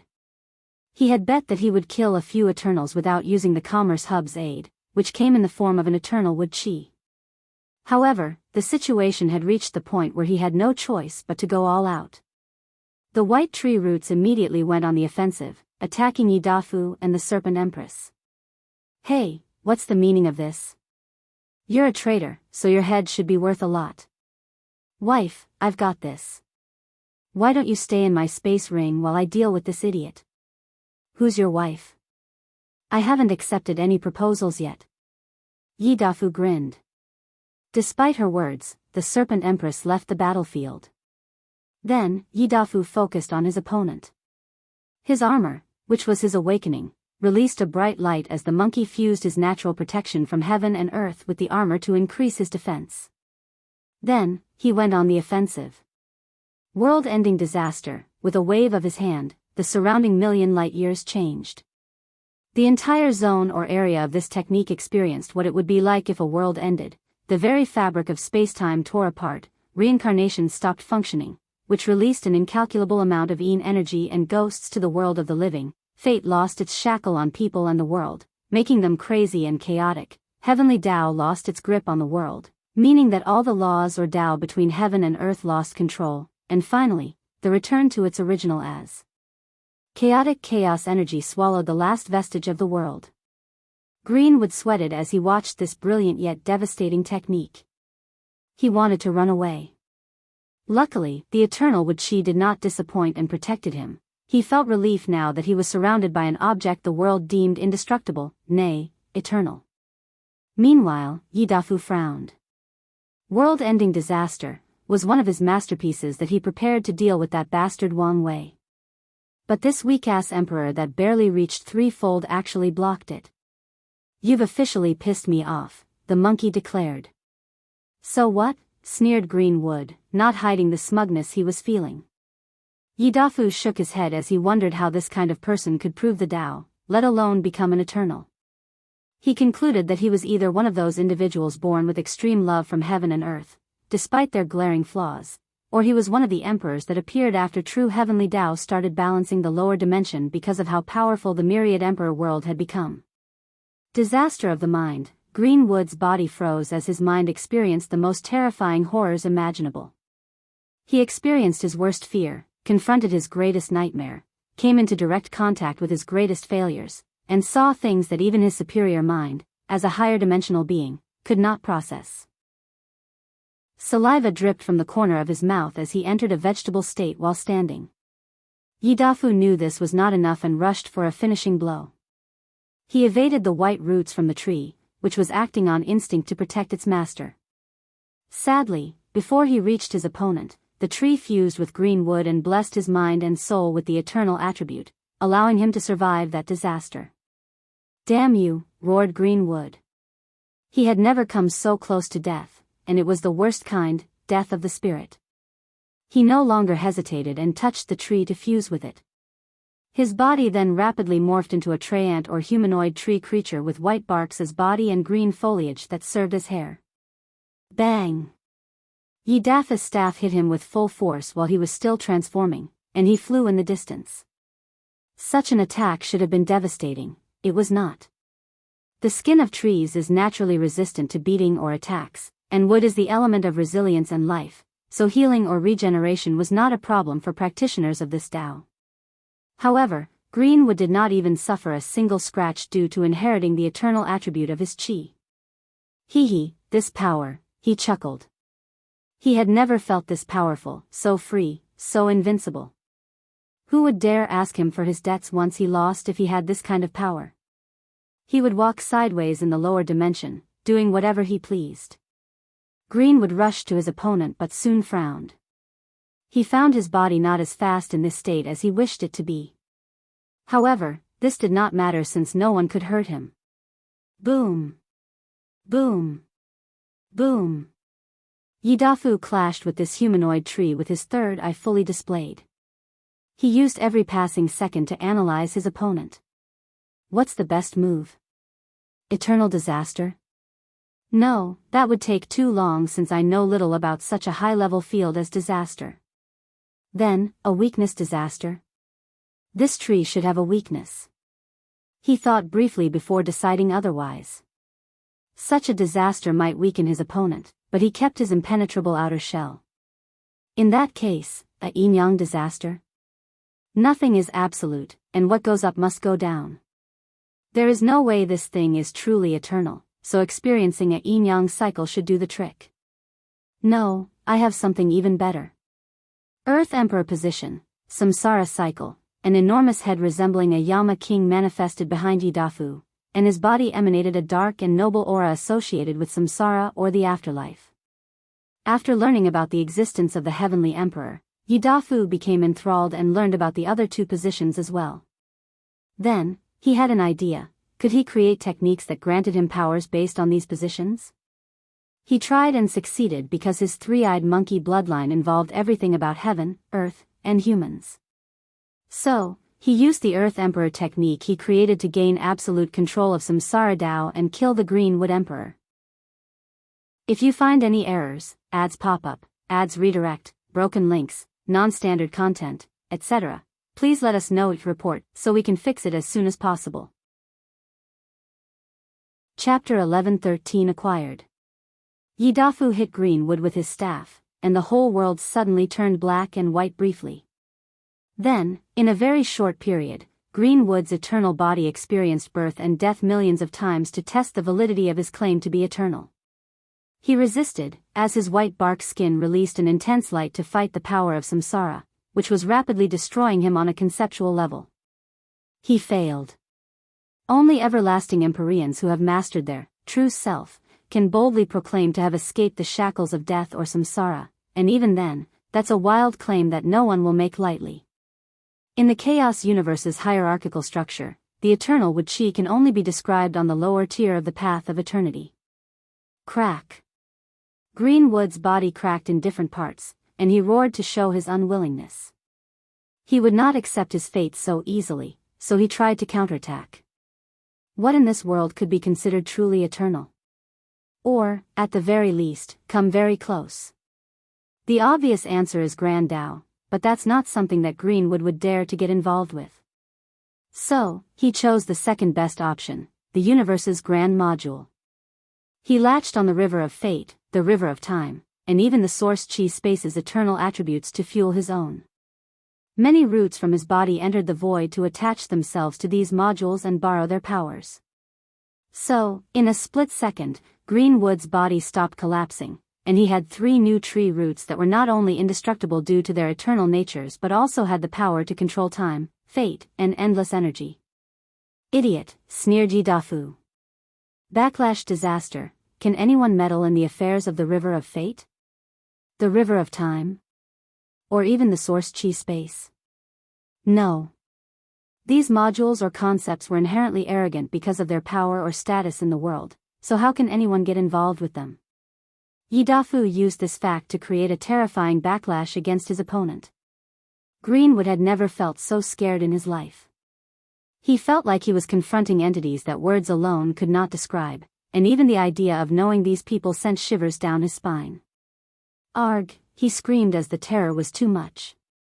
His body was collapsing at an alarming rate. He was rapidly dying on a conceptual level, meaning no one would need to wipe his memories and go through all the struggles of killing an eternal. He would just die. No one or nothing could revive him. However, at the last minute, Greenwood acted decisively. He swiftly cut off his connection to these entities, abandoning most of his body. Then, he somehow controlled the chaotic spatial-temporal energy in the void to teleport him away, barely protecting himself. Why is this bastard so good at running away? Muttered Yi Dafu. He did not expect his opponent to survive this backlash. Yi Dafu shook his head before focusing on the other aspects of the battlefield. Commerce Hub Headquarters. Wang Wei looked at the half-body of Greenwood. How stupid is this guy, he muttered while shaking his head. He raised his hand to take out bright green light from his body. This should be worth my trouble. He intervened at the last minute to allow this bastard to escape and prevent the monkey from getting his hands on the eternal wood chi. Such energy was perfect for his Fate 1 or Dong Lifen's master, so he would not let it get into other people's hands. It's ridiculous how wealthy these people are, thought Wang Wei. The Commerce Hub should be instrumental in acquiring the resources he needed to cultivate a much higher realm before ascending to the upper dimension. By the strings of fate, why is this monkey making my job more difficult? Complained Wang Wei before acting swiftly and teleporting him to the headquarters. Yi Dafu was embarrassed as he saw the side-eye Wang Wei was giving him. My bad, he said.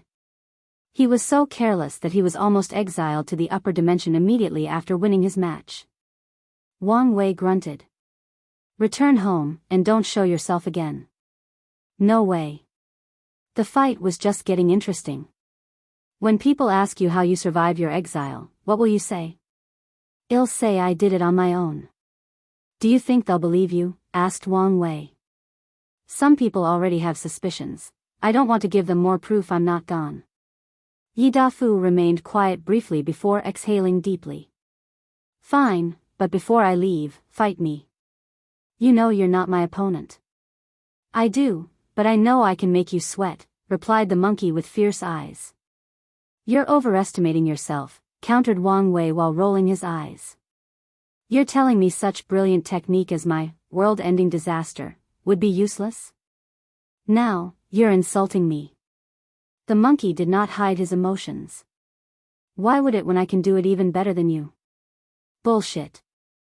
Wang Wei raised his hand to show him a sign of the end of the world. The technique was similar to Yi Dafu but with even more details. The dissolution of fate not only made things and people chaotic, but in his technique, fate served as the strings holding up the very fabric of existence. On top of everything else, Yi Dafu saw the separation of yin and yang, the destruction of free will and choice, the breakup between order and disorder, the backlash of all karmic connections, and finally, the world reverting to its original state, chaos. Damn it, thought Yi Dafu, his eyes slightly red as he concentrated on Wang Wei's palm. This technique was so powerful and beautiful that it inspired him. He saw how to improve his own technique, and such a fact brought immense shame to him, followed by trampling his pride. The monkey snorted coldly as he refused to admit defeat. Okay. I'll give you this technique, he said with gritted teeth. What about my Earth Emperor positions? Surely, this technique could make you sweat. I control some Sara Dao, and I'm unofficially a real Earth Emperor, Wang Wei replied coolly. You're not lying, are you? He had never heard Wang Wei was the Earth Emperor, hence his suspicions. You know I would not lie about such a thing. The monkey showed his sharp fangs in frustration as he clenched his teeth. The human emperor? He did not dare ask about the heavenly emperor position since the person before him was the first heavenly emperor and the one creating a new era based on the position. I admit I have no connection to the human emperor position, nodded Wang Wei. See? I have to tell you that my technique does not lose to the others, said Yi Dafu with a snicker. You should admit my current self can make you sweat in battle. Although I don't have any connection with it, I have a friend who's a human emperor, and I can just copy her fate line if needed, Wang Wei said calmly, and he watched as the monkey's jovial atmosphere deflated like a balloon. No, I refuse to believe my current strength cannot make you sweat in battle. Wang Wei shrugged. You saw me with your heaven eyes and should know the disparity between us. Of course, Yi Dafu knew. That's why he changed his goal from landing a few hits to making him sweat. He understood the concept of managing expectations and goals. You wait, said the Monarchy King. This is not over. I will first train until I can make you sweat, then until I can land a few good hits, then until I can survive in a real battle, then until I'm on your level, and then I will surpass you. Mark my word, this is not over. Yi Dafu looked at Wang Wei defiantly despite his internal fear that he might get beaten for these bold words. However, Wang Wei laughed instead. You really are like Sun Wukong. Who's Sun Wukong, and how dare he claim to be like me? Wang Wei was speechless before condensing the story of the journey to the west for him. Yi Dafu swiftly read it with his divine sense. What a stupid monkey, he proclaimed. Oh. It's obvious this journey to the west is a plot of Buddhism to use the monkey's powerful luck and destiny for their own use, but this idiot did not realize anything and just converted in the end, said Yi Dafu, not hiding his sneer. I can't believe you say this stupid thing is like me. I would fight you over these words if I knew I couldn't beat you. Wang Wei shrugged. You have to admit the monkey's endearing. He has his moment, agreed Yi Dafu, who had a mischievous light in his eyes. What stupid thing are you plotting? First, I want to beat a few monks, said Yi Dafu. He felt he needed to vent after seeing how much of a sucker this sage equal to heaven was. Then, I think I'll pay a visit to Samsara. I want to know if there is such a thing as a book of life and death and whether I can remove my name from it. If you find any errors, ads pop up, ads redirect, broken links, non-standard content, etc. Please let us know to report so we can fix it as soon as possible. Chapter 11-14 Humbling Experience. Wang Wei looked at this monkey beyond speechless. He genuinely did not have the words to express how bold he found this monkey. Didn't you learn about the Earth Emperor position for your technique? Yes, so? Yi Dafu replied with a puzzled expression before something dawned on him. Oh right, I forgot about these Yama kings. He frowned as this information immediately stopped his plan, which he was unhappy about. How strong do you think I need to be before I can take on a Yama king? Wait, you're serious? Of course, replied Yi Dafu without hesitation. Since that monkey can do it, so can I. Wang Wei looked at him up and down. You'll need to be a peak boundless paragon and one of the bests in the entire universe. Paragon? Is that after the Emperor realm? No, I heard that's the Empyrean realm, Yi Dafu asked with one arm crossed and the other on his chin. It's the one after that. I see. Well, now I have a new ambitious goal, he nodded. Well, I'm leaving. I have a new wife waiting for me. Remember, I still want a revenge match. The monkey took one step and disappeared from the headquarters, leaving Wang Wei alone to shake his head. You're quite the actor. Who's there? Wang Wei entered the highest alert state. Someone had come close to him, but he did not detect anything. His mind worked on overdrive, thinking about who in the lower dimension had such capabilities. He glanced over and saw a handsome young man in a blue robe, and Wang Wei had an inkling who this was. Who are you? You should have already guessed, Chen Tong replied calmly. So, let's skip the introduction. I'm here because I'm interested in why you went to this extreme length to manipulate that monkey. Excuse me? You intentionally gave him that story so he could target Samsara and even the Yama kings. So, I want to know why you did it. I have no idea what you're talking about, replied Wang Wei. I saw it when you underwent your Earth Emperor trial. Did you do it out of spite and pettiness? No, something tells me you're playing a bigger chess game. Honger was right about you, you're too curious for your own good, said Wang Wei calmly. So, finally willing to admit it? I'm not admitting anything. So stubborn, said Chen Tong with a smile. He waved his hand to manifest a tea table before sitting down and inviting Wang Wei. This is Essence Tribulation tea. After drinking it, you will pass 100 flesh tribulations without any pain, effort, or negative consequences. Such a thing exists? Asked Wang Wei as he sat down. It must be rare. Although it's only useful for the first 1,000 tribulations, yes, it's indeed a very rare resource, nodded Chen Tong as he poured the tea. I'm honored, said Wang Wei as he received the tea. How many people could say they've had a paragon pour tea for them? There's no need for formality. Chen Tong waved his hand. So, are you going to answer my question? There is nothing to answer, Wang Wei declared coolly. Did he manipulate Yidafu? Of course. However, his target was not necessarily Samsara and the Yama King. He wanted to see if he could add an unknown variable to the world through the monkey by giving him access to knowledge or inspiration from another civilization. In other words, the fact that Yidafu became interested in Samsara is not the true value of his action. The real chess move opens his mind by providing him with some information about the prehistoric world. Wang Wei did not know the outcome of this move. There is a possibility that it would bear fruit, and there is also the possibility that Yidafu will garner the sight of Grand Dao and be swiftly eliminated. Another scenario is the monkey does not realize the value of that story and never uses it to its full potential, but Wang Wei does not care. He did it on a whim, and so he's alright with this move becoming useless. Is that so? Muttered Chen Tong. Well, let's talk about something else. You seem to be in a terrible mood. Did something happen? Have you been watching me from the shadows? Of course. The entire dimension has never been so lively, so how can I not pay attention? I've never been so entertained since I died. Wang Wei was speechless. Shouldn't you be focusing on reviving yourself or something?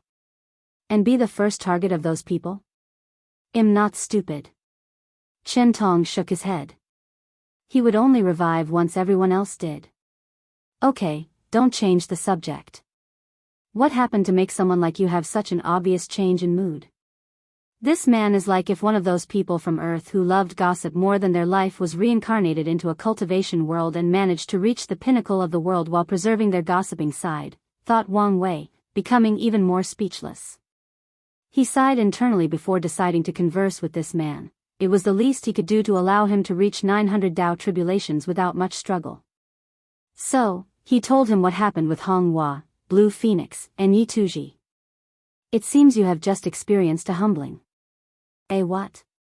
A humbling experience is the common term for what you've experienced. It's a common phenomenon among cultivators, Chen Tong explained. Elaborate. It's a mechanism designed by Grand Dao to restrict cultivators, mostly paragons, and check our egos, continued Chen Tong. For example, Yama Kings are the humbling experiences for paragons who try to mess with samsara. Time wraiths are for the one messing too much with the river of time, and monarch source beasts are for people messing with the source chi space. Wang Wei frowned. The river of fate?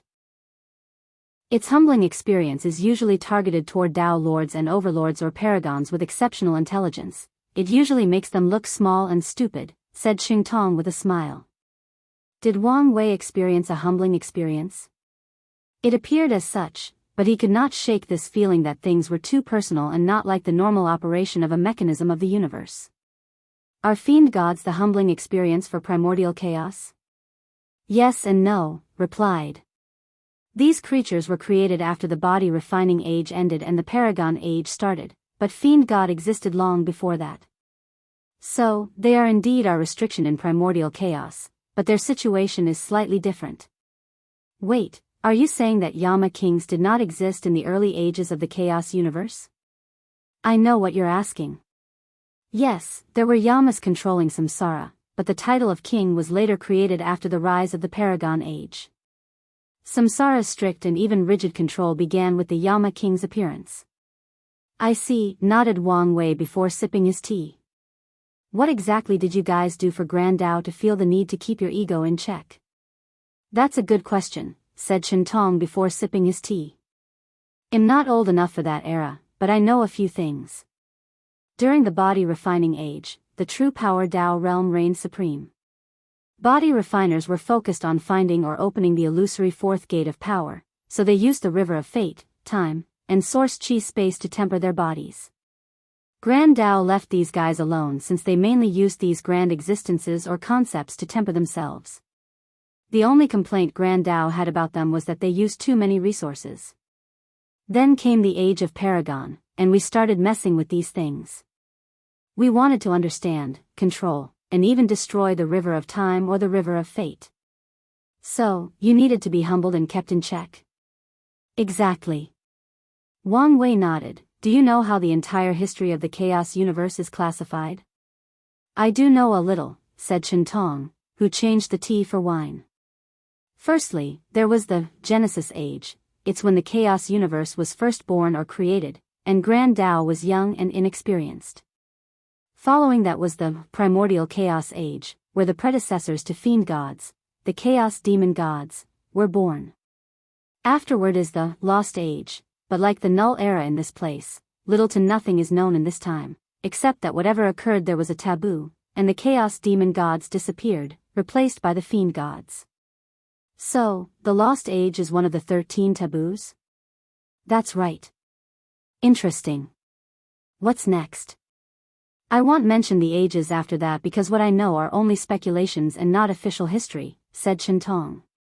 What I do know is the previous age was the Essence Age, or Age of Body Refining, and we are currently living in the Paragon Age.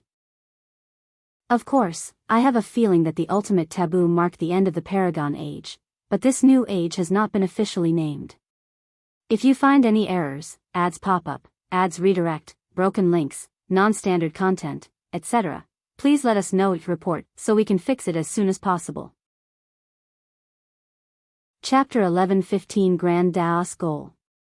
Chen Tong's words allowed Wang Wei to verify many of his theories or speculations about the history of the chaos universe and the possible evolution of cultivation. He even learned a few new things. However, he still lacked vital information. Luckily, this was a great opportunity with a paragon before him. I once theorized that in the early stages of the Paragon Age, before the Heaven Will system, the old era paragons were a combination of the immortal and Dao path, and they had to understand innate, primordial, and grand Dao source to reach the world's peak. Is that true? Yes, you're right, nodded Chen Tong. Those old era paragons were scary despite only being capable of borrowing the power of the grand Dao source. However, the vast energy inside their bodies was truly astronomical. You've met some of them? Yeah. There are many still alive, explained Chen Tong. They are stubborn and refuse to accept this new, easy, path. They often call us soft and weak, claiming that we have it easy. I'm surprised, replied Wang Wei. I thought they would be extinct, either through natural process or by Grand Dao's elimination. No, they are still here. There is a powerful sect called the Origin Dao sect in a normal source chaos world called the Ancient Qi world that only cultivates that system. They controlled that entire world and are renowned in primordial chaos. Chen Tong suddenly shook his head. Bad memory, asked Wang Wei. These guys are annoying to deal with, especially the old and ancient ones who have existed since the beginning of the Paragon Age, Chen Tong explained, not hiding his annoyance as he remembered his experience. Wang Wei did not need to meet these people to realize their personality, obdurate, inflexible, and clinging to past glory. In other words, the kind of people no one wishes to deal with. How does their system work? Do they become immortal venerable at tier 10 or Dao ancestor? But each choice seemed to cause problems.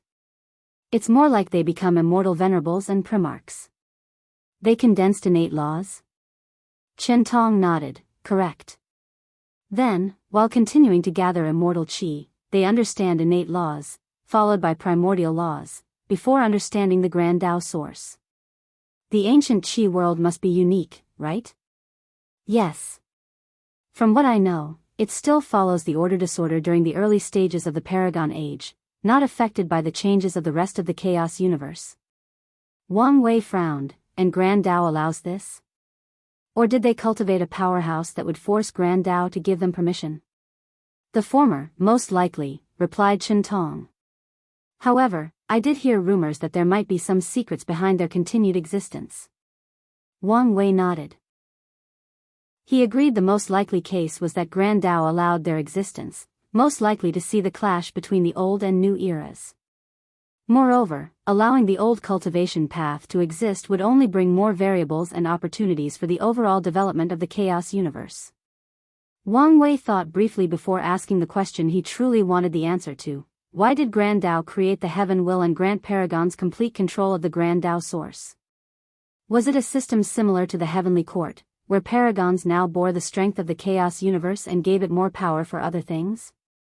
However, considering Grand Dao's power level, this theory doesn't seem to make sense. Chen Tong chuckled. I bet your mind is thinking of something sinister, isn't it? I mean, wouldn't you do the same? Asked Wang Wei.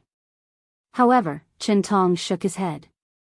The answer to your question is simple: to strengthen the universe. Grand Dao wanted more powerful cultivators, so it created the perfect cultivation path and allowed all sentient beings to use it.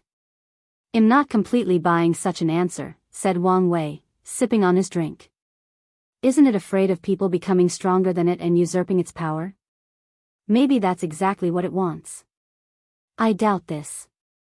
Wait, you might be onto something, suddenly said Wang Wei. What if it wants cultivators to achieve transcendence but to do so within its created rules and restrictions? What if Grand Dao wishes for people to surpass it but not do it in a way that is detrimental to it or the chaos universe? With this logic, many things will suddenly make sense. I never thought of this, said Chen Tong. This statement opened his eyes, allowing him to connect many dots in his mind. Grand Dao intervened to smooth the chaos of the ultimate taboo. There is a chance it wanted to eliminate the methods of transcendence that it deemed unacceptable. Wang Wei and Chen Tong looked at each other, and their eyes expressed their thoughts to stop this topic. If they continued, it was guaranteed that Grand Dao would notice them, especially since Wang Wei was still a little emperor and should not be privy to certain knowledge or information. Since there was the Essence Age, and the Paragon Age, could also be called the Qi Age, do you think there used to be an Essence Age? He asked. Wang Wei once theorized that the body refining path was the first cultivation system discovered by sentient beings, but he felt he might have been wrong. Assuming that acquired life appeared in the universe after the Lost Age, specifically, when fiend gods reigned supreme. There is a chance that they began to imitate their cultivation system and temper their bodies, but there is also the possibility that they believe that the flesh has a limit and that they could never reach the same level as these noble creatures. These early creatures would have focused on developing the intangible and limitless, soul, or spirit. In other words, there is a high chance that the Spirit Age was before the Essence Age. That, I don't know, replied Chen Tong. I've heard people say there was such an age, while others say it did not exist. What I do know for sure is that the soul path seems to involve many secrets, and it might even be one of the taboos. That's a fair assumption, nodded Wang Wei. Assuming there was a Spirit Age, cultivation started from the inside with the soul, then the body with the Essence Age, which is still from the inside. Then, it ended with the outside following the Qi Age. It might be in my best interest to return to my roots and look inward once I reach the peak of the Paragon realm.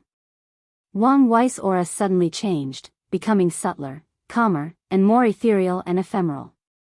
The light of wisdom deep in his eyes deepened, greatly surprising Chen Tong. Enlightenment? How envious. Although Wang Wei's statement about Grand Dao was valuable information, Chen Tong would also like to have an epiphany and become enlightened. Congratulations, fellow Taoists. I cannot bear the title of fellow Taoist, replied Wang Wei, shaking his head. However, I do appreciate your kind words. The two chatted for a few more minutes about many topics before Chen Tong disappeared. Interesting, thought Wang Wei. In this brief discussion, he created a character profile for Chen Tong, and the most valuable information on the profile was that the latter was not a boundless paragon. He once asked Wu Hong to feel the natural aura of boundless paragons, and he met a few, so he could tell after spending so long together. Regardless of this fact, Chen Tong was not an ordinary paragon. He should be what Hunger called a half-boundless paragon or failed boundless paragon. In other words, someone who was an eternal emperor and an everlasting empyreans but failed to achieve boundless. Wang Wei looked in the distance as he became lost inside his own mind. Shen Tong's appearance changes a few small things because he cannot detect whether the latter is spying on him. However, there were other upsides to this situation. He might be able to ask for help in case of an emergency. He's the very social kind of person, which means it's easier to get information from him through regular discussions, analyzed Wang Wei. However, the issue is whether it would be as easy to get him to help. His brow furrowed. It should be relatively easy if I used his curiosity and gossipy nature. However, he's still a paragon and has lived a long life, meaning countless experiences. He will detect something if I go too far or is too obvious. Wang Wei never assumed these powerhouses were stupid. After living for so long, even a big will acquire wisdom by the sheer experience it would have lived through. So, the best way to deal with someone like him is to be direct and not try to manipulate. Otherwise, he might react violently once he discovers it or even have slight suspicions. He finished Shen Tong's character profile before focusing all his attention on the war. The good news is his mood was not as bad as before after that drink. If you find any errors, ads pop up, ads redirect, broken links, non-standard content, etc., please let us know each report so we can fix it as soon as possible. Chapter 11:16 Home Invasion. Wang Wei first checked the Star Beast battlefield. Everything was proceeding smoothly. Although their troops were facing a catastrophic defeat, the battle between powerhouses was in their favor, especially the confrontations between Eternals. His eyes shifted to an odd group on the battlefield. They were invisible to everyone else except Wang Wei, but they were not fighting or assassinating people. Their purpose was one thing: gathering dead bodies. Wang Wei smiled before shifting his eyes. The Commerce Hub's military advisor, Deng Chang, oversaw the battlefield while gritting her teeth.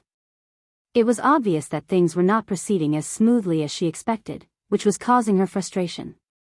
However, Wang Wei's gaze was not on her but on the people she was secretly communicating with.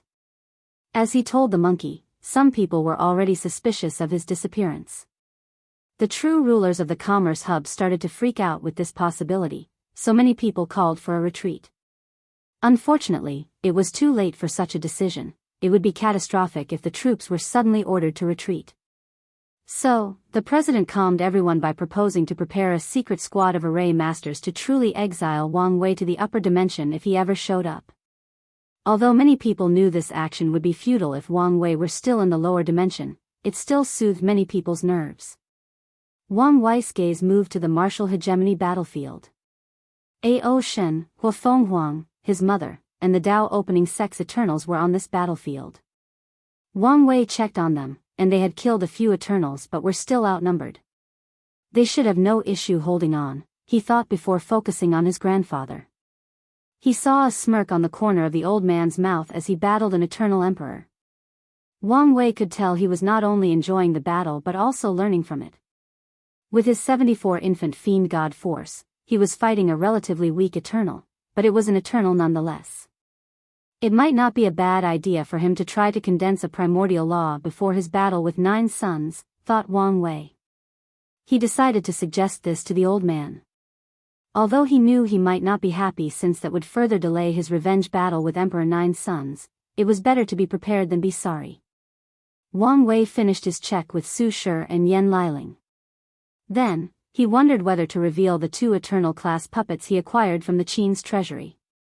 However, he chose otherwise after mulling it over briefly. It was not good for the Dao opening sect to reveal all its hidden cards.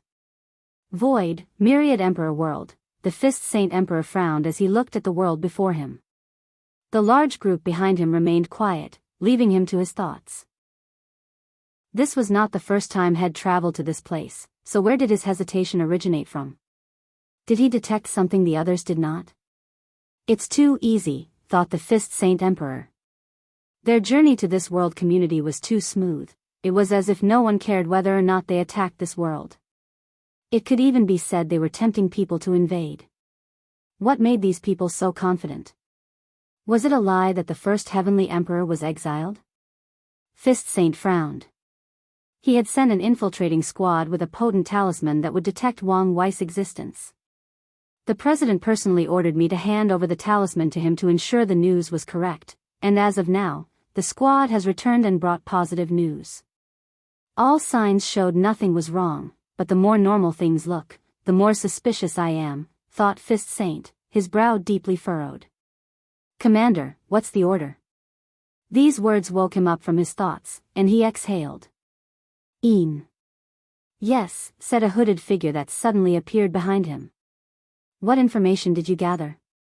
Nothing, sir, replied Een. I only did my task, enter, use the talisman, and bring back the result. The Fist Saint Emperor was briefly silent. He could not blame the latter since the upper echelons directly ordered their task. Do you want to try again? I'm afraid that's impossible, Commander, replied Een. And why is that? Although I was there briefly, I still felt a great threat. So, there are still powerhouses left to protect the world, summarized Fist Saint. Very likely. Then, why haven't they established some form of protection around their world? He asked, pointing at the myriad Emperor world. They are basically inviting us in. The enemy is likely very confident in their strength, or they have a powerful hidden trump card. No shit, Dao Overlord, sneered Fist Saint. The question is what? Een lowered his head, not daring to utter another word or look the commander in the eyes. The Fist Saint Emperor exhaled deeply to calm down. He did not like failure, as such, his previous experience in this world was affecting his current mission. I can't be too cautious to the point of indecisiveness, he thought. This is a perfect window to attack, and I should take it before something truly unexpected occurs. Tell the troops to enter. Prepare for an ambush, he ordered calmly. The Fist Saint led by example by being the first to charge into the myriad Emperor world. He raised his senses to the extreme, preparing for any changes, which did happen. He first noticed most of his troops were immediately teleported to distant places, and the Saint Fist Emperor frowned when his divine sense noticed the anomaly in the first area. The aura of all the mortal cultivators in that area dramatically decreased, and it was swift and sudden. Their attack potency stopped at Tier 4, and no one was an exception. Myriad portals opened up in that domain to teleport countless puppets and constructs. Mortals? Is this the power of mortal civilization? The Commerce Hub heard the news but did not expect mortals to play a role in such a large-scale war involving great emperors. The Fist Saint Emperor turned his focus to another domain. He frowned because his other troops which still retained their powers were surrounded by another group of mortals using something akin to this world's Dharma body. These mortals immediately started singing the song he heard the last time he was here, which boosted their powers and abilities.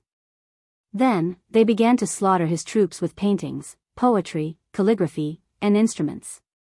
The third thing the Fist Saint Emperor noticed was that a few of his immortal tier soldiers, the weakest ones, were in an isolated domain protected by formation, but the top-tier powerhouses had disappeared.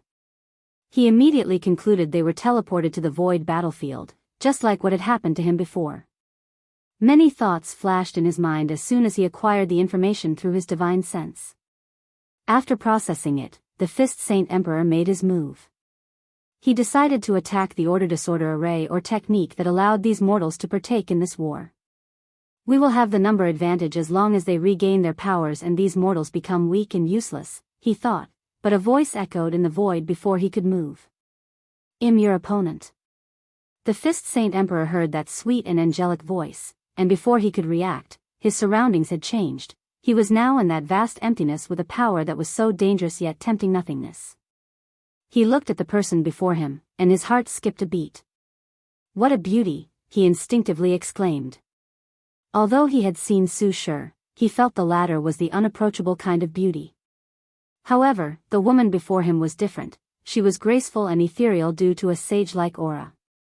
Her body released a mesmerizing scent that was a combination of flowers and sweet-smelling medicine. What? Exclaimed the Fist Saint Emperor in his mind as his body involuntarily trembled. He just felt a terrifying killing intent locked on him, so intense that his legs lost control and wobbled. Although the thing appeared for less than a nanosecond, he knew he was not mistaken. He knew for a fact this killing desire did not originate from her, so he was on guard. The Fist Saint Emperor controlled his body to relax. "How may I address you?" Yan Liling frowned. She did not like this man's eyes. Although she was used to being stared at by men, most of them hid their desires well due to her strength and status. But this man only controlled his desires, not hid them. The Pill Sage Empress. Despite her feelings, she still respected her opponent because he's an eternal. "I am Dash, I know who you are," she said. "I don't have the time or patience for your nonsense. You're an intruder, and I'm here to slaughter you. So, prepare yourself for battle." Rude, he thought, but why did he find her even more attractive? The Fist Saint Emperor exhaled before activating his Awaken. He would not let his emotions affect this mission. "If you find any errors, ads pop up, ads redirect, broken links, non-standard content, etc., please let us know each report so we can fix it as soon as possible." Chapter 11:17 The Guardian's Might. The Fist Saint Emperor's Awaken transformed his body. The upper torso of his robe disappeared, leaving only the top. His skin turned red, with a golden mark running through his torso and arms. His aura was profound and grounded. Yan Liling frowned. The last time this person showed up, he had to use a formation to raise his strength to 50% Grand Dao Source or sixfold. That's why she separated him from his group. Now, he had achieved five-fold strength on his own, showing the latter's talent or his importance to the Commerce Hub, she thought. He must be a core member, trained to be one of their best muscles. She sighed internally as she realized she should have paid more attention to the information from the Fate Shadow Guards. Yan Liling no longer focused on this issue, she only needed to ramify this behavior from now on. Then, she activated her Awaken, which materialized as a flaming robe around her blue hanfu and her black hair turning into flames. The Fist Saint Emperor's eyes lit up as he saw how much more beautiful she had become, but that would not stop him. Point concentration fist, he threw a punch, and a small black dot appeared before his fist. This black dot that resembled a miniature black hole was the embodiment of all his powers condensed into a single point. A terrifying black beam rushed from the black beam toward Yan Liling, releasing a terrible vibration capable of unrivaled subatomic particles from their bonds. Yan Liling casually waved her hand to manifest a cauldron that swallowed the black beam and instantly condensed a black pill. She held the pill and crushed it, releasing the same technique back to its owner. Her actions were swift and fluent, and Saint Fist was caught off guard. So, he crossed his arm to block. His defensive measure succeeded, leaving only a few scratches on his red skin. However, Yan Liling was not done.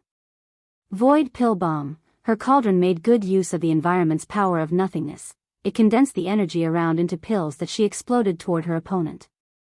Saint Fist's intuition activated, and he quickly evaded, but one of the explosions was too fast and too close, so he had no choice but to punch it.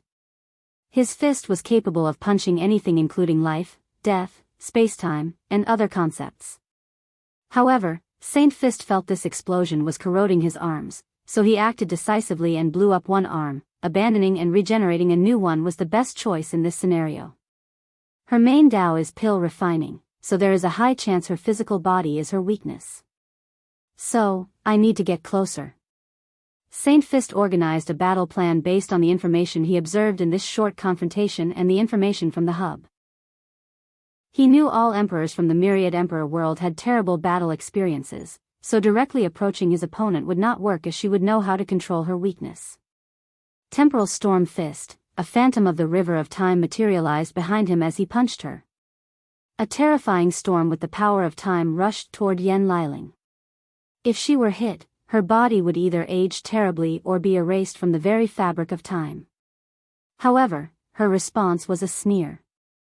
"Your resonance with time Dao is weak compared to the real deal," she declared nonchalantly as her body released a purple flame that burned that temporal tempest. Saint Fist ignored her as he rushed forward and punched a second time. This time, he used an attack that directly attacked the soul, her senses, to be specific. Yan Liling's eyes became dazed for a brief moment. This is my chance. He suddenly appeared above her head and used one of his most powerful punches. Saint Fist even used his best applications of Dao will and will manifestation. However, before his fist landed, a look of horror appeared on his face as he saw that smirk on his opponent's face. Boom! Yan Liling had activated her cauldron of strength, before punching Saint Fist in his stomach with a fist full of chaos flame. The muscular man flew over 100 light-years away before controlling his momentum. His stomach had a hole that showed through his body. Saint Fist grunted before healing this injury, only leaving some black marks on the spot. Yan Liling squinted her eyes. Dao holy water? Her attack was perfectly timed, and with her advanced application of true will, this should have been a genuine life injury. But Saint Fist was completely fine and even instantly removed her true will. Did he store Dao holy water inside his body for this battle? What a waste of resources. No matter how much I try to overestimate your people, you always surpass my estimation, sighed the Saint Fist Emperor. However, Yan Liling responded with a colossal flame palm condensed from chaos flame. How rude, thought Saint Fist before using his universe fist. His punch was backed by the destruction of thousands of universes as large as a heaven will. The flame dispersed, so he thought he had scattered the attack, but he was wrong, the flame was only bait. Yan Liling captured all the force behind his attacks and condensed them into a pill that temporarily increased her physical abilities. She took one step to teleport in front of Saint Fist before slapping him. He wanted to evade, but she was too fast. He also feared his attack would once again be absorbed and condensed into a pill. His hesitation doomed him as he now no longer had the opportunity to choose. So, he could only condense a shield before him from the blood energy in his body. Boom! Saint Fist flew into the distance, but this time away, he did not float in the empty void. 10 metal gates materialized in his path, and he crashed into them. Saint Fist spewed a large mouthful of blood after breaking through the first gate, and his Buddhist injuries worsened once he passed through all 10. What kind of metal are those damn doors made of? He thought. The answer is chaos metal, said Yan Liling. I've personally tempered and refined them for this technique, if you can call it one. Can you read my mind? What do you think? The Saint Fist Emperor immediately panicked. He knew mind-reading techniques are unique across the entire lower dimension. He's not talking about the run-of-the-mill technique where someone uses their divine senses to bypass another's defenses and read their minds and memories. True mind-reading techniques are subtle and undetectable. They are rare across the entire dimension because an unknown force, most like true heavenly Dao, restricts their developments or creations. Most of them appeared in the form of unique bloodlines or awakened abilities. The techniques that contain such methods usually disappear or become extinct for unknown reasons. I need to calm down. Mind reading is a very rare technique, and she cannot develop such an ability. As for learning it, well, she might since Buddhism once had such a technique, but its revival was recent, and it should have been lost. That's a great rationale to trick yourself, said Yan Liling, nodding her head. Saint Fist's face turned pale before reacting swiftly. He entered a state of absolute concentration with little to no distraction. Yes, that's a good way to deal with the situation, Yan Liling added, continuing her mind game. Saint Fist did not react and went on the offensive, Heaven Fist. His fist resonated with Heaven Dao, so it contained countless calculations, all possibilities to prevent the enemy from evading, all possibilities to increase the punch's attack potency, speed, and force control, all possibilities to hit a weak spot, and all possibilities to ensure victory. This punch is bordering on perfection, thought Yan Liling as she watched it coming. Her mind went into overdrive, calculating the best way to defend, and she only had one thought: she could not defend or evade. In that case, I shouldn't. Pill body explosion. She turned her body into an explosion pill, which turned into a bomb upon contact. Saint Fist was perfectly intact, as his punch also considered this possibility. Meanwhile, a black cauldron manifested in the distance, releasing an intense herbal smell.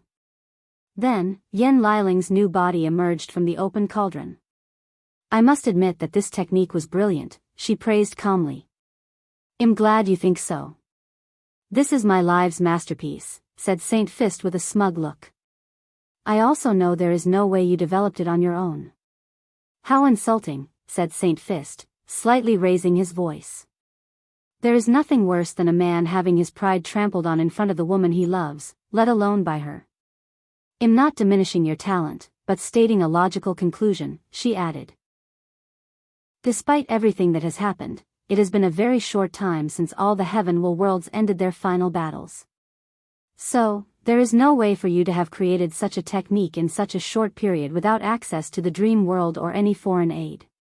If you find any errors, ads pop up, ads redirect, broken links, non-standard content, etc., please let us know it report so we can fix it as soon as possible. Chapter 11:18 The Secrets of the Mind. The Fist Saint Emperor blushed in shame as she was correct. As a core eternal emperor of the Commerce Hub, they trust him immensely, and he was placed on the list of people to be trained at all costs, especially after seeing Wang Wei's threat level. As such, he was chosen as one of the 2 people to be granted a potential mirror, a one-time use chaos treasure that can bring out a person's potential in advance. It's very rare, throughout the Commerce's history, they've only had 5. They used the remaining 2 in this war. The mirror is why he achieved 5-fold strength in such a short period and how he created many of his most powerful techniques, including the Heaven Fist. Let's not mention this, said Saint Fist, coughing lightly. How about we stop this fight? I think you should know this is pointless. You guys cannot win this war without him on your side. We can stop this fight if you surrender and let yourself be captured, Yen Liling replied calmly. I promise you, in the name of this world's guardian, that you will be treated fairly as a prisoner, and your life will be guaranteed until we've passed judgment on your fate. World's guardian? He thought, deciding that she used this particular phrase because it was crucial. Why should I surrender since we have the advantage? And how would you know that? Yen Liling rebutted. You've been stuck in this place, cut off from the outside world. Did Wang Wei show up? Who knows? Saint Fist snorted coldly. Your mind game won't work on me. If he did, I would have been notified. At the very least, I would sense a shift in the world. If he doesn't want to be detected, what can you people do? Sneered Yen Liling, making Saint Fist quiet. He exhaled to calm down. Is there no room for discussion? I'm afraid not. Very well. Heaven Fist, all he could think was to end this battlefield as swiftly as possible, so he used one of his most powerful techniques to end things. Yen Liling was calmed as she suddenly swallowed a pill. Illusory pill, Grand Dao Source pill, Heaven Dao, her bodice or changed, becoming more vast and grand. Her eyes turned cold and indifferent. This feeling is fascinating, thought Yen Liling. She felt she knew all the secrets, knowledge, taboos, and truths about heaven. It took her a moment to rein her mind to prevent this sensation from influencing her spirit and personality. Heaven Fist, Saint Fist's face did not hide his horror, as his opponent used the same technique. Their clash released a shockwave that reached the other immortal tier powerhouses fighting on this battlefield. Yen Liling took a few steps backward in the void as she was pushed back a few thousand kilometers. Again, she declared as she teleported before him and used the same technique. Saint Fist reacted on instinct and used his Heaven Fist. She took this opportunity to activate her mind reflection technique, to read his mind and get all the data on this technique. Bang! Yen Liling was only pushed a dozen meters backward, and she went for a third attack. Saint Fist was not stupid and wanted to use another technique to prevent her from copying it, but it was too late. Her third fist was on par with his. A golden shield appeared around, and it perfectly blocked the attack. Huh, muttered Yen Liling. A defensive technique? I see. You used your resonance with Heaven Dao to deduce a defensive method of your Heaven Fist technique. However, this should be your limit, right? She was correct. The mirror of potential is based on a person's talent and potential. He could only create these 2 brilliant techniques. Alright, let's end this pointless fight, Yen Liling declared before using the Heaven Fist for the 4th time. Boom! The Fist Saint Emperor's protection broke, forcing him to display his horror. He could not understand how her attack could surpass him in just a few seconds of conversation. The answer to your question is very complicated and involves sensitive information, so I can't tell you, said Yen Liling with a gentle smile. She used the Heaven Dao, the previous data, and her future Buddhist self, to deduce a higher level of this technique, but as she said, she could not reveal such information. Saint Fist's body trembled. Her voice might appear sweet to the outside, but to him, she sounded like a devil who enjoyed tormenting people's minds.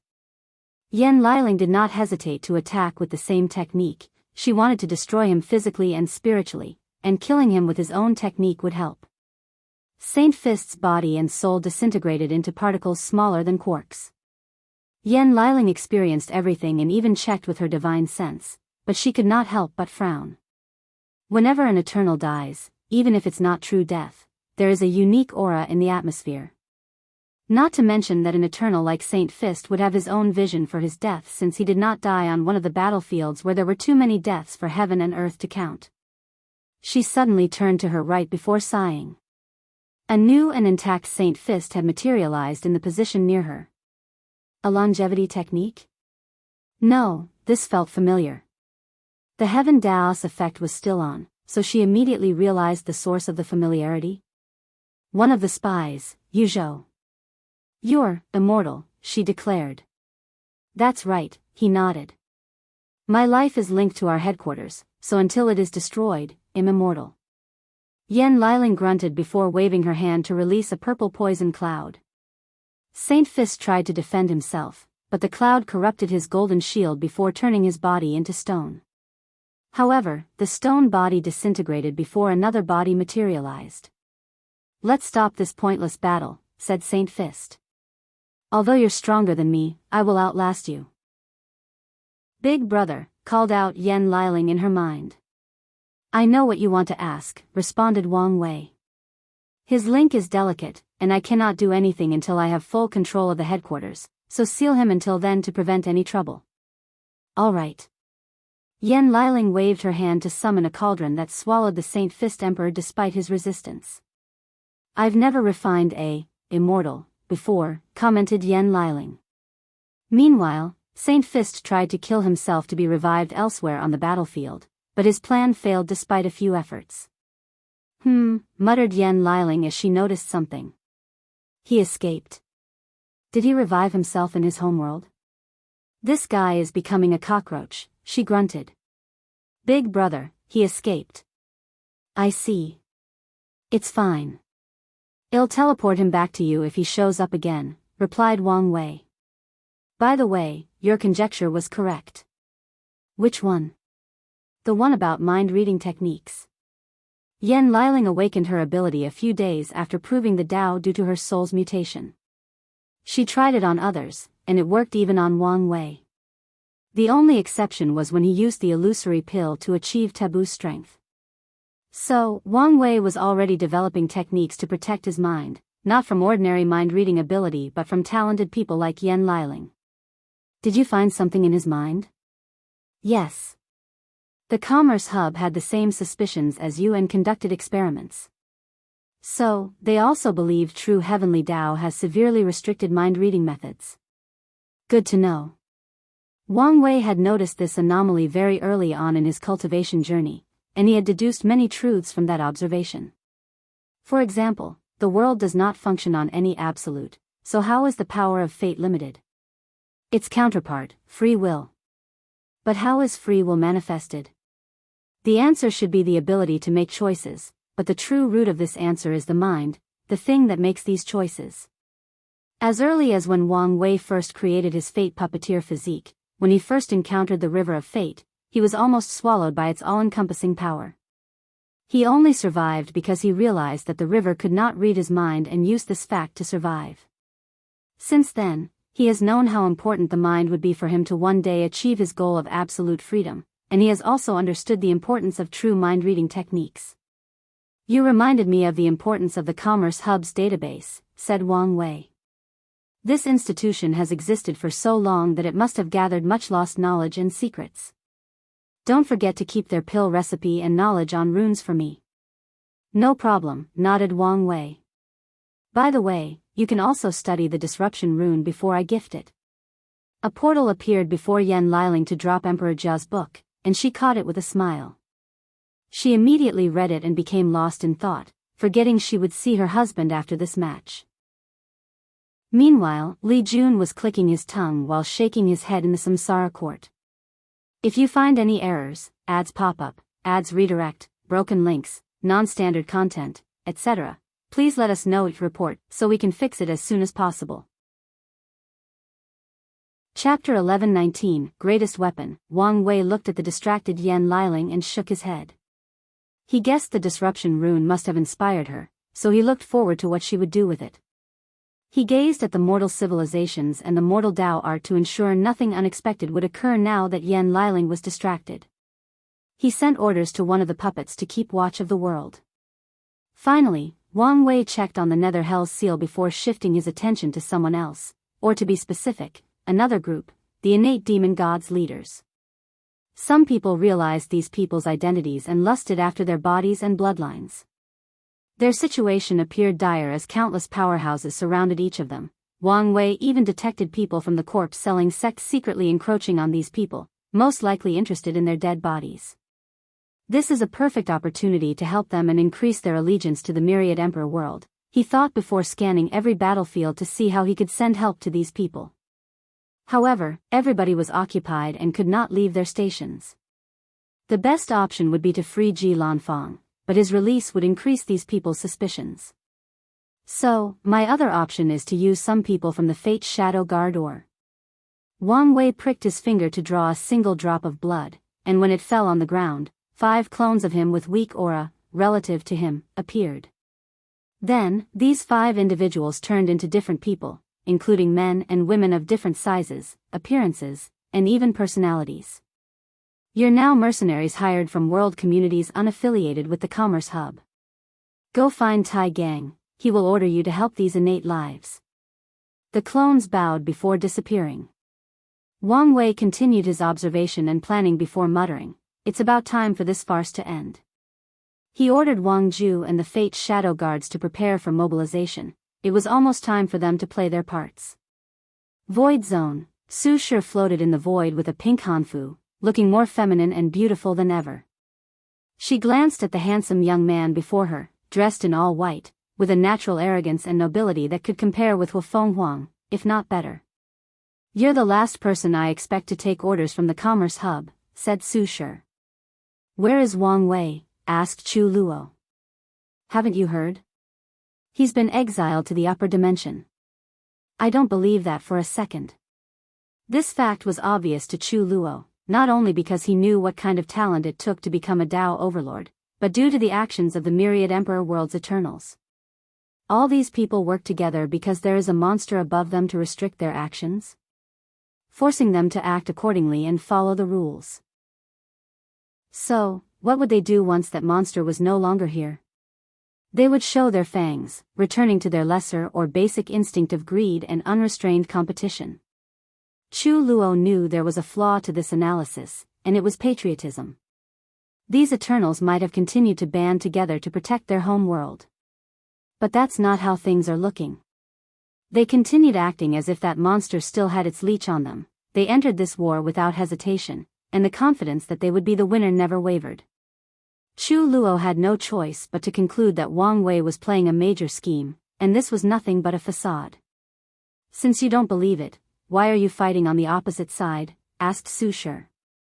I want a fair revenge match. Revenge? From what he told me, he lost his fight against you. Did he think I would not realize he let me win? Sneered Chu Luo. Not only did I realize what he did, I also deduced why he did it. His eyes flashed with mockery and anger. I guess I should thank him. So, after the fight with him, you realized the true potential of the 9 Extremity Foundation and tried to reach perfection. After succeeding in proving the Dao, you thought you were on par with him and prepared for a fair match since your ego could not accept the last result.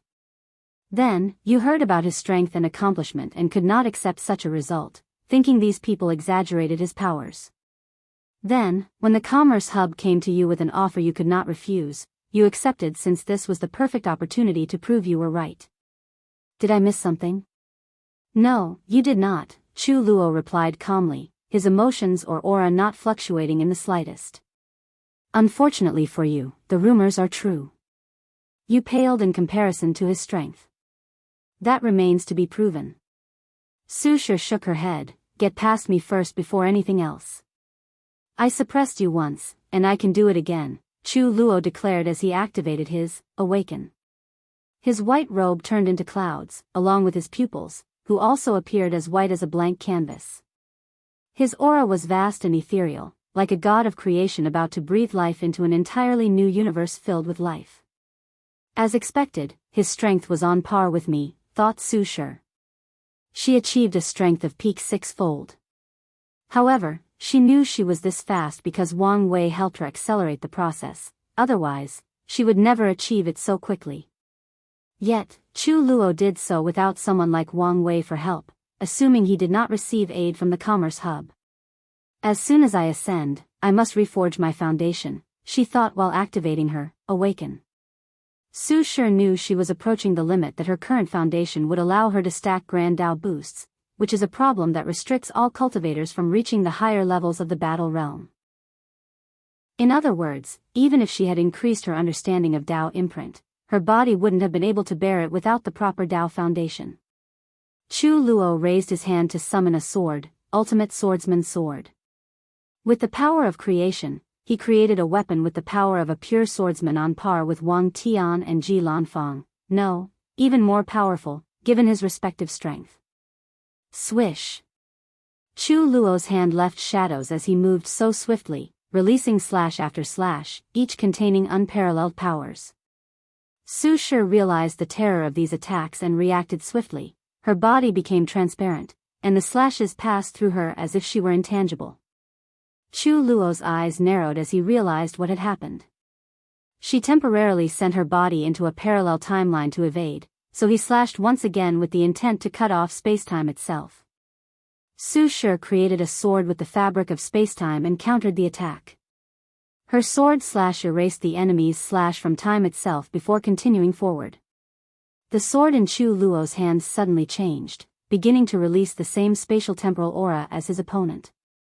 He used the same attack, canceling hers. Death of time, what would happen if time were to die? Chu Luo's body stopped moving since time no longer existed, but was that all it did? No. Time is linked to causality, so his past, present, and future were erased, including all his karmic connections, such as his parents. Without time, he lost all ability for experience, including growth and improvement. Without his past, all his achievements became pointless. There was also the breakdown of the laws of physics or the existence of many concepts, but these were the least of Chu Luo's problems. Birth of time, the sword in his hand turned into a cauldron, releasing a power that recreated the space-time continuum that Su Shi had destroyed, reverting things to how they used to be. Something is wrong. Something is wrong. They both had the same thoughts at the same time. However, Chu Luo was the first to realize why. She's extremely familiar with how I fight. Although this was a short confrontation, he noticed this anomaly. It did not take him to deduce why, that damn dream world, he thought.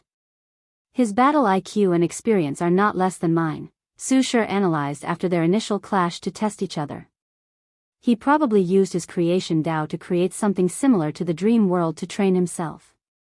She was instantly jealous of the versatility of creation Dao. However, what is the anomaly I'm thinking about? Whisper of the heart, Chu Luo began to whistle a tune, and Su Shi's expression changed as she immediately entered a defensive state. Chu Luo smirked. He had refined a new pair of eyes for himself with the Dao of Truth. In other words, his new eyes were a talent called Eyes of Truth. With his new eyes, he saw and exploited a small flaw in his opponent. If you find any errors, ads pop up, ads redirect, broken links, non-standard content, etc., please let us know each report so we can fix it as soon as possible. Chapter 1120 Rumors. Su Shi summoned her chaos pot, which spewed a veil of primordial chaos to protect her. In the meantime, she dealt with the attack on her mind. She found herself in a world of her mind with nothing in sight. As she was about to try something to leave this place, she heard an alluring voice. Do you think he truly loves you? Su Shi frowned as the voice seemed familiar. Do you think he has changed? He has, replied Su Shi as she mustered a terrifying power of chaos to destroy this mind space. Can you trust him while he's separated from you? Do you trust him not to find another woman? Said the enchanting voice. If I didn't trust him, I would not stay with him, Su Shi declared. Then, you're better than me, said the voice, who finally appeared. A heart devil? The person looked exactly like Su Shi. More like a manifestation of your insecurities. Insecurities? Those are bold terms, sneered Su Shi. What insecurities do I have? Of course, it is about our Xiao Fan, said Heart Su Shi. Nonsense, uttered Su Shi calmly as she waved his hand to send a black slash with the power to wipe out time itself. However, the attack passed through the other as if she were intangible. Why are you reacting so fiercely if I'm only talking nonsense? Because your words and even your existence are an insult to me, rebutted Su Shi. Do you think my relationship with him defines me? Do you think I spent every waking hour thinking about my husband? Do you think my life has no meaning without him around? Isn't it? Asked Heart Su Shi with a devilish smile. Her words contained a power that was extremely alluring to the mind. Maybe in the past, but not now, not ever again, said Su Shi. I've grown. He's grown. And now, our lives are better than before. Maybe things will change, but that goes for every relationship. Heart Su Shi looked at her genuine self before rapidly dissipating. The real Su Shi thought this charade had ended, but she was wrong, a second one appeared. What is it this time? She could tell that time was passing slower in this mind space than outside, but that did not change the fact that time was still passing. If she did not leave quietly, Chu Luo would break through her defense and severely injure her. There have been rumors that you have entered a secret relationship with Wang Wei, snicked the second Heart Su Shi. So, is it true? Even if it's not, you should really entertain this idea. Su Shi's mouth twitched. Of course, she had heard of the rumors. They were everywhere in the dream world and one of the most talked about things in that space. However, she knew how ridiculous these rumors were. First, she was not this kind of woman. Second, this man was head over heels in love with his wife. Your words are an even bigger insult than the first one. Oh, come on. You two are the most beautiful people in the lower dimension. He's the most powerful ever, and you're the most powerful woman, said Heart Su Shi. Now that you're close friends, I think you would be a perfect match, not to mention the alliance that could be created between your factions if you two got together. Su Shi exhaled deeply, not hiding her frustration. I'm going to say this once, and only once. Wang Wei loves his wife, and he only wants her in his life. If something happened to their relationship, he would remain alone for the rest of his eternal life. And I feel the same way. In this life, I will have only one husband, and no one else. How boring, replied Heart Devil while smacking her lips. She disappeared, and Su Shi opened her eyes to see that her veil of primordial chaos was almost broken. Horror of primordial chaos. Primordial chaos is vast, infinite, and ancient. Throughout its existence and development since the beginning of times, how many horrifying life forms have been created or grown to such a level? Too many to count. And today, Chu Luo confronted a fragment of one of those entities. He saw a pair of eyes hidden by a black-red fog, and his body trembled instinctively out of fear. Before he could react, Chu Luo felt his mind, spirit, and unique emperor's soul rapidly collapsing. The very presence of this being's presence was enough to destroy him on a conceptual level. Chu Luo acted swiftly and created a universe inside his mind with countless lives before linking all their souls and willpower to his own, allowing him to resist this attack. Su Shi took this opportunity to kick her opponent. She used a fleshly body divine ability, the weight of primordial chaos, and the attack was intense, capable of annihilating worlds, the very fabric of spacetime, and countless concepts. Chu Luo made a split decision to create a piece of armor made of the strongest metal, which primordial chaos itself had tempered. His move was brilliant, as his armor could now block most of the primordial chaos power from his opponent. However, the sheer force behind the kick still sent him flying a few thousand kilometers. I understand the anomaly I sensed before, thought Su Shi. Your creation Dao is no longer limited, is it? When he countered his technique, she noticed how he did not use a weapon to use the power of creation but just wielded it as if it were a natural part of him. Chu Luo calmly looked at her without answering. You must have used Gu Xian's deception Dao. Her deduction was correct.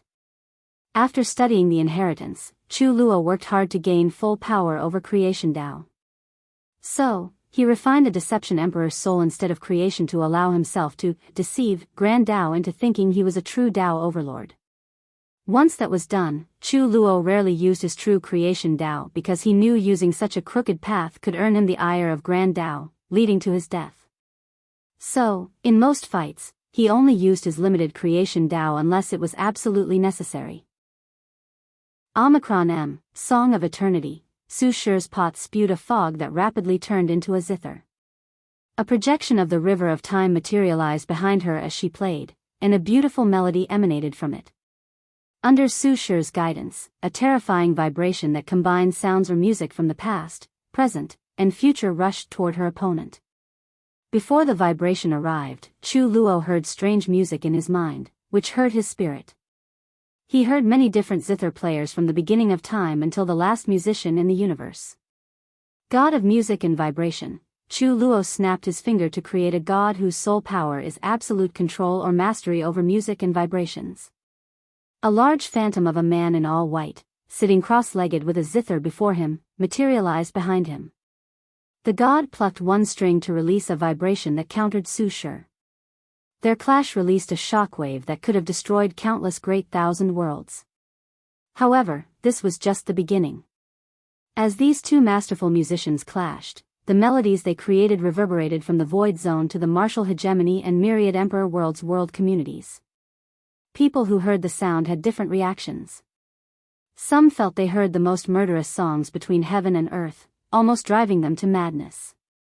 Others heard the most beautiful notes in the universe, elevating their minds and spirits to a higher plane of existence. A small majority had illusions that they either saw the most beautiful woman or man in existence or saw the person they loved most in their lives. And those were just the three main reactions after hearing that song. Su Shi frowned as she saw how easily her technique was cancelled. Our strength is relative to each other. So, this fight is likely to end in a draw.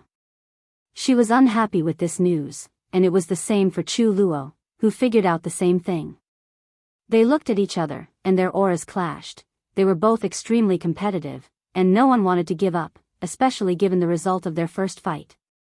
Su Shi saw this battle as an opportunity for payback, while Chu Luo felt humiliated that someone he could kill with one slap was not on the same level as him. Chu Luo's eyes narrowed. He had a way of ending this as swiftly as possible, but his pride would not allow him to use this method. I can still win, he thought as he used one piece of information that his eyes of truth detected. A sword manifested in his hand, and it was releasing a weird aura. Causality sword, Chu Luo swung his weapon, targeting Su Shi's past. To be precise, he wanted to wipe out one specific event in her life. The time Lin Fan gave her the Dao seed, and she inherited everything from him. If you find any errors, ads pop up, ads redirect, broken links, non-standard content, etc., please let us know your report so we can fix it as soon as possible. You're tuning in to the Carefree Valley YouTube channel. Don't forget to subscribe and join us on this journey to catch the most captivating stories.